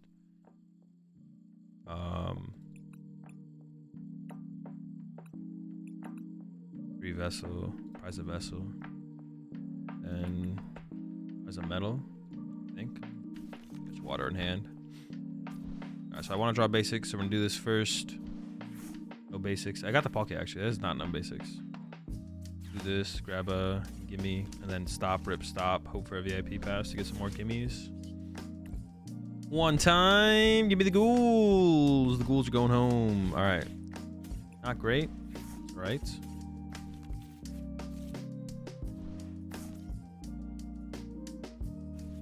I don't need to attach energy out of hand this turn, right? No, I just pass. All right, it's a little bit less gimme than I wanted, to be honest. I want at least one more gimme. Gonna have to settle for that though. Hopefully they don't get the KO on this gimme. That's what I'm hoping for now for sure, is that they don't get the KO on the gimme. But we have a pretty nice hand, pretty big hand there. I mean, they got the stop to work with as well. I feel like the cram's gonna be coming through here, but I feel like we're gonna get Cram Alamed. Why do you play Palkia? Greninja's second attacker. Yeah, basically it's just like a more efficient attacker turn 2. The Palkia is just super efficient for us to get going, do something, and then it has a Threaded Greninja as well, which is nice. The Threaded Greninja is super nice as well. So you don't like Melodic? No, the Melodic I think is just bad, to be honest. I think the Melodic's just bad. I think I'd rather play more Roxanne before I played the Melodic, because Roxanne basically does what the Melodic does, except for like giving you like a boss option. But would Raihan be good in this deck? Could combo with Ninja? Nah, Raihan's too slow. You just pull off the Palkia play, you'll be good. I have a league challenge this weekend. The most popular decks are Miraidon, Chien-Pao, and some Charizards. What is a good deck for those to get me some points? I need help from chat. Honestly, Gholdengo is good into Charizard, and my understanding of the Miraidon matchup is also it is favored against Miraidon as well. So, and Chien-Pao is like is fine, but I guess that one is losable. Honestly, Palkia sounds pretty good into that spread. Or Lost Tina. You can't go wrong with Lost Tina there. The only way they OKO Dango is Raichu. Yeah, the only way they can KO Dango is Raichu. So like, I would say that. Why do I play Scizor in this deck? I don't know Scizor, but you can. It's like a decent 1-prize attacker. But I don't think I'd play it in this build specifically. So they're cooking. They don't have the cold or the cram yet. I don't got the cram yet. Just pair the Dango, and then they have cross switchers. They just get out of it. Dude, it seems like it's tough.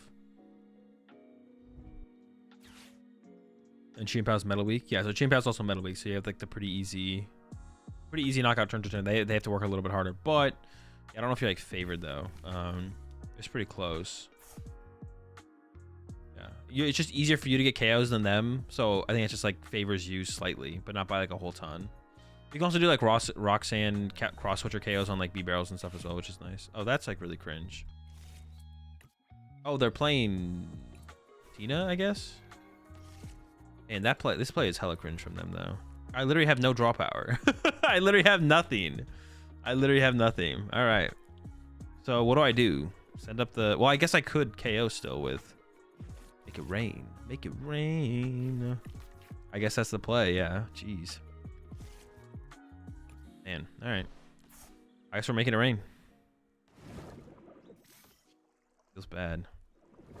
I guess if I top deck a stadium bump, though, I can retreat the Gimme Ghoul. So we just push Gimme Ghoul and see if we have to retreat it. If not, we just take the knockout on the Cram to do something. We'll see, we'll see. Yeah, top deck Worker is sick. Or stop. Worker or stop. Honestly, maybe we should just play 4 Worker because of the Tina matchup. Yeah. What? So let's go. Wait, that's actually crazy. That's so good. Holy smokes. Would have been nice if I had sent this up.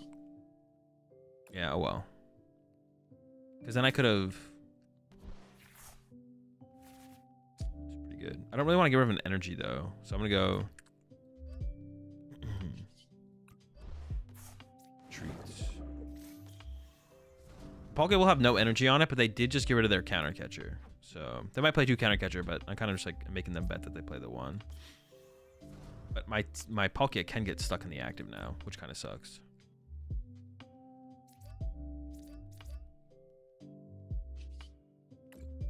Okay, a couple comfies. Get a couple prize cards. We just want to take our prize cards in knockouts of 2, ideally, to avoid rocks. Like, we don't want to draw 1 prize knockout usually because like Roxanne's annoying, but so yeah, I mean we're still not very set up though. Gimme died. Yeah, the Gimme dying is annoying. But yeah, we're looking for the cross switcher KO this turn now for sure. Little cross switcher KO. Yeah, I didn't really want to like. I could have vesseled away, and I didn't feel like vesseling away an energy though. I want to vessel away something else. Yeah, double Tina. I got to get some gimmies down for sure. Got to get the gimmies. Where the gimmies at? Need hella gimmies. Yeah, so we're looking for double gimme this turn. KO Tina. We actually need a gimme. See, why it would have been nice also to have like an energy on the Palkia, or put a metal energy here for turn and then accelerate a water to the Palkia, because Palkia KO Tina is a really good play in this matchup. But because I pushed gimme because I wasn't sure if I would get a stadium bump. Yeah, it's just rough. I would have liked to have pushed Greninja, and I could have attached a metal to Greninja, accelerated 2 water here, 1 water here, and then this turn I could cross switch or KO with Palkia, which would have been way better. But now we're kind of in this situation, which feels worse. It's gonna be tough, honestly, to be honest. Honestly, to be honest, it's gonna be tough from here, to be honest. It's gonna be close. We could also just like chill for a turn as well, though, and like reset up. Honestly, maybe I just don't attack this turn. The more I'm thinking about it, maybe I just chill for a turn. Unless they're gonna come up and shred, then I'm definitely attacking them. But they're gonna shred here. Okay. Well, I guess we're attacking now. I wasn't gonna attack, to be honest. I don't think, but now we're definitely attacking. But then the Roxanne comes all online, and that's where things get kind of annoying. It does get them. Oh, I can't even use Greninja. I was like, I can at least use Greninja, but my Greninja just died. I can't use Greninja. All right, here we go. Literally trolling. Here we go. Here we go. Here we go.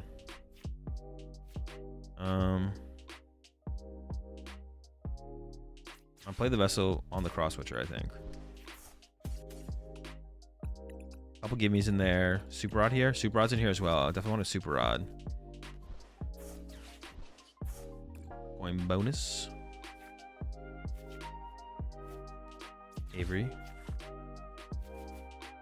Dude, this is not great. There's no basic Pokemon in this hand. There's a Gimme Ghoul in there, but that's it. Losing Greninja there honestly sucks. I kind of want to like Pokestop into the... I didn't get it. I wanted the Super Rod. Shoot. Gimme? Dude, not even a gimme? Oh my god. Are we just cooked? We might honestly just be cooked. Gimme these. No gimmies, bro. No gimmies.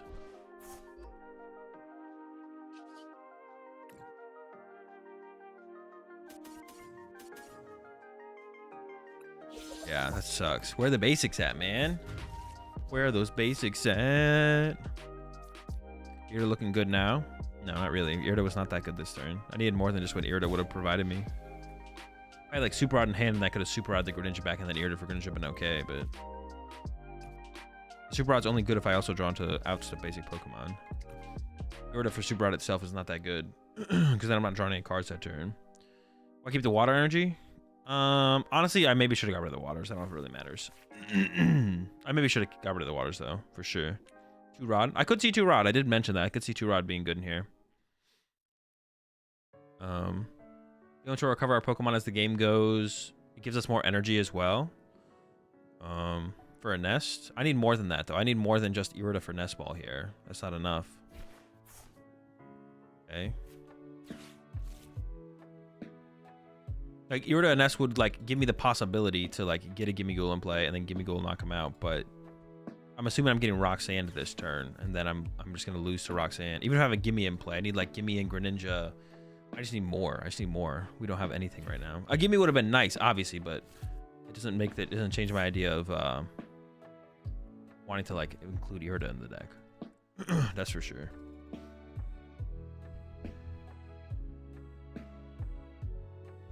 Yeah, it definitely does not make me want to play what's it called? You only want to draw one off Gholdengo there? No. Why? Yeah, that's a Cram Punch. That's good. We actually might just win this turn now. We have Stop, Worker, Stop. That's pretty powerful. How many waters left? 6, 7, 8, 9. I think I prized one, though.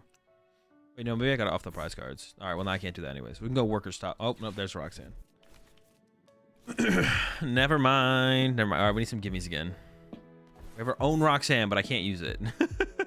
Do they not have 10 in the Lost Zone? I have no clue. 8. No, they do not have the 10.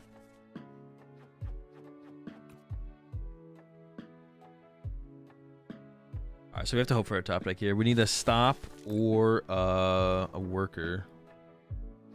1 Worker or 2 Worker, 1 Stop. 1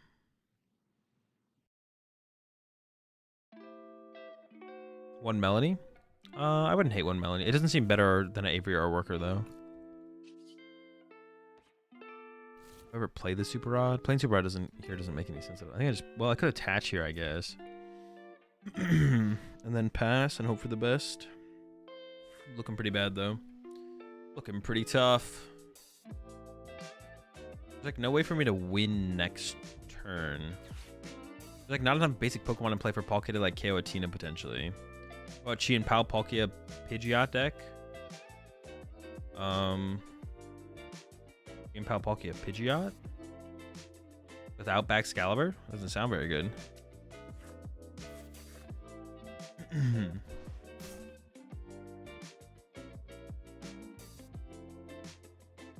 hoping there's Baxcalibur in there. Oh, with Baxcalibur? That doesn't sound very good. It just sounds like bad Chi and Pao. Baxcalibur. Pidgeot, I feel like it's just worse than B-Barrel. Am I doing the tier list on stream? Yeah, I will be, yeah. At the end of the stream. Whenever that happens. Which I don't know when that's going to be, but... Does our Dango live for another turn? I don't even know if that's good, though. I almost want this thing to get KO'd so I can Roxanne them. Before this thing gets a grass energy. Dude, just like punch. Alright, now we need the Worker. Or Stop.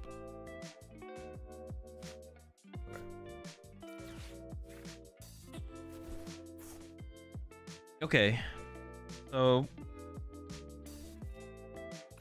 I can go... Probably get rid of these two. And then attach water. We make it rain on them. And then I get up. Then we can go Palkia Double Cross, which are KO to win. Okay. We'll see.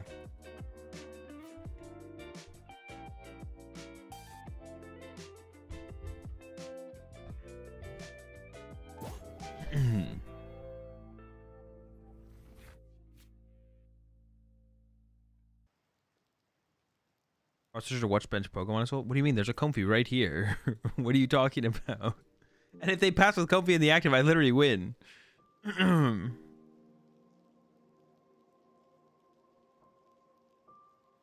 your side? Well, I don't need any Pokemon on my side. You only need a Pokemon on their side. I don't need a Pokemon on my side. You just have to do the first effect.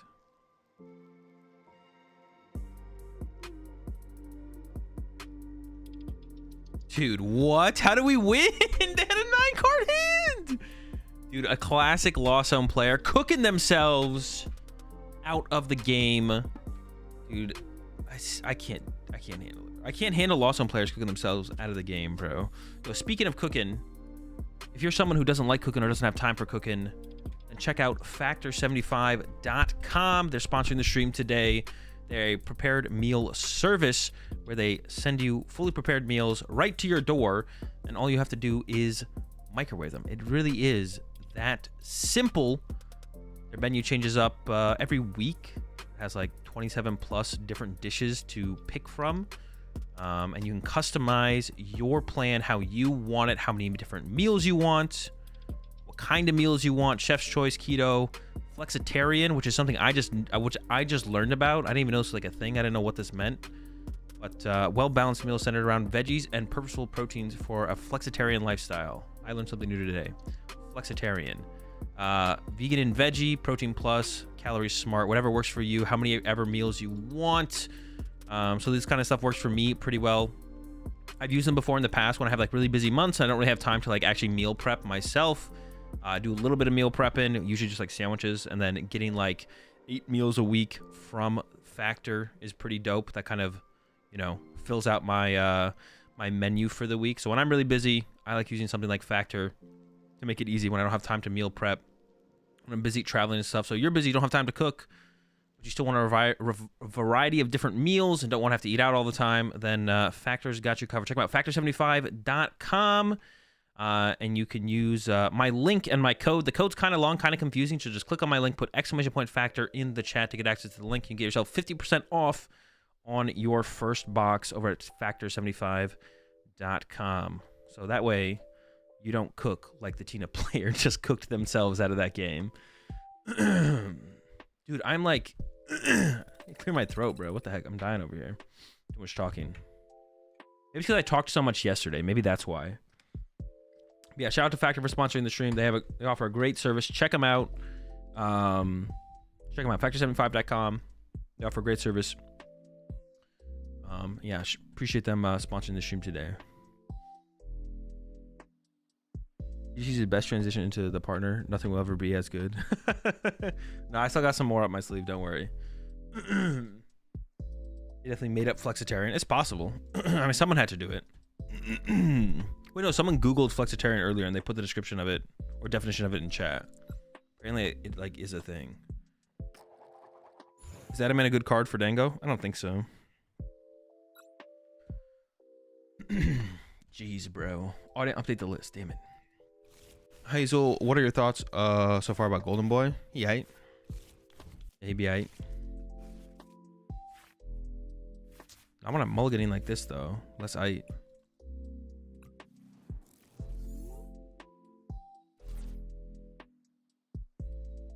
Do I follow any VGC players or the scene? Not really, no. Just whatever like pops up on my Twitter feed. I sometimes see some like drama or controversies come through my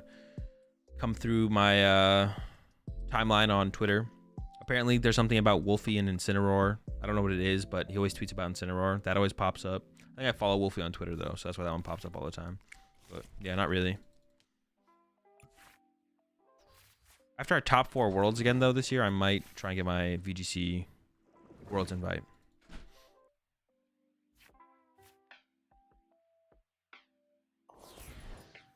We'll see though.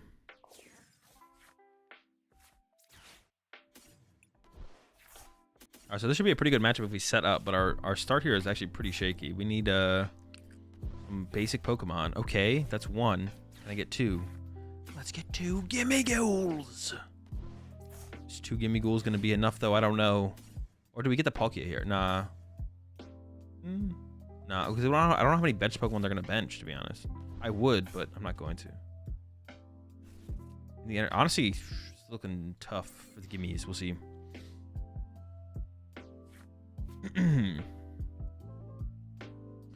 Ryan Harris at one of my locals had nothing but good things to say about you. Yeah, Ryan's pretty chill. Ryan's pretty chill as well. I'm obviously chill. Not 100% sure, but I think the Wolfie Incineroar thing is basically just Incineroar not being oppressive like Wolfie kept saying it would be. Oh, did Wolfie hype up Incineroar and then it was not very good? I kept going second with this deck. It feels a lot better most games. I could be convinced that going second is probably correct with the Dingus, to be honest. The setting up is pretty important. It's like playing the extra supporter for +3. That could lead to a Pokestop. The Pokestop leads to oh my goodness, leads to a VIP pass.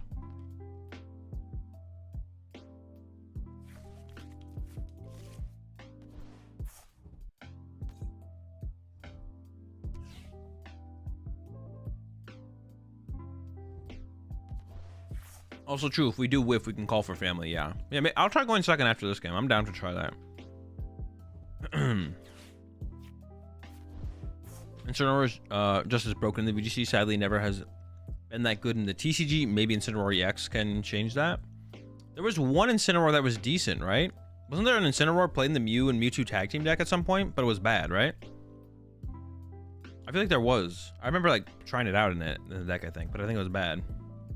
So I did like 130 and discarded a special energy from them. And then I had like a super rage attack where I got hit. It would like hit hard back, but I don't remember.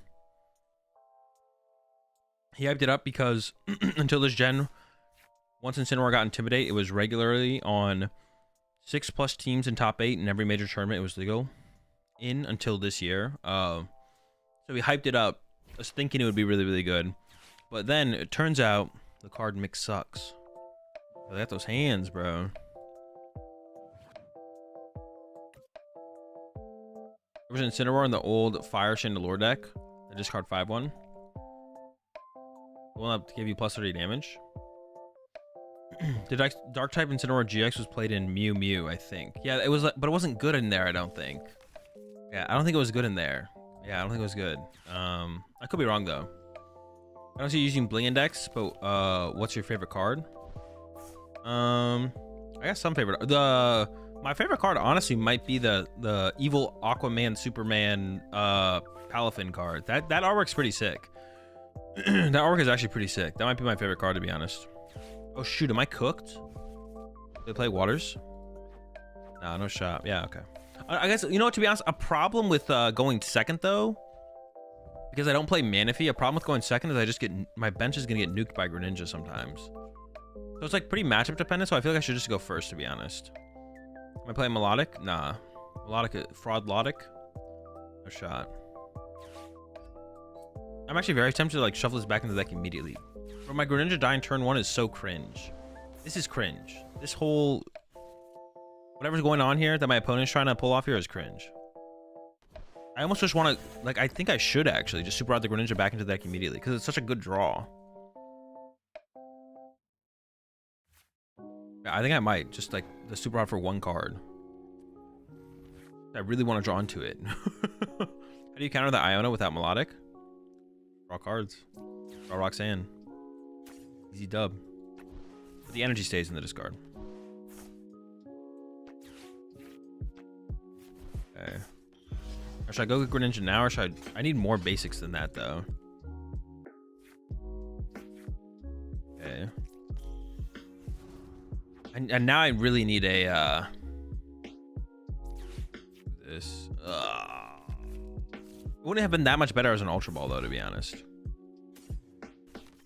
Honestly, I did need more basics here. I need like a Vessel though, right? I need a Vessel here. Or cross switchers. Wait, hold up. Is that enough? Vessel away this. See, like, where would I have ever played the Ultra Ball here? I mean, there would have been an opportunity, maybe. I need basics though, bro. Holy, that Great Ball and not hitting a basic Pokemon there, honestly, that's also cringe. Honestly, the most cringe thing I've ever seen.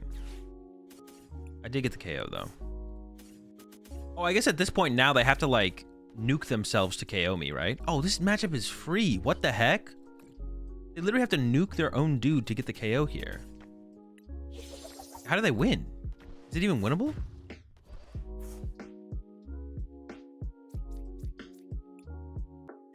Yeah, Great Ball and Messina Basic there was actually kind of crazy. It's kind of crazy. So Ultra Ball would have been okay there because I could have Ultra Balled away the double Palkia or this and this and then still had room for this up here. But honestly, just, yeah, Ultra Ball sucks in here, man. I hate Ultra Ball in here. If only they had a way to do plus 50 damage to an EX. Ooh, now we're talking. Classic Roaring Mid. Honestly, yeah, they're just cooked. This matchup sucks for them. Dude, why'd they even show up today, bro? They should have just stayed in bed. They were never getting this dub, bro. They were always gonna lose. Get out of my game. Roaring mid, bro. It's so it's such a stupid play. It's such a stupid name. It's like funny, but it's so dumb. You know what I'm saying? It's like funny, but it's so stupid. Like roaring mid. Why no bling? Because I don't like I just like, I own all the cards, so I don't see a reason to own more expensive cards. Besides like artworks that I like, but then I wouldn't play with the artworks I like. I would just keep the card. If there's an artwork I like, oh, not even in live, because it's just the board looks so much cleaner with base art cards. Everything looks so much cleaner. I also am a big fan of, in general in life, I'm a big fan of minimalistic stuff and stuff that looks clean. Like this is ugly, but normal squawkability, like it looks so much cleaner than this. Now, could it look even cleaner? Possibly, but I can't go a more minimum rarity version of a card than that thing. So yeah, I can't go more min rarity than min rarity, so we stop at this, which is fine. But this thing is ugly, bro. This is a higher rarity card. This thing is ugly. This is kind of cool. So the artwork is cool, but on a card there's just so much going on and it's so cluttered. I like don't like it. Like I want it to be simple and just see the card. Like this looks so much cleaner than something like this. There's so much going on. There's so much like cluttered. I just want to be able to see the card. Like the artwork is cool itself, but I don't like it in terms of as a play piece, right? I want everything to be straightforward, clean, easy, like base looking. Like, you know what I'm saying? You know what I'm saying? You're picking it up. You're putting it down. I could have like used that first turn attachment and had more energy in my deck. I don't know about that though. All right, well, worked out. This is ugly. Dude, I need a Pokemon here. I could just lose. I mean, yeah, I guess I coin bonus first. Dude, I need, dude, can I get a basic Pokemon, please? Have you heard of this thing called basic Pokemon? Put them in my hand. Dude, that's pretty good. Give me that, give me. Show me. What do I even want here? Nest ball, give me it. No. Make it rain, baby. Honestly, if they have like an Iona or a Roxanne here, I think I might just lose. Oh wait, this turn they could just go KO a one prizer though. Oh, but then I could have my Gholdengo set up still. Yeah. I guess I'd be fine.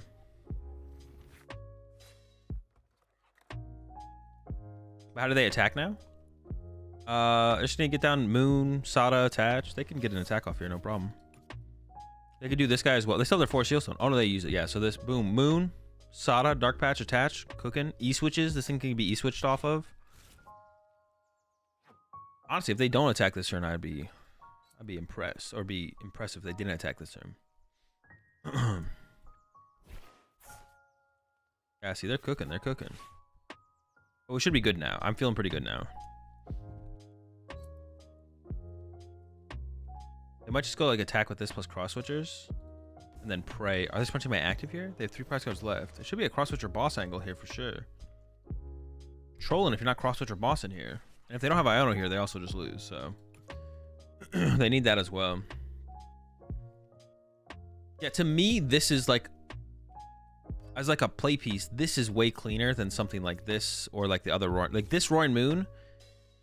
You know, there's the artwork, but then it's separated from the play text of the card. That separation, it just looks, it to me looks way better and cleaner. Yeah, this artwork is obviously cooler, but as like a play piece, I much prefer minimum rarity cards in general, because of how much cleaner they are. Cleaner everything looks. Oh shoot, they got me, but I got them back. We're good. So that's why I like go with min rarity everything. Also, it's cheaper, and I go out of my way to own every single card in the meta. So I'm not trying to spend like an exorbitant amount of money to have access to every single meta card. So that's like another reason, I guess. But bro, is there any other good Pokemon search cards? I got Great Ball, Nest Ball, Battle VIP Pass. That's kind of it, right? Like, I have everything, I feel like. I can't. Like I could play Ultra Balls on top of that, but that feels cringe. So. Aroma, bro. The aroma. Don't freaking tempt me, man. I'll do it. Goldie just slaps the moon. Yeah, this matchup honestly feels free. Oh, they do play the waters. They play waters and double turbo. Interesting. That's actually an interesting to have both of those in there. It's a little weird. I don't know if I like that. I don't know if I like that. I'm not sure. I paid to downgrade the promos RDXs to the regular ones just because I couldn't handle it. Min rarity ones are so clean. That's what I'm saying. Like the simplicity of the min rarity artwork stuff is just worth it. Yeah. Although the one thing I will say, I might start getting into gold trainers. I might start investing into gold trainers. What are you into? I'm into gold trainers. I might start getting into gold trainers for the purpose of like prize checking efficiency. So like having like all my one of like, yeah. Like if I feel like that actually makes a difference for prize checking efficiency, I might start doing that, but.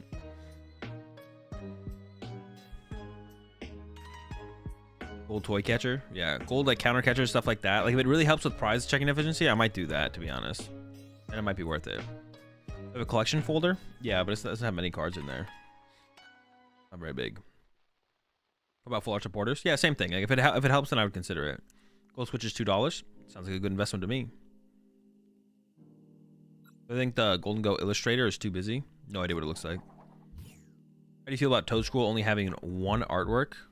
Pretty cringe. I think we all can agree on that, though. Surely you save a couple of seconds? Well, yeah, I would assume. Wait, are you saying like it's like irrelevant because you only save so little time, or are you saying like it'll definitely help?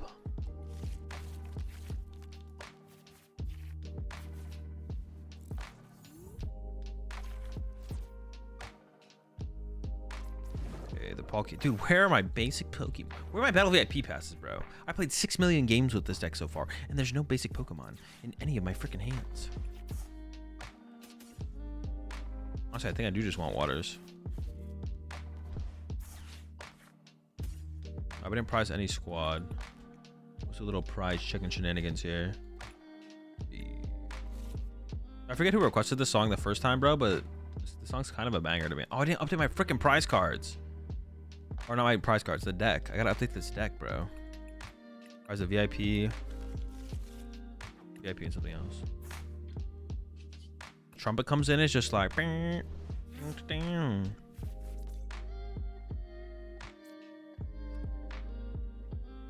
don't want to put second Palkia in play. Second Palkia seems not good. I don't think I want to do that. That doesn't seem very good to do. So it's preferred to go first or second with Gholdengo? I don't know.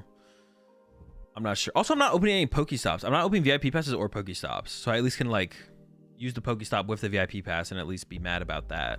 I'm just like mad about not hitting either of them instead.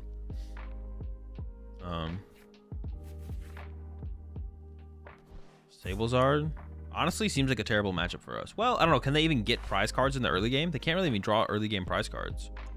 So if I get a Greninja turn, maybe we'll be just kind of chilling, to be honest. We'll see. Honestly, yeah, this doesn't seem terrible. Have I tried Irida? Yeah, we had Iridas in here to begin with, but I cut them for just more aggressive cards, more like neutrally aggressive cards. Although we might struggle to just find Palkias when we want them, though, to be honest, because I only play 4 Great Ball now, so I might struggle to actually find them. Possible. I only stream here on TikTok? No. I mostly stream. Well, no, I stream everywhere now. I'm an everywhere streamer now, but you're not gonna get much interaction from me on the TikTok side of things. I'm mostly on the other sides. Roxanne biting the dust is dope. Yeah, honestly, this matchup seems terrible. This matchup seems literally awful. I don't even know how I win this, to be honest. I need to like Roxanne them. Roxanne is like my only win condition, I think. Yeah. Oh, they're having a slow start though, so like I mean, just doing some stuff is pretty chill. Let's get rid of this, yeah.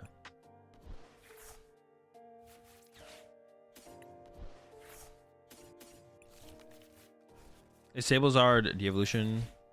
Oh, I didn't even remember that. They have de-evolution as well. Holy smokes, this is a terrible matchup. I mean, I assume they have TM Devo. I guess they might not play TM Devo, but that'd be kind of crazy for them to not play TM Devo. I need Palkia or a gimme here. Let's go! The dingus, baby! Alright. Oh, wait, I can't retreat, though. I don't have the Palkia yet. Huh. They usually play 2. Yeah, they probably play 2. They probably have 2. Wait, hold up. We can get a cross switcher here. So I want to attack this turn. Cross switch. Wait. Palkia?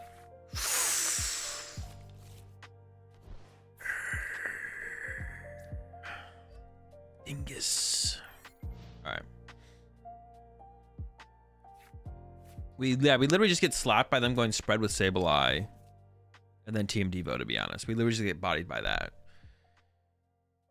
That definitely just like dude, that's cringe. Add Arachi? No, I'm not adding Arachi. I don't care about let me make this clear. I do not care about losing to Sablezard. We lose to Sablezard, but I also do not care. Have I ever won Worlds? Yep. I've won Worlds every time since they started the World Championships. I remember you won Players Cup 3. That cup made me fall in love with Urshifu VMAX. It's just a shame to see it go. Yeah, Ursh on the way out. Ursh's been a good card for sure. New energy prevents de-evolution. Yeah, it does, yeah.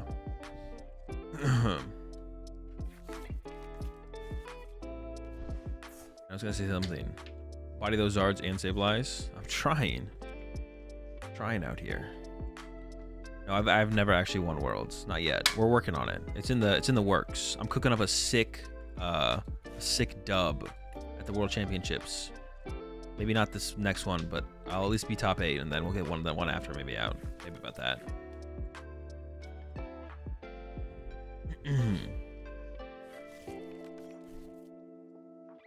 Could Cologne get into this deck? It could. I'm not a huge fan of it, but we could try and sneak it in there. I'm gonna get TM Devo and get literally destroyed. Wait, did they get to 10? Dude, are they at 10?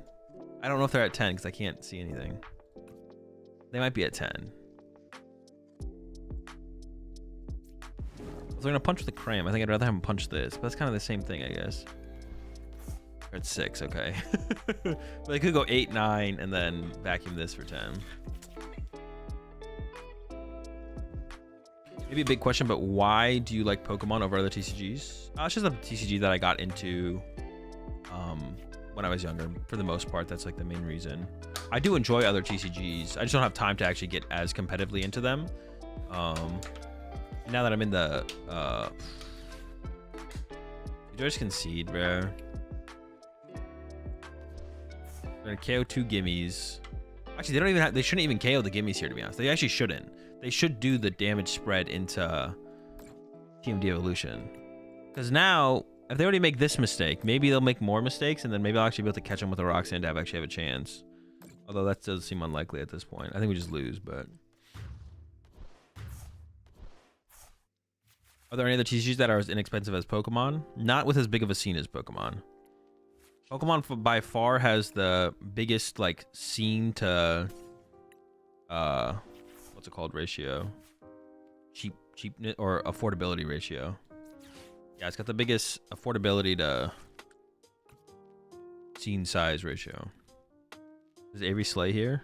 Well, if they discard the Manaphy, maybe. But they didn't discard the Manaphy, so no. We're hoping. We're hoping. Living on a hope and a prayer.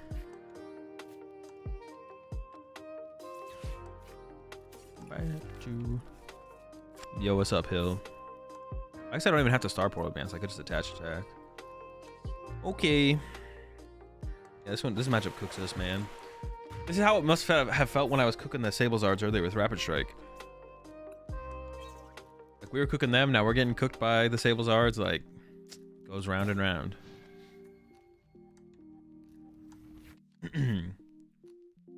Yeah, for like size of the game, as big of a competitive scene as it has, Pokemon is #1 for affordability versus size of game by far.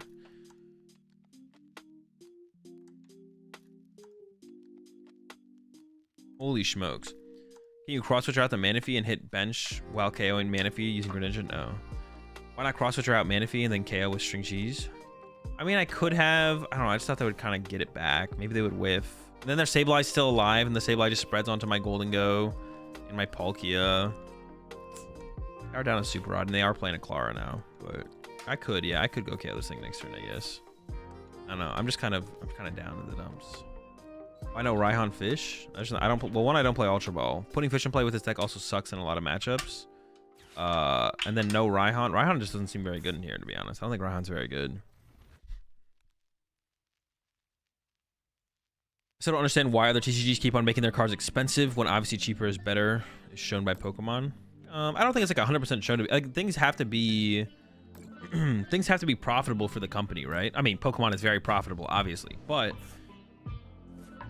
the other games don't have as big of a brand, so it makes sense that they have to be a little bit more expensive, probably to compete with like what Pokemon has going on. That's reasonable. I don't even know what I'm doing. I think I'm gonna go rip stop and then remove the stop so they don't have access to the stop. I don't really want to bench anything else either. I'll Roxanne next turn. I'm not gonna Roxanne this turn.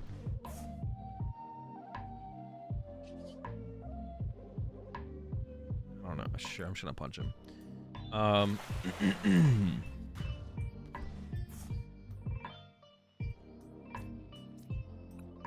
They don't make them expensive. It's dictated by the secondhand market, which in Pokemon is mostly just made up of collectors.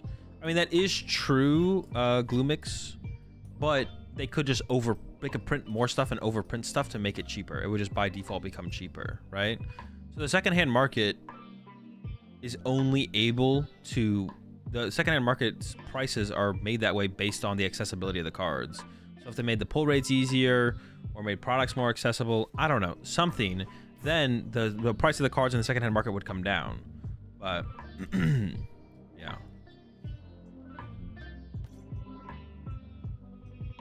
I don't think it's a Pokemon company that makes the game cheap. Collectors don't care for playable cards, so players can pick them up. Pokemon has been very, very, very expensive in the past.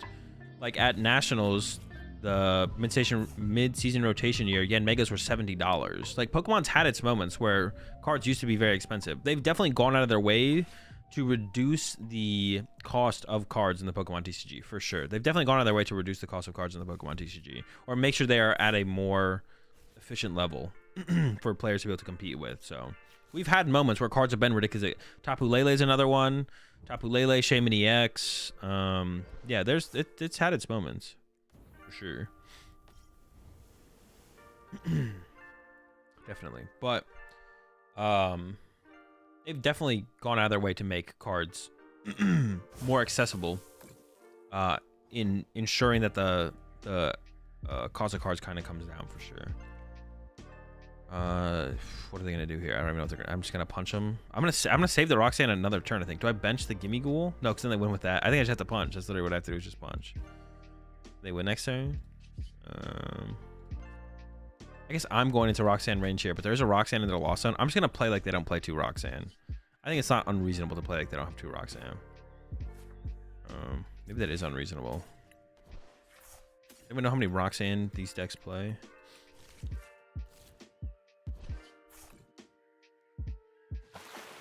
Champion Special, the most expensive card? No clue. Maybe competitive card.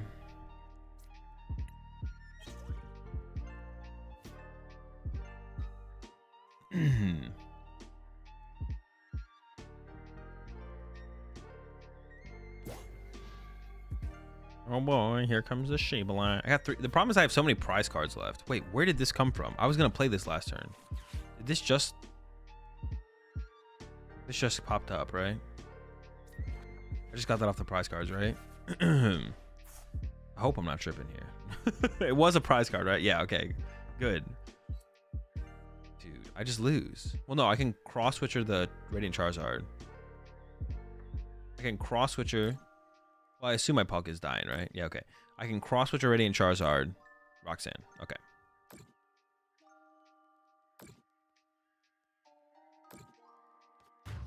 I do lose to another Charizard. I lose to...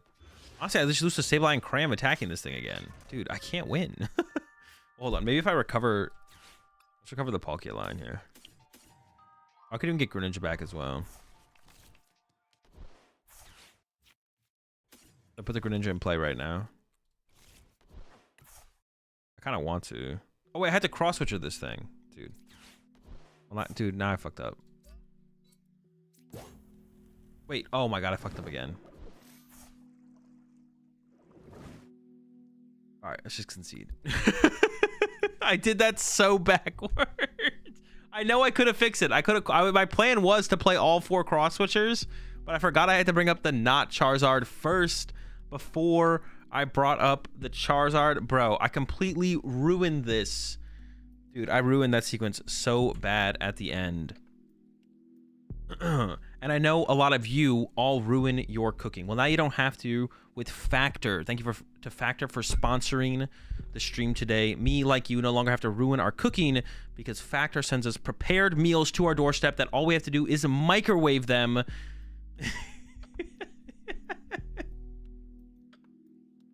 Dude, I can't hold it together on this one.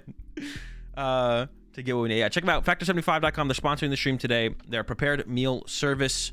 A bunch of different meals that change up every single week. It's like 27 plus meals. Different meals every single week that you can choose from. Here's the menu for this one. Check them out. Factor75.com. Exclamation point Factor in the stream. In the chat to get the link over to get the link with my personal code on it. We can get 50% off your first box. Bunch of different meals. The plans are flexible as well. 6 meals, 8 meals, 10 meals, 12 meals, or 10 meals, 12 meals, 14 meals, 18 meals, and then a bunch of different kinds of meals as well. They got the Chef's Choice, Keto, Calorie Smart, Flexitarian, Vegan and Veggie, Protein Plus as well. Yeah, like I said, you can use my link, my code, get yourself 50% off your first box. So they only send you half a box? No, the full box at 50% the price. That'd be kind of crazy though. That would be kind of a crazy bait if that was the switch up that they hit you with. But yeah, if you're looking to switch up your meal prep, your meal plan, weekly meal plan, check out Factor. Try them out. Like I said, 50% off with my link right now. For the next 30 days, you can utilize that for 50% off your first box. And with that said, I need to go get a drink. I feel like I'm losing my voice here. So I'll be right back. We're going to do a couple more games with Gholdengo, and then we're going to do a tier list. Current meta tier list for the Charlotte Regionals coming up here this weekend. So I will be right back, and then we'll jump in. Also, let me update the list at least in the Discord right now. I'll do that before I go get a drink real fast and go use the bathroom. But I will be right back.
All right, we're back.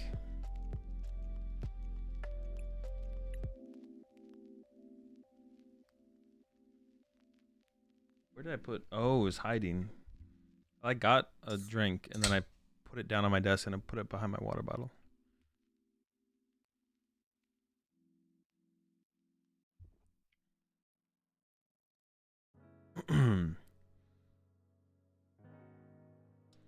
Tier list of factor 75. I don't think I've had enough of their meals to do a tier list, but I could, I guess.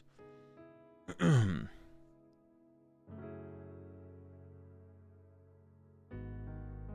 you share a deck list? I want to share a.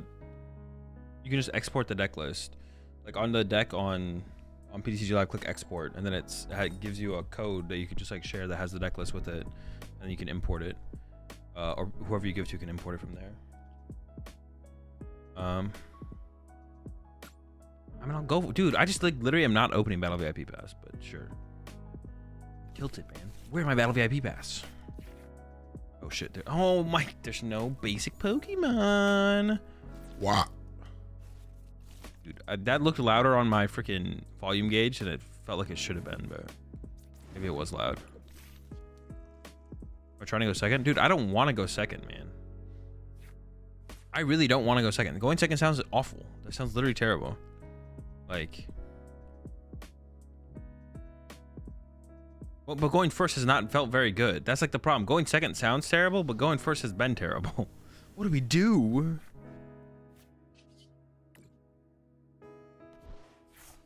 Dude. Okay, the Palkia is nice. Gimme? Gimme? Cool. See, if that was two Ultra Balls, that would have sucked. If that was two Ultra Balls there, dude, I'd have to discard my whole hand to get two basic Pokemon. Going second is the move. I would have been able to work her or Avery. Maybe find a Battle VIP Pass, but... Yo, what's up, Gengar guy? How's it hanging?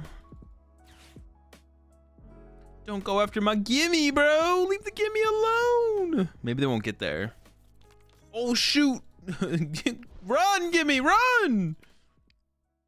Run. Dude, get him out of there. This gimme gotta go. Are they bench locking themselves out of like second Entei? I don't know why they're doing that.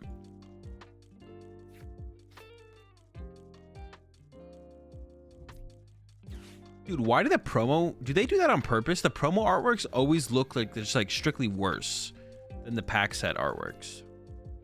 I feel like there's maybe been one or two times where I like thought the promo artwork looked better than the pack artwork. But I feel like the promo artworks pretty much always look worse. I wonder if they do that on purpose. They're like, you know what? Which one of these looks good? And they're like, not this one. All right. That's the promo one. Oh, they just trolled. No. They can maybe still recover it though. They didn't even squawk and seize yet. All right, they still have it though. They switch and they can force heal someone for a switch. Bro, what a sack, bro. What an incredible sack. Yeah, we're cooking a little too hard there though, yeah. Honestly, this is still kind of winnable. I mean, it's gonna be tough. We're not in a great spot, but we have like Palkia, so like can't be that bad. We have Palkia against Entei. It can't be terrible. Could be terrible though. My hand does kind of suck as well. Maybe it is terrible. Also, like they'll be able to threaten Yoga Loop like every turn after now. So I feel like I can't put any dude, god damn it. Just give me the Palkia, bro. Maybe I get cooked. Although Avery actually hits him pretty hard on this. Like Avery's pretty good against them, right? They do get to get rid of the Billy, but then they have to lose like an Iron Valiant. And then if I hit him with another Avery after that, that could really do some work. No, actually, honestly, the more I think about it, the Avery's like not... Did they... What? Oh, they're just cheating. Okay. Same. Same. Well, I mean, I guess I can't hate them too much for it. They also might just not know. That's also possible. They maybe just don't know. They maybe just don't know. But if you do know, it's pretty cringe to do that.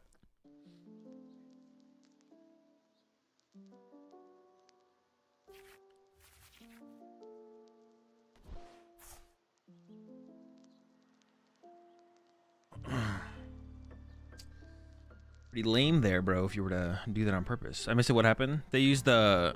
If you yoga loop on your first turn, you can squawk ability twice. Yeah. To be honest, Poke kind of hard carry. I mean, ideally, but right here, it might just die. Wait, could it die? They can't KO it, right? Yeah, never mind, never mind. I was thinking it died. I guess a reason to Avery here would be they have to discard 2 Pokemon, and then if I KO their active, they're down 3 Pokemon, so they don't really do any damage with Entei anymore. They still have Radiant Charizard, though. They still have the Radiant Charizard.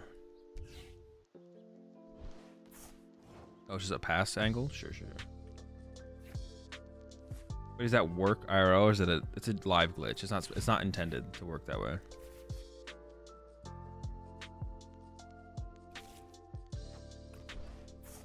I should double cross it or KO this, right?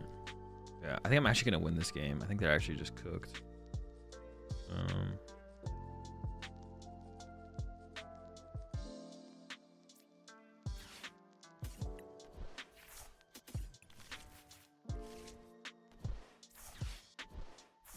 Even with their hacks. I just want the other Palkia here, to be honest. Not getting the other Palkia here honestly would kind of suck. Oh, we got him. Let's go. Oh. About that. Wait, was it... Did I discard it the whole time? No, okay, it was prized. Well, I think I have to get a gimme just in case of the Radzard play. We gotta go gimme. Give me the gimme! Alright, and then...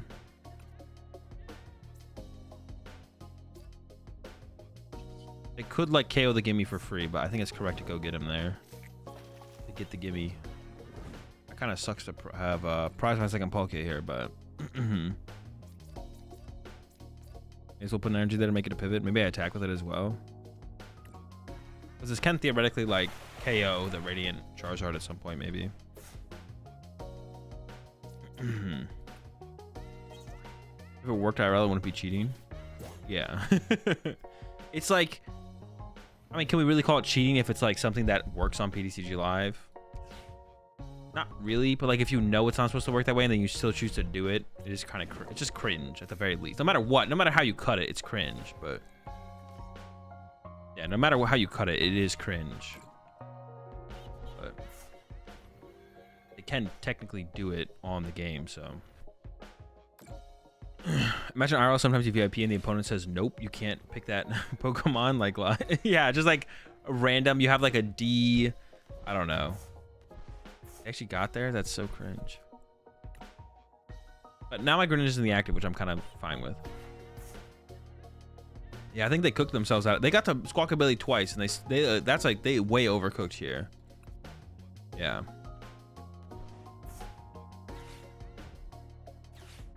Okay, Iono might hurt. We'll see.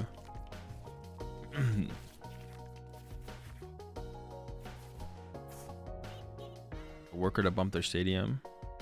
Why not gimmies of 70 HP? This one guy's got... Oh, not this one. This guy's called for family.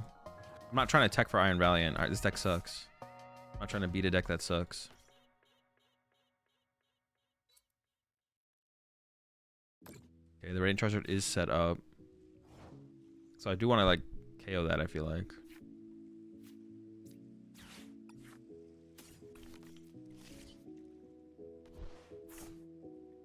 I honestly, I don't know.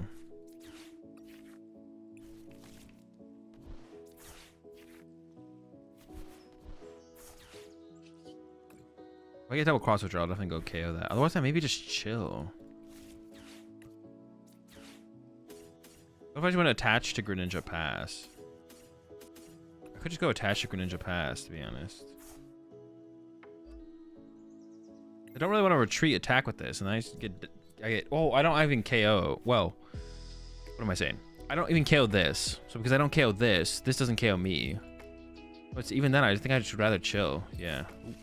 Dude, is he dead again? Bro! Again? Gimme Ghoul again? Get it together, man!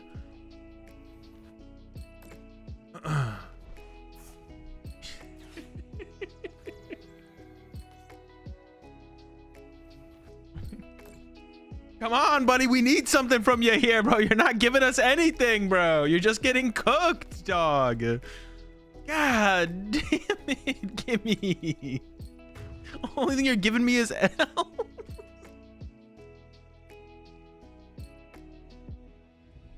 All right, I've recovered. Okay, if they have escape rope here, that's pretty annoying. All right, okay. We can go Greninja, knock this thing out. And they are pretty low on attackers overall. So we can go. Oh no, I have to get a water. Oh shoot, maybe I should have attached a water there instead. Okay, we're good. I have 2 cross switchers left. Oh, it didn't KO me? Oh, but I basically die next turn. Okay. I kind of want the vessel twice here, but I didn't want to lose any of these. I could have given up one of these, though, actually, to be honest, the more I think about it. He's actually getting... Oh, shoot, I got nothing. I mean, I may as well just swing with this. They're going to send this up retreat, KO this. I mean, if they can set up another Entei here or the Radiant Charizard, I guess I just lose, right? Oh. Let's see. Down 3 Entei and the Radiant Charizard. So I don't think they play. I think it comes down to like a Super Rod here, I feel like. Well, actually, they could just like sit here and KO this Greninja with pings while I sit here and do 90 damage. I gotta do 90 3 turns in a row. But yeah, if they have 4th Entei, Super Rod, the Baby Moltres, they definitely have the stuff they could have. We'll see if they got it. Okay.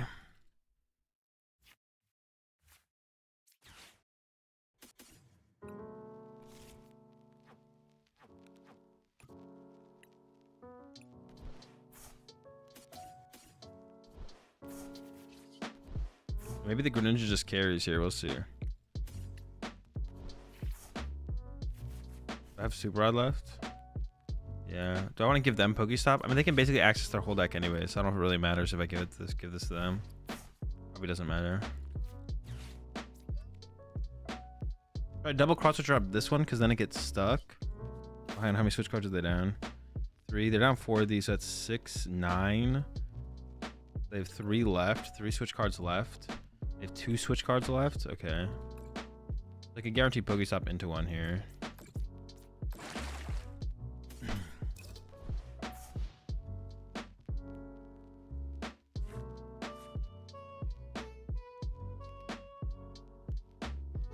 But they maybe can. How many did I say they had left? 3.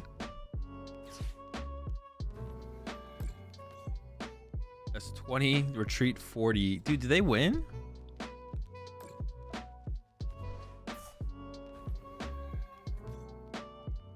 Did they actually win this trade? 40 this turn. They go switch card there, retreat 40 next turn. Oh shoot. Yeah, 60 this turn. I can't heal this or anything, right? There's no way to protect my Greninja or increase his HP or anything. I probably shouldn't have put it down that last gimme I put down. Oh, but that would have been more damage here anyway, so it would have been like the same thing.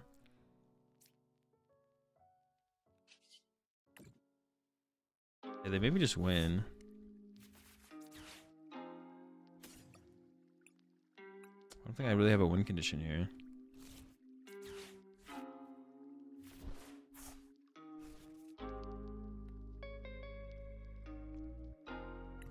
Took way too long to like set up another attacker.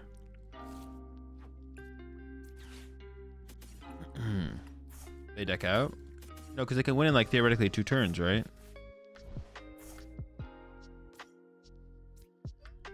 I don't even know if this is correct, to be honest. I maybe just trolled with this play.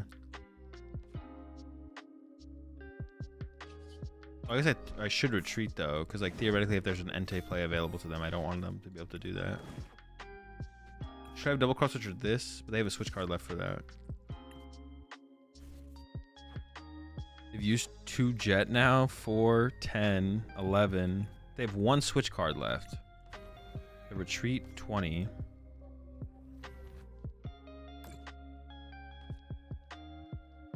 Switch 20.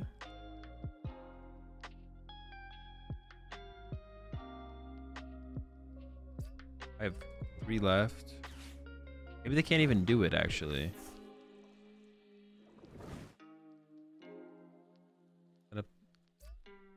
If I KO one of these, they definitely can't do it, right? If I get a KO this turn, I think they definitely lose. 130, 120. I got like Super Odd, Nokia, some gimmies. I could have like ripped the stop first, actually. There, probably should have ripped the stop first. They're baiting, but what are they baiting? I think they're baiting anything. I think they just don't have it. We got 100, 140, 130 HP.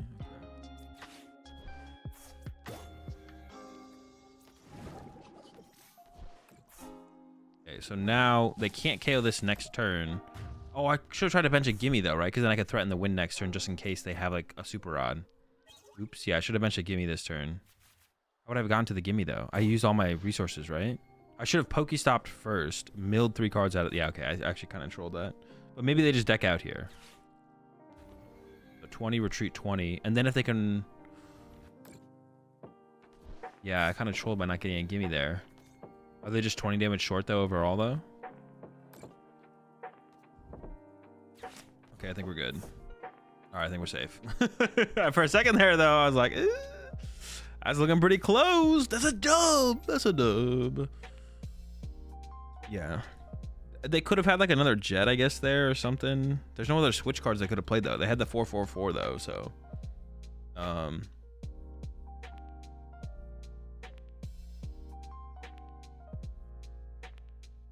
yeah. Great Ball's been worth. The Great Balls have felt pretty decent, to be honest. Ultra Ball isn't terrible, to be honest.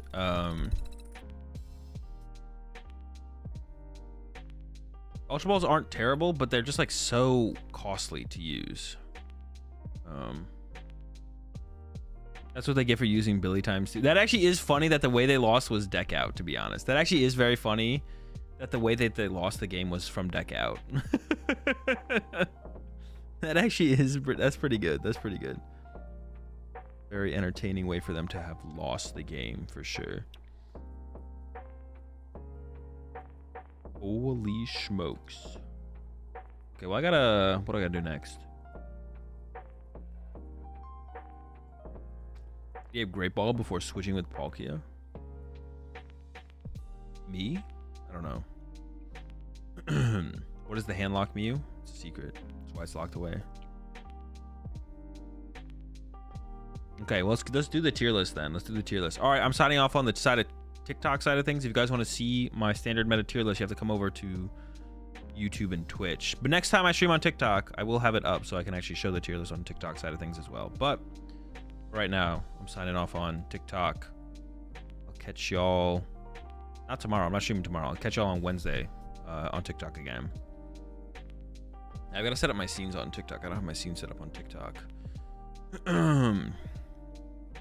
Gotta get that set up. Real fast before we get into the tier lists, I want to give a big shout out to Factor for once again sponsoring the stream today. Check them out at factor75.com.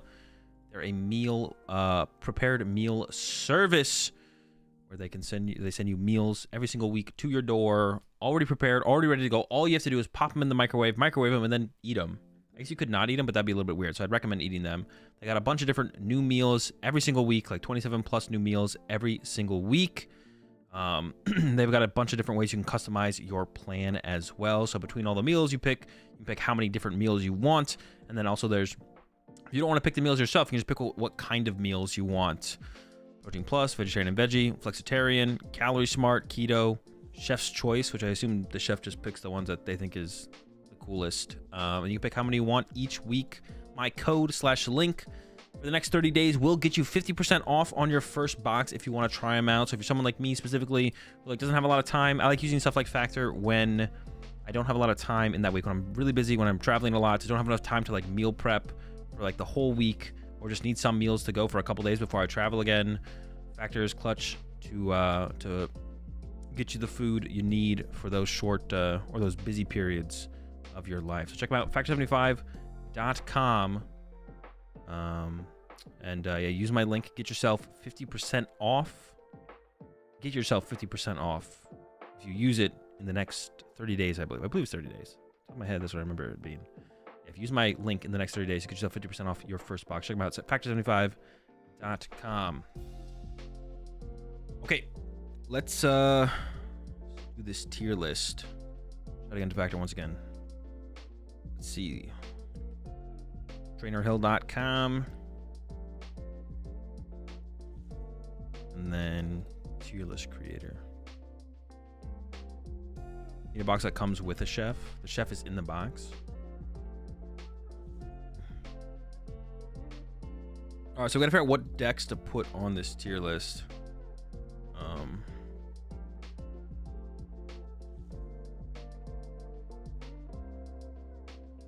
We got. This is fine, yeah. This is fine. That's how I usually have it. For some reason, something feels off to me, but I guess not. Wait. Okay, that's what it was.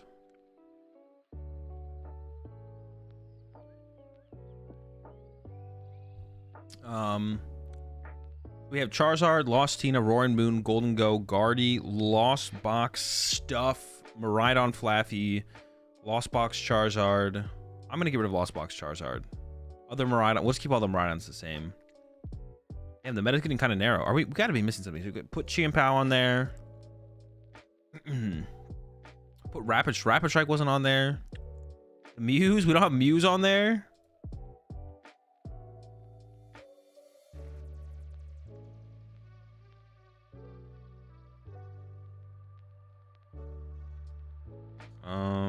Snorlax Control.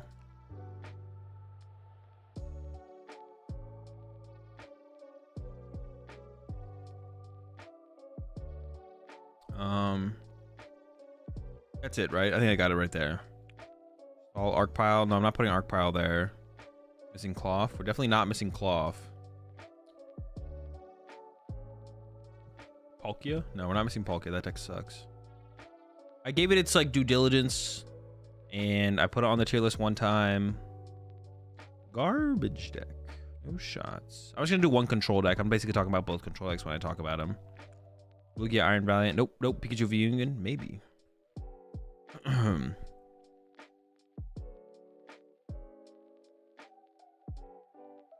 right, I think that's it. I think we got let me take one last look through here real fast. I think that's good though.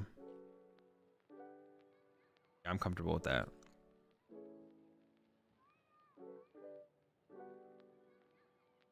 Oh, I got you, Echo. I didn't see that pop up.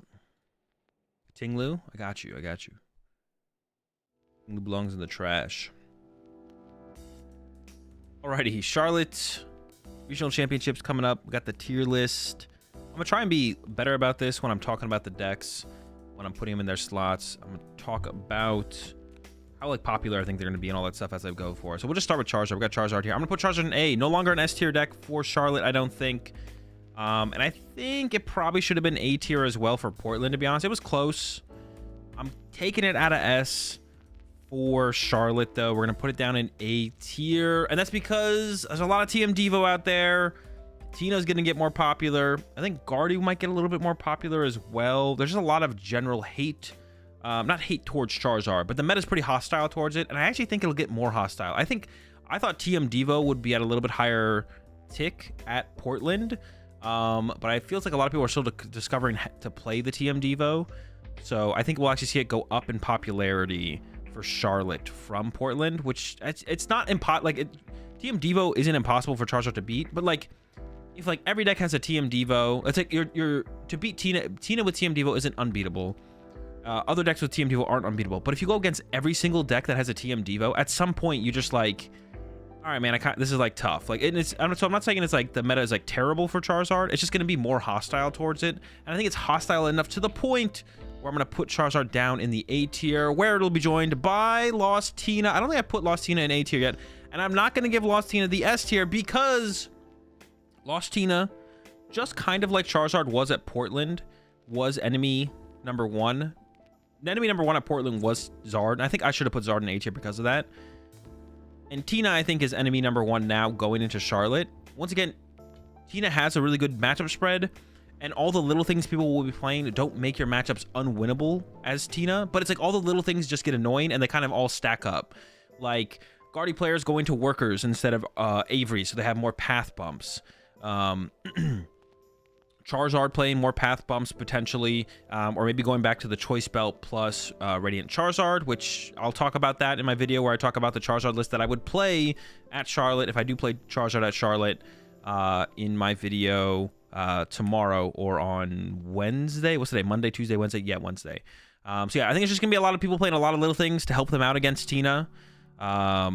Yeah, so it's gonna be a lot of little things. It'll be a little bit more hostile towards Tina, and overall I'm just still not blown away that much by Tina as a deck. I'm still not that blown away by Tina as a deck. So Tina, I'm gonna give it the A tier though. I'll give Tina the A tier alongside the Charizard. I should have talked about matchup percentages. I think these will be the 2 most popular decks of the tournament. I'm gonna go ahead and predict Lost Tina to be the most popular deck in the tournament at 14%, and then Charizard will be right there at 13 to 14% as well. So like Tina might be like 14.5 and Charizard might be 14 or something. It's gonna be really close. I think it's gonna be really close, but I put Tina and Zard as the top 2 most popular decks at the tournament, around 14%.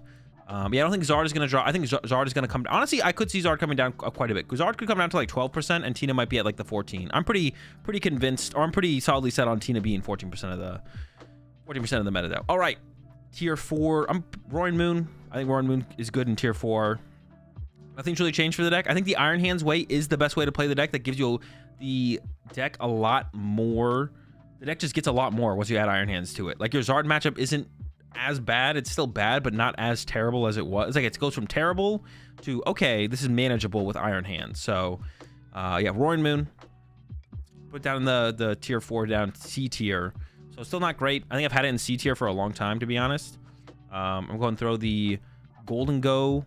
Honestly, I'm tempted to put Gholdengo in C. Gholdengo has a good Charizard matchup. It's got a rough Tina matchup.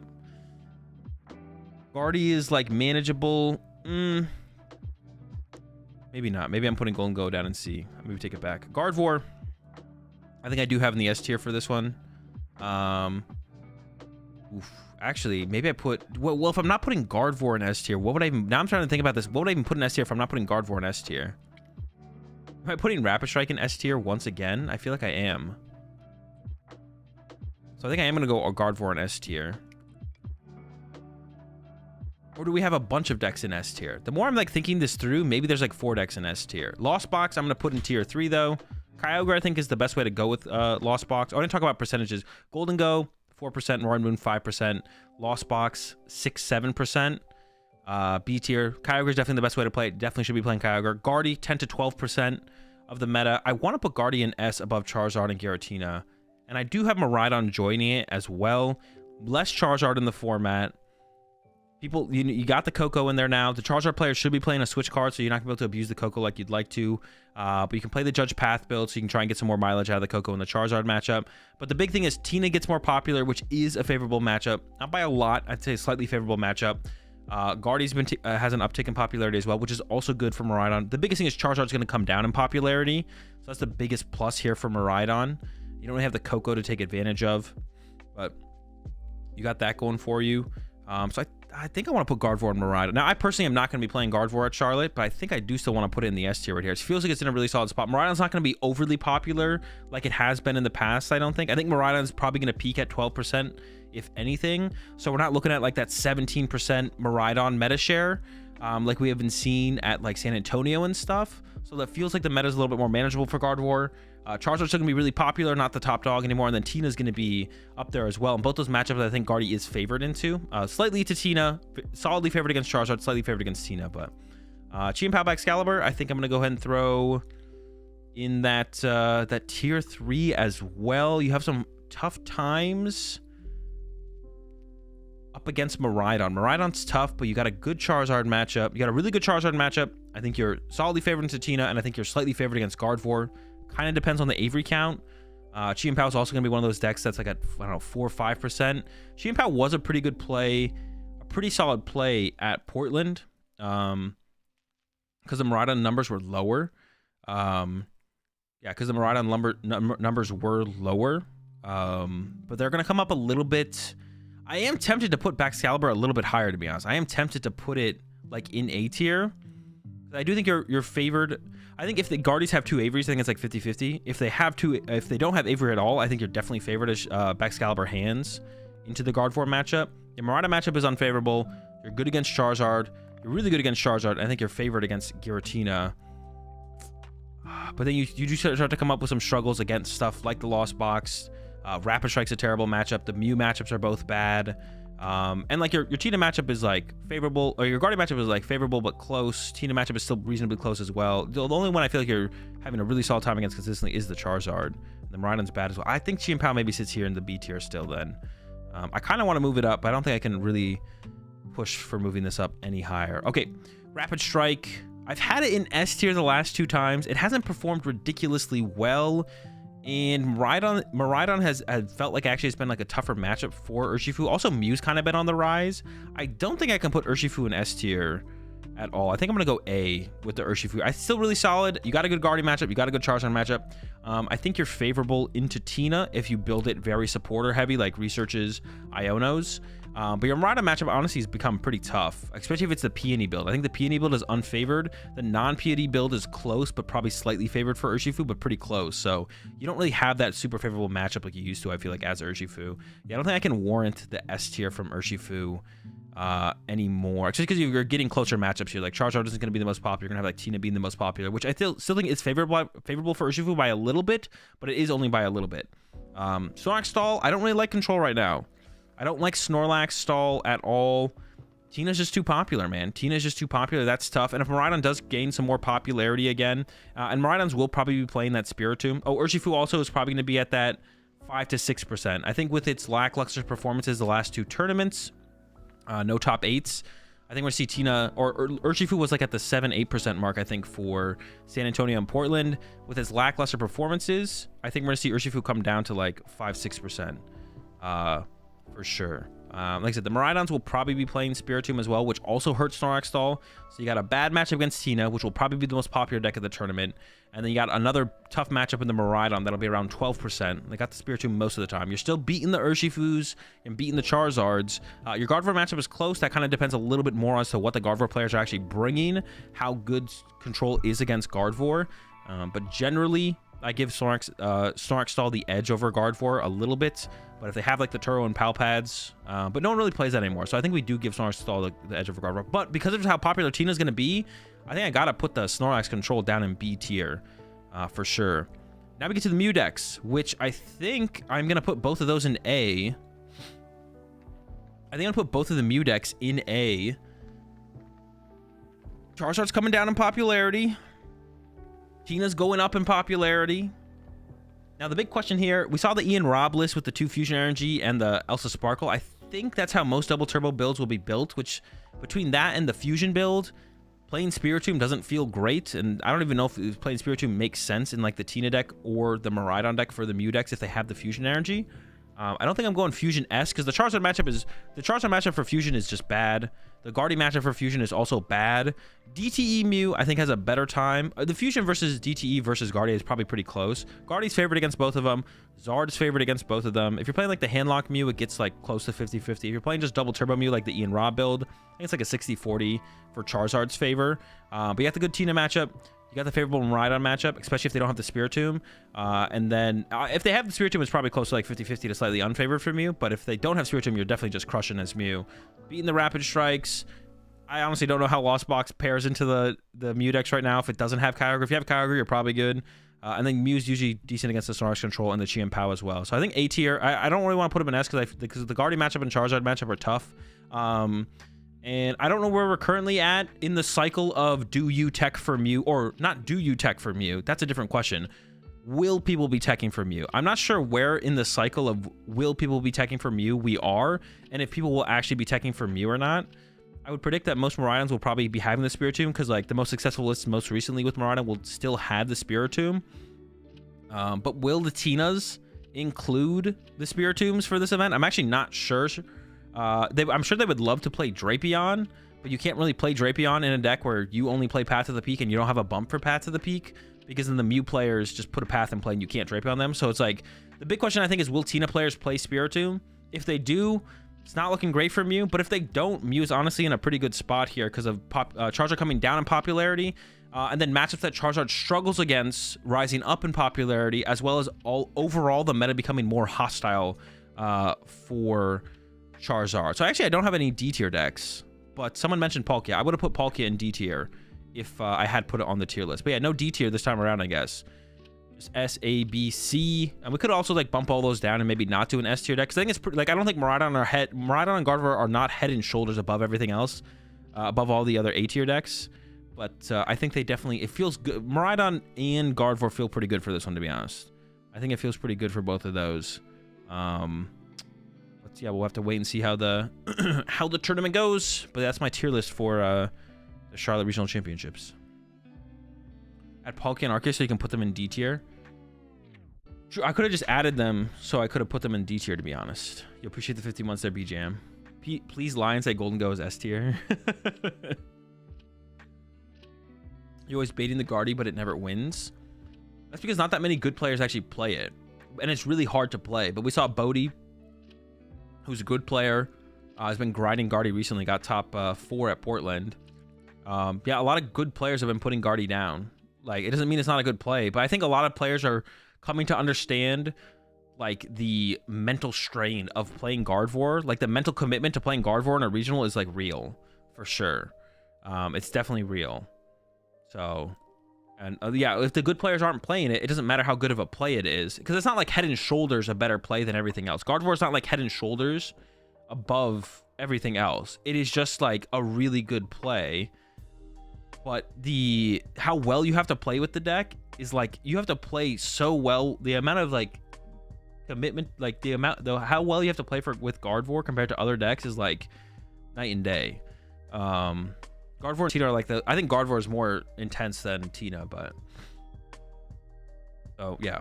And because of that, we're seeing less and less good players pick up Gardevoir and choose to play it at these tournaments, which is going to impact the overall. It doesn't matter how like, because like Gardevoir, when played optimally, it's not like you're getting that much more of a win percentage potential out of that deck compared to other decks. Yeah, you're not getting that much more of a win percentage potential out of that compared to other decks, but it's like okay, or it's still good. Good, it's okay, still good, okay. Yeah, sure. Even Tor dropped it. I don't know if Tor dropped it because of the backlash on Twitter or because he just wanted to switch it up, but. We got Chain Pound LIC. Nope.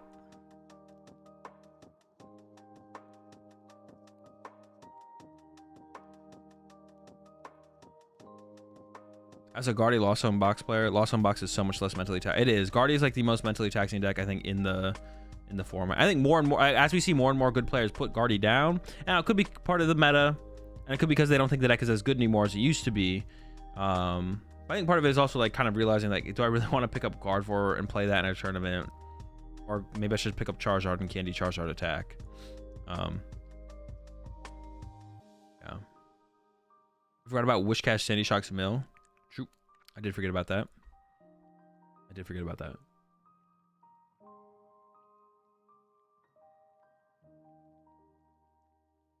Is the time limit factor into Guardy being S? It's like if you have someone like Bodhi Robinson, if you have someone like Bodhi picking up Gardevoir, it's S. But if you have people who aren't making the kind of commitment to being that familiar with Gardevoir pick it up, then I think it's it would, like, theoretically for those individuals it would drop from S tier. But why isn't Kyogre higher? It's just not that good right now. Lost Box is just not that good right now.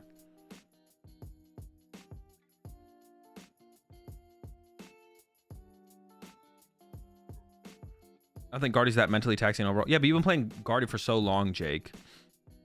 I don't think Guardy's that mentally taxing overall. There's a couple matchups where it absolutely is, but most of them aren't overly challenging. Yeah, but you've been playing for Guardy for so long. That's what I'm saying. If you can make the commitment to Guardy and like really refine your play with Guardy, I think making that commitment is fine, but I think you have to like decide to make that commitment and become good with Gardevoir if you want to like consistently bring it to like major tournaments. I think like there's a big shift in your potential with the deck when you make that commitment. But I think you do want to like make that commitment for sure. You do want to like make that commitment, or you just shouldn't play the deck. If you make the commitment, good, like good for you, have at it. But if you're not going to make that commitment to like lock in on Guardy really hard, then probably shouldn't. What's the difference between Miraidon, Flaffy, and Peony in the tier list?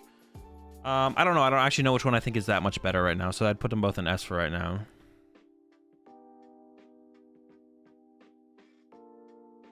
Why no Arc Pile on the list? Because Arc just sucks. Arc Piles just suck. You lose to... Arc Piles lose to Gardevoir, Miraidon, Charizard, Lost Tina, Rapid Strike. Well, if you have the Zacian, you can beat Rapid Strike, but... Mew. Like, do you want me to go on? Do I need to go on? Chi and Pao. Like, the deck's... Arc Pile just sucks, bro. They're so bad. Chi and Pao also beats Arc? Yeah, sure. Chi and Pao. Which is worse, Arc Pile or Lugia? That's tough, man. I don't know. They both suck. They both are so bad right now. I don't know. I don't know. How the Regulus managed top 8? Makani's a good player. And like, when I say Arc Pile's like bad, I don't mean it's like, it's not like, I'm not comparing it to like, I don't know, what is like Reggie's. Like, it's obviously better than Reggie's. And it wouldn't be unreasonable to like put it on the tier list, but it's like not a good deck. But Makani, but there's like a lot of stuff in the deck that is like unexpected that people probably got bodied by, because you just don't know what you're going up against when you play the Arceus deck, which is the advantage of playing the Arceus deck. And Makani's a good player. Like, that's it. Like, the deck isn't too many points away from being on the tier list, but bad in this meta. No, Arc Piles are probably just bad now. I don't know if there's a bad in this. Well, we do get more cards to work with next set. I don't know, maybe. Oh yeah, but it's like the deck's not truly terrible. It's still an like you still have Arceus and stuff. Like if someone made top 8 with like Zorobox, I mean that'd be like a bigger feat than Arc Pile, I think. If someone made top 8 at Portland with Zorobox, it would be like the Zorobox sucks. But it's like the deck's not like awful. Like you have some good matchups and bad matchups in the meta overall, and the person who played it probably piloted it pretty well. They probably piloted it pretty well, and probably played pretty well. But the deck can still suck. Both of those things can be true. Like Makani can get top 8 with Arc Pile, and the deck can suck. Like both those things can be true, because like the overall spread from like a tier S deck, like a tier like below like A B C D E, like so like a tier E deck is like not that far, not truly that far.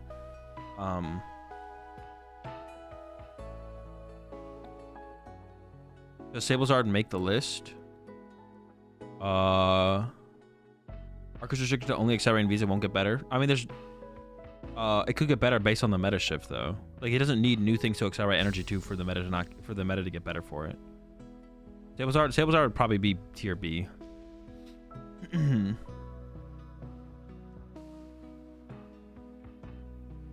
mean, that one guy keeps doing good with Bennett. Should it be on here? I don't know who's that one guy who does good with the Bennett. It does. No, it shouldn't be on here. Bennett should not be on here. Bennett is also an awful deck. But like, once again, like, that's not quite how it works. Or that is how it works, maybe. I don't know. Bennett is cute though. Bennett's pretty cute, yeah. It's hard to justify a tier list when randomization is a factor. It's not like a MOBA where you always start the same.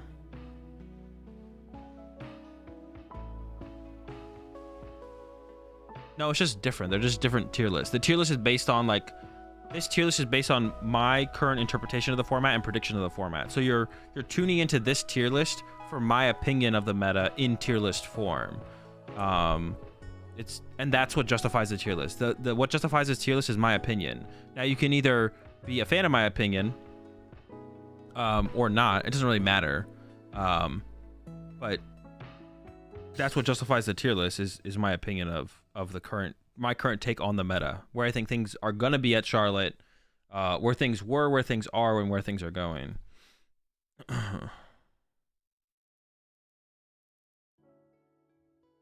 Tier list for locals? Everyone's local meta is different.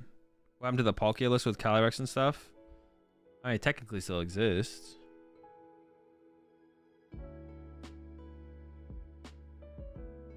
We don't matter. Well, no, I'm not saying that. I'm just saying like this is my tier list, so it's like my interpretation of the meta, and what the meta will be at Charlotte, and what I think will have the strongest or what will be the strongest at Charlotte. But that's all that it is. There's you are correct though, like other things, like, well, that's like but even then, some of the stuff like tier list in a MOBA or something is still like opinion. I mean, you can always just like take just the data, I guess, but then there's no point in doing a tier list if we just take the data. And that's one of the things when people like bring up to me stuff in like a tier list, it's like, oh, why don't you have Palkia on the tier list? I got top 8 at San Antonio. Because it's like, we could just literally follow the data, but then there's no point of doing a tier list, because you would just literally take the data and be like, at last major tournament, what was the best decks, you know, broken down based on performance and play rate, and you could just do that for online tournaments, and there's no reason to do tier lists. But it's not about just taking the data and turning the data into a tier list. It's about someone taking their opinion and applying it to the meta, which is what my tier lists are. It's like my opinion and my takes with the in a tier list form, basically. Because yeah, we could just literally just look at the data from the last tournament or from online tournaments and be like, yep, this is it. But oh, that's boring and lame. Like, and also it doesn't predict anything. We want to try and predict things because we want to be ahead of the curve. We don't want to be on par with the curve or whatever. Basically, Tina winning the last regional doesn't automatically make it BDIF. Yeah. Well, say that's a great way to put it. It's like the same. Like Charizard I shouldn't have had Charizard S tier going into Portland, to be honest. Charizard should have probably been A. I had Charizard and S tier going into Portland, but it probably should have been A tier. And I had just one with San Antonio, but I just had one San Antonio with Charizard. But before Portland, that should have made it A tier because the meta was going to be way more hostile towards Charizard at Portland. All like the random people playing TM Devos, some of the Rhydons going back to path builds, the Tapu Kokos. Like, yeah, Charizard isn't an S tier play for Portland, and then maybe it was. I mean, definitely for the results from San Antonio, it looks like Charizard was an S tier play, but I don't know if I would definitely 100% say it was. But you know, it was definitely a better play for San Antonio than it was Portland. That's for sure. But I would say probably my Portland tier list I should have had. My Portland tiers I should have had Charizard in A tier, I think. Also, people tech for the deck that won last, so it's kind of risky. Yeah, and that's why I don't have Tina. That's why I have Tina in the A tier instead of the S tier, because I think everyone's deck is going to be that little bit more prepared for Tina now. They're going to have like that extra path bump or this or that. Now they're definitely going to have the Jirachi in their Guardy list, stuff like that.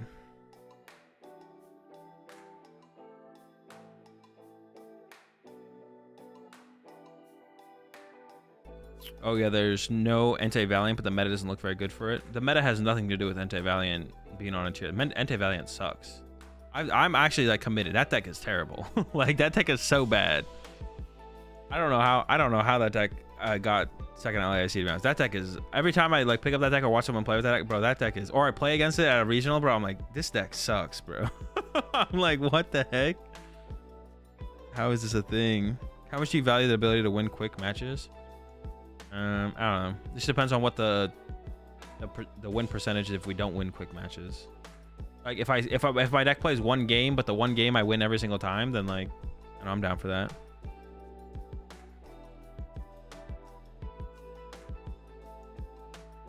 Good player, bad deck. Yeah, definitely good player.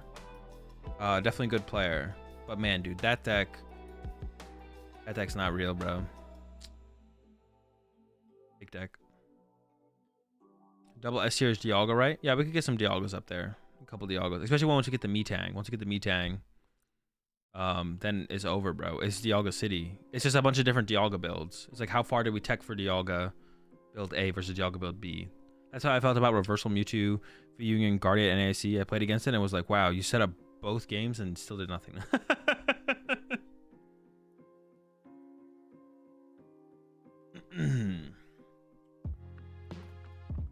Jover, it's always Jover. It feels a little weird to have Miraidon and Gardevoir in S tier, but I think because of how good a play Guardy is, that's what makes. Sorry for asking again, won't do again, but would you recommend Mew for Tina matchup or Zard? I don't know what I still don't know what you're asking, Avery. Are you asking me if you should play Mew or Zard? It feels a little weird to have Guardian Marauder in the S tier, kinda. You have to ask me the question again. That doesn't mean anything to me. Kinda. What? I asked you a question.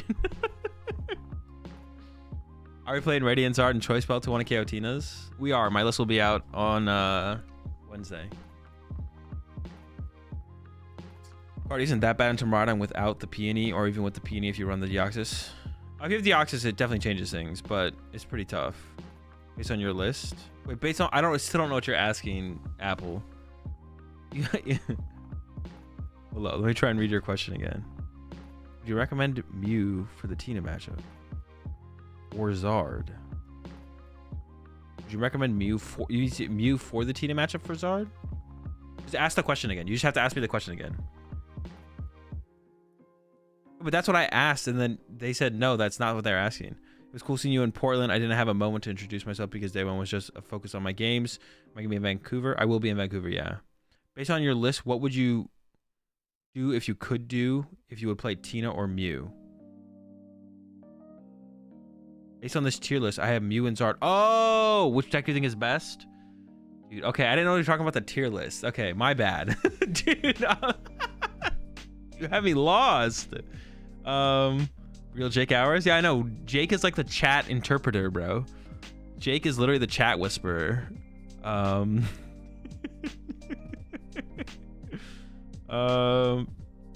I think I would probably play Mew before I played Charizard for this tournament. I think so. I think I would play Mew before Charizard. It's close though. I have Mew and Zard. Which deck?